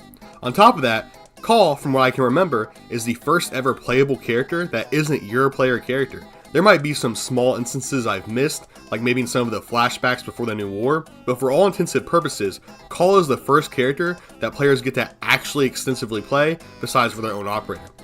So right off the bat, Kahl makes his appearance at the beginning of what is considered the greatest quest in all of Warframe, and is actually the first character that you get to play in that quest. These two things combined essentially ensured that Kahl would be an instant fan favorite, and of course be extremely memorable due to the intensity and uniqueness of his entrance. But now, let's actually talk about what Kahl did on that infamous night, the night the Sentients attacked. Unfortunately for Kahl, he was actually stationed on the plains of Eidolon, as part of Councilor Vay Hek's 8 squad. I mean, I say unfortunately, but it didn't matter where you were when the Sentients attacked, in all honesty, so I actually take that back. The plains of Eidolon are as good place as any to die. You know, who cares where you die wherever you are. It's the Sentients, bro, let's be real. Anyway, Kahl was attempting to fight back against the attack, but it was completely hopeless. His brothers were being destroyed, and the Condrix was deploying a seemingly infinite amount of sentient armies that were mowing down the Grineer opposition. Not to mention, the Condrix essentially functioned like an overpowered Tesla tower from Clash of Clans, and was shooting lasers at any support the Grineer might be able to send, ground or air. Kahl realized that the only way to make a difference in the battle was to essentially attempt to grab a bomb, strap it to himself, and then try to get the Condrix to either eat him or just be close enough to it so that when he explodes, it would destroy the structure. After communicating with Councilor Vay Hek, they both agree that this is the only possible way to make a difference. Obviously, this is an incredibly selfless act and shows the character of Kahl. Not to mention, before activating the bomb that would likely kill him along with the Condrix, he began to say, "for the queens," but then changed his mind and said, "for my brothers," which shows an important shift in his allegiances, and that would be a sign on how he would act after this conflict was over. Anyway, for some reason, the bomb failed to go off, likely to some interference by Era, and then Kahl appears to be captured by Era after failing to detonate the bomb. For my brothers.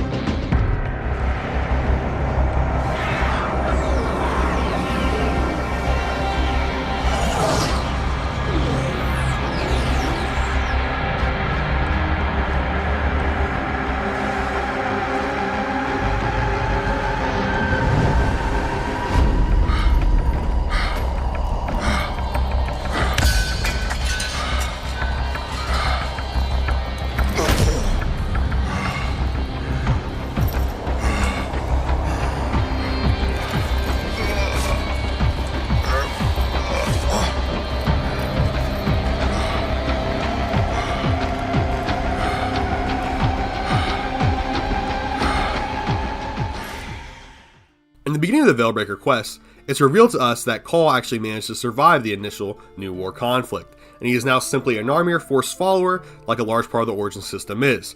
Somehow, however, and it isn't really clear how, Kahl removed his Narmir Vel and regained his own will. This is a pretty badass moment, and just goes down as another in what seems to be an endless amount of completely badass Kahl-175 moments. In all honesty, I believe the Narmir Vel controlling Kahl just simply broke on its own, or its condition was at least worsening, which allowed someone strong-willed like Kahl to actually break free from it.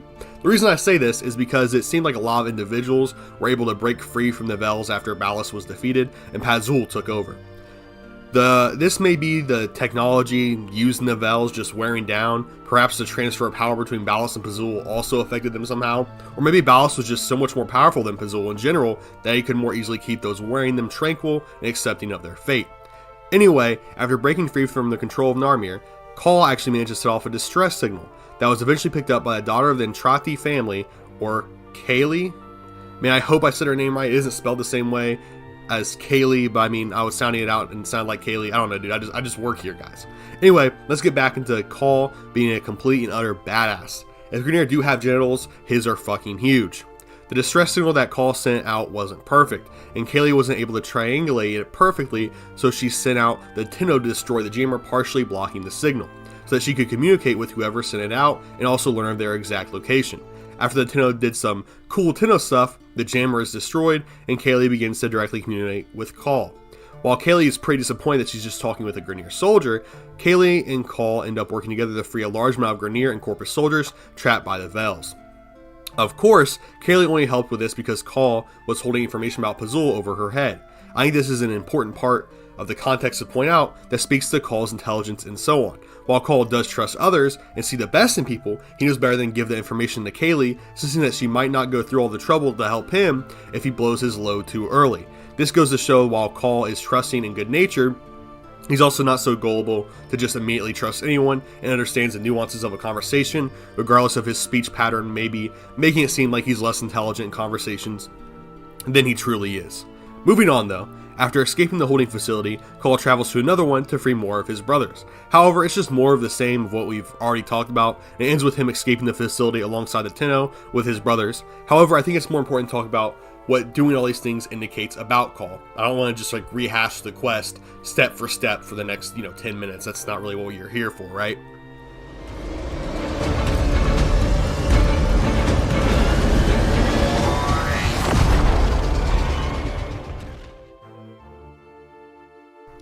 Kahl is unlike any Grineer that we've ever interacted with. I mean, he's truly a special individual.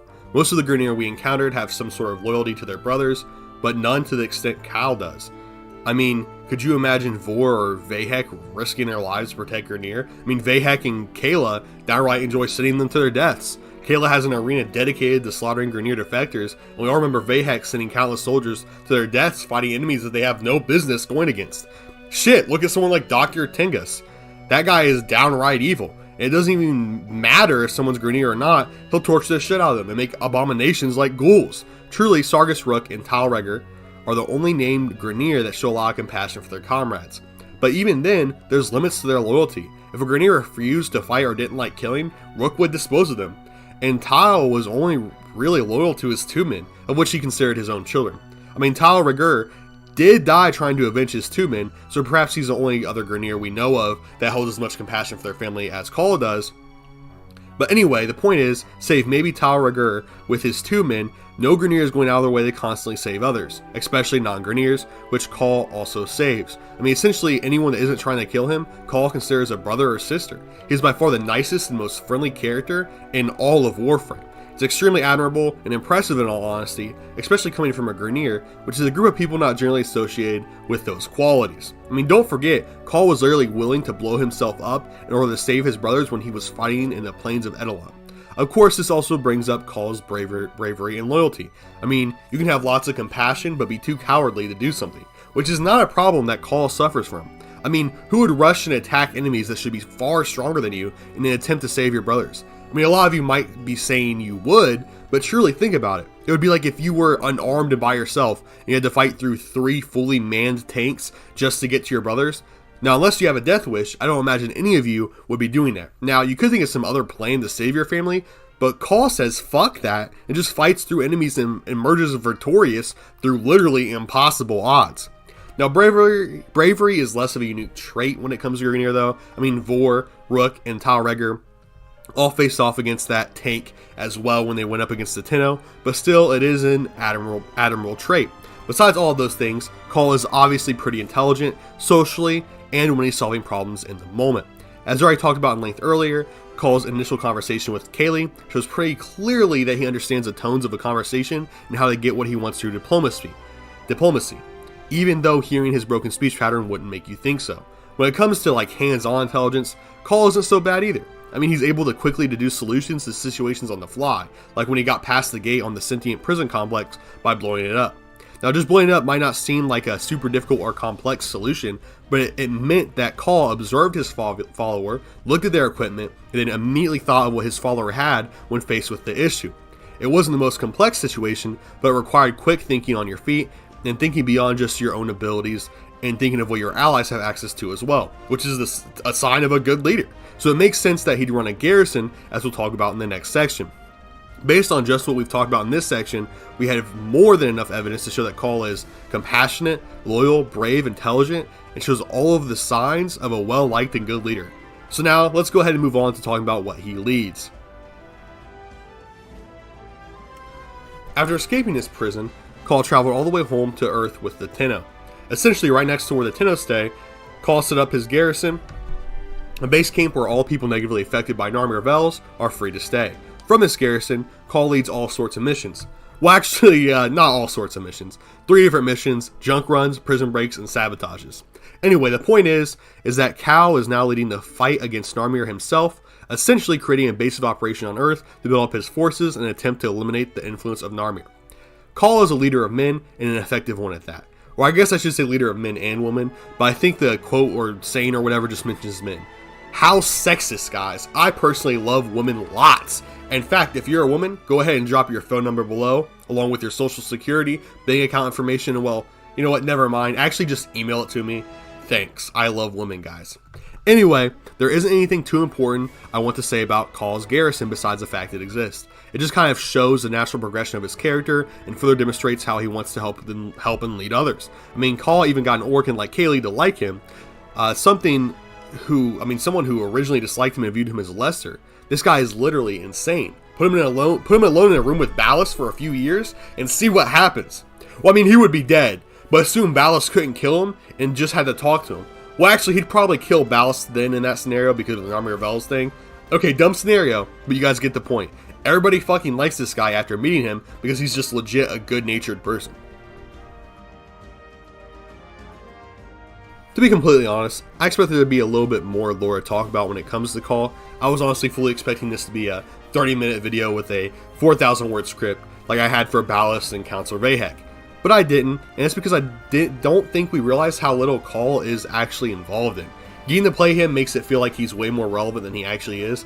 I mean, he's only appeared in 2 story quests, being Veilbreaker and the New War, and of course you have to complete his faction missions where you play as him, but besides for expanding his base and becoming friendlier and friendlier with Kela, there isn't a whole lot of lore behind his garrison missions. And of course we get told all the lore straight up when playing as him. So I mean, there just isn't a lot to really deep dive into because everything is right in front of us. When looking at someone like Sargas Ruk, I had to look at like the history of Sargas Ruk and like 10 different missions that you can no longer access anymore. But with Kahl, everything is just right in front of us. We all played through it. It's still accessible. It's kind of hard to find deeper, unique stuff when it's just all there. Anyway, even though there wasn't quite as much information and hidden away things like I was hoping, it was still an absolute pleasure to look into Kahl, and for the most part, just rehash what happened 5 years ago when he was first introduced into the game. In all honesty, he bears a lot of similarities to Goku, being badass, super friendly, and always looking out for his friends. Only difference is that he fights when he needs to, while Goku fucks everyone over he loves and cares about for just a good fight. Which I think means that Kahl is more virtuous than Goku. I'll just come out and say it. I don't have a cool, ominous intro planned like I normally do, because the character we're talking about today is quite frankly so badass that I don't even need a hyped up intro to introduce him. Today, boys, girls, everyone that may be in between, we are talking about the legendary and powerful Wolf of Saturn Six. Now, unfortunately, I was taking one of my mini breaks from Warframe while Night Waves were first introduced into the game, which was around February 2019. And I actually missed the first couple volumes of Night Waves, and unfortunately for me, that means I missed out on some of the coolest non-main plot lore in the entire game. I mean, looking back at it, the Wolf of Saturn Six and the Emissary are both incredibly interesting side stories that provide a lot of context about parts of the Origin system that we aren't that familiar with. The one I first managed to partake in was actually the Glassmaker, which was honestly super good as well. But missing out on Wolf and Emissary absolutely pains me as someone who is a dedicated Warframe enjoyer. So now the best thing I can do is research their stories and talk about the Wolf in great detail. For this video, I actually fought the Wolf for the very first time. And oh boy, that's one strong dude. He was eating my bullets like those Canadian pigs were eating human remains. That might seem like a weird comparison, but look it up, guys. This serial killer named Robert Picton would murder his victims, then bring them back to his farm in Canada, and then hide the evidence by feeding the remains to his pigs. I mean, that's like insane. Like, how do you come up with that? You have to be so diabolical and evil. That guy sucks. And you might be wondering why I'm still talking about this in a Warframe lore video. And that would be a great point. Now let's get into the history of the Wolf of Saturn Six. Please like and subscribe for more random serial killer facts. And I guess for more Warframe lore too, I guess. Before we can talk about the Wolf, we've got to talk about the Saturn Six Penitentiary. We first hear about this prison from our sensual Nightwave host, Nora Knight. I mean, calling her sensual might be crazy because we just see her mouth. But dude, her voice, bro, W Nora Knight and W Warframe. Gotta love this shit, man. But anyway, she learns about the prison because the wolf we're talking about today escapes from it. But let's not talk about him yet. Let's talk about why no one has ever heard of it and why no one has ever escaped before. The name Saturn Six is pretty descriptive of where the Saturn Six prison is located. It is 6 leagues deep into the gas giant Saturn. I had to look it up, but a league is equal to about 3.5 miles, and 6 leagues is about 20 miles, meaning that Saturn Six Penitentiary is located 20 miles deep from the surface of Saturn. For reference, the deepest point in the ocean here on Earth is the Mariana Trench, which is about 7 miles deep. So if you go about triple the miles deeper than that, you'd be coming up on Saturn Six. Now Saturn is much bigger than Earth, seeing as its diameter is 75,000 miles, but still, 20 miles deep into anything is no joke. Ask your mom. That was a terrible joke. Now the reason the prison was built inside Saturn wasn't just because it was hard to see, it's because it's virtually impossible to believe that a livable and reachable structure could actually be created that deep into Saturn. In reality, even approaching the surface of Saturn would result in death, due to the insane winds, which reach about 1,100 miles per hour, extreme temperatures, and the fact that a large amount of the atmosphere is occupied by ammonia. On top of that, the poles have extreme electrical currents that would likely short-circuit whatever transport device you're using to even get close to the planet. Now, Warframe doesn't accurately represent how planets are in the real world, with Uranus and Neptune being especially unrealistic. I mean, all of them are pretty unrealistic, but especially Uranus and Neptune. But anyway, when it comes to the realism of planets in Warframe, Saturn actually seems to be one of the most accurately portrayed planets, which means that I'm going to go ahead and say that how we understand Saturn to be in the real world universe is how it is also understood to be in the Warframe universe. And if we use that same understanding, it would make complete sense why Saturn 6 was completely unknown and essentially impossible to escape from. The Grineer would have had to develop a structure that resisted the increased gravity of Saturn, protected itself from the electrical currents from its poles, managed to resist damage from the intense winds, and somehow managed to ensure that no deadly inhalable toxins found their way into the structure. Of course, if gas was getting into their structure, they would probably already be dead because there would be a leak somewhere.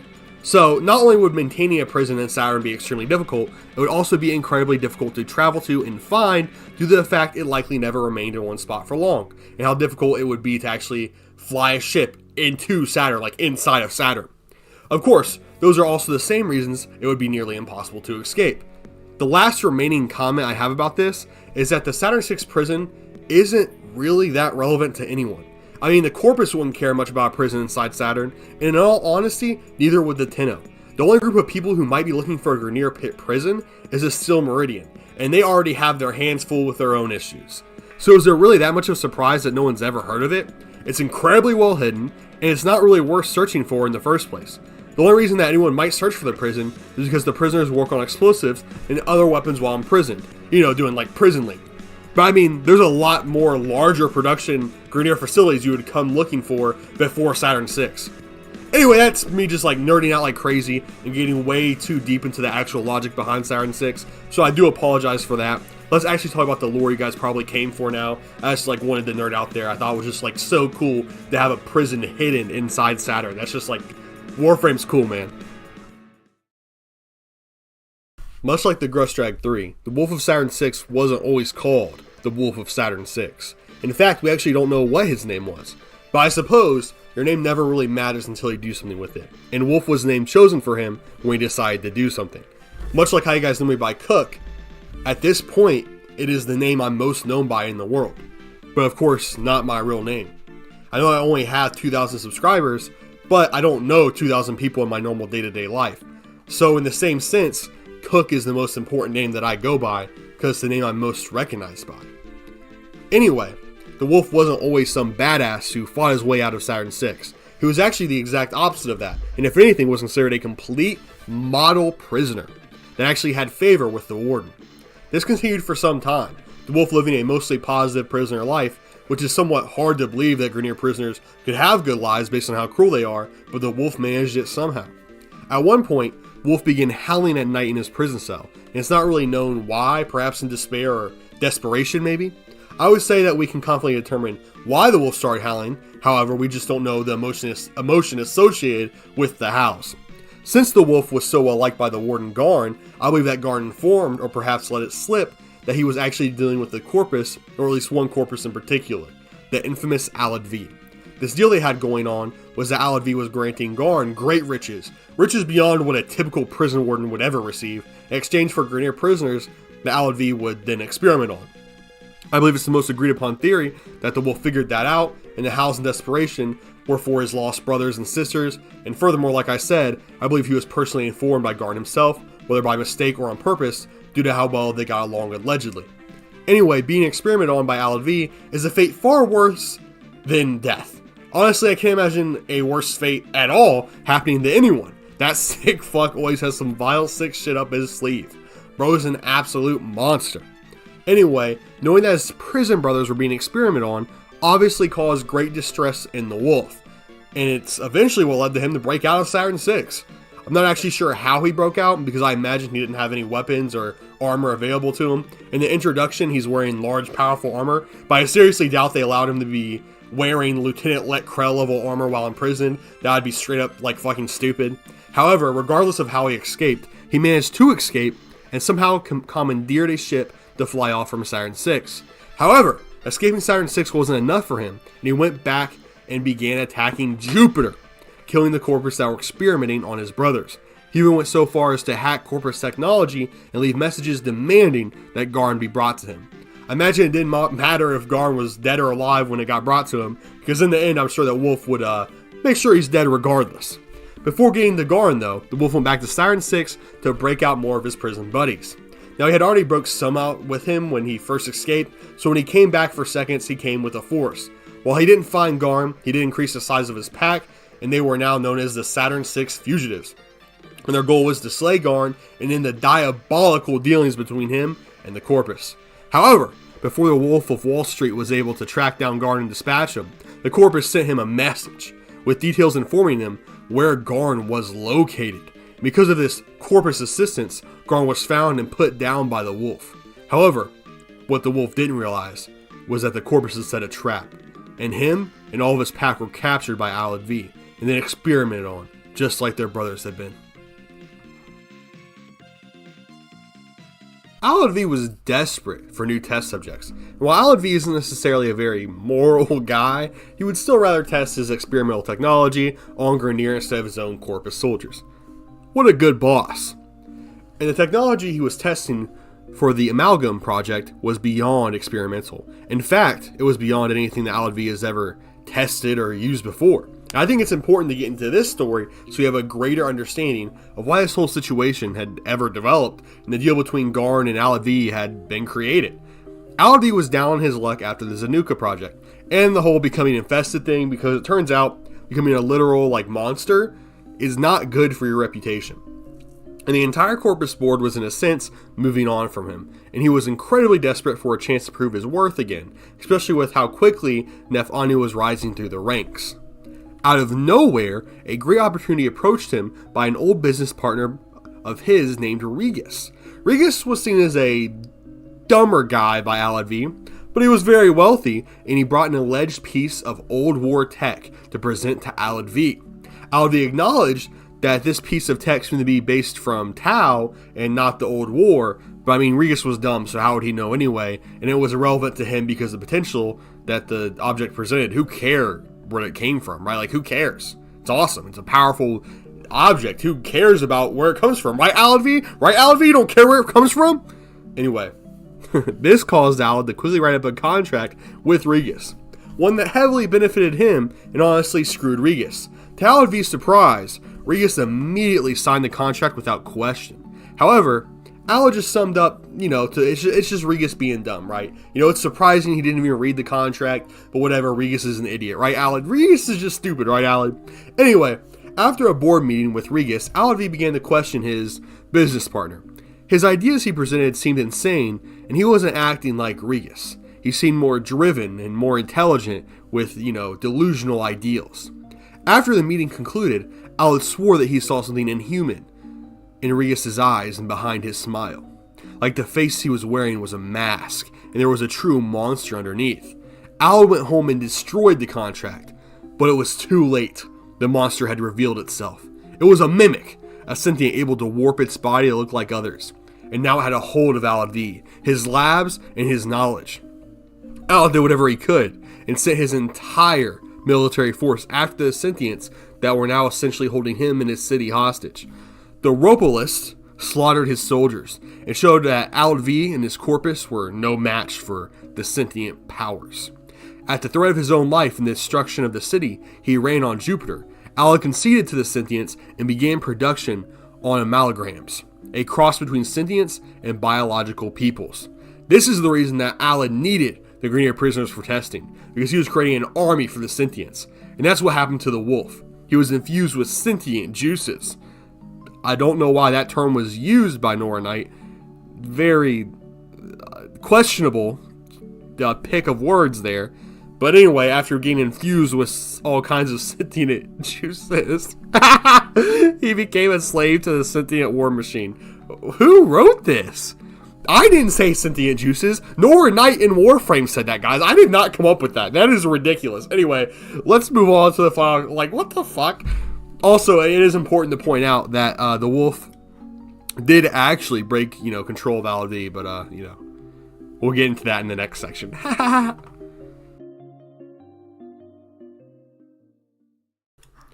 Wolf did actually fight back and release himself from the control of Al-Advi at some point, even with his sentient powers, but as soon as the new war started, the wolf was recaptured by the sentients and used in the Narmir war machine. Even though he fought back so many times, from escaping Saturn Six to even breaking out of the sentient and Al-Advi control, in the end he still ended up controlled by Narmir. This is honestly a pretty depressing story. No matter what he seemed to do or how strong he got, Wolf just kept ending up a slave. I mean, then you take into consideration that he was probably imprisoned for something pretty stupid originally, and his whole life has just been a tragedy of errors. I don't know, not even errors, just of unfortunate circumstances. It's not really his fault. I don't know if there's a more depressing and sad story in all of Warframe. I mean, Kahl even says that he must kill the wolf to free him of his pain, implying that he can't even be saved like a lot of people controlled by Narmir were. Anyway, guys, I honestly went a lot more into the lore of this than I initially thought I would, and I really hope you enjoyed it all. I absolutely love looking into all of this, especially the random planet facts when looking into Saturn. I hope you guys did too. Anyway, make sure you become a member for some perks. To be honest, they aren't amazing, but they have like early access. You get emojis to use for the channel. You get access to our clan I created. It's just me and like one other guy right now, Sign Up King, let's go, that are working on the clan. I've been working on it though. It's coming along, okay? It's coming along. But yeah, there's some other stuff. I think I don't know. I don't remember. But basically, I launched the membership early. I mean, I don't know if I was ever going to watch membership. I ended up launching membership because I did crash my car. I don't have a car right now, so I would appreciate anyone who becomes a member because it does help me save up money for a new car. But of course, just watching this much into the video already helps a ton, like I always say. So thank you guys so much for watching.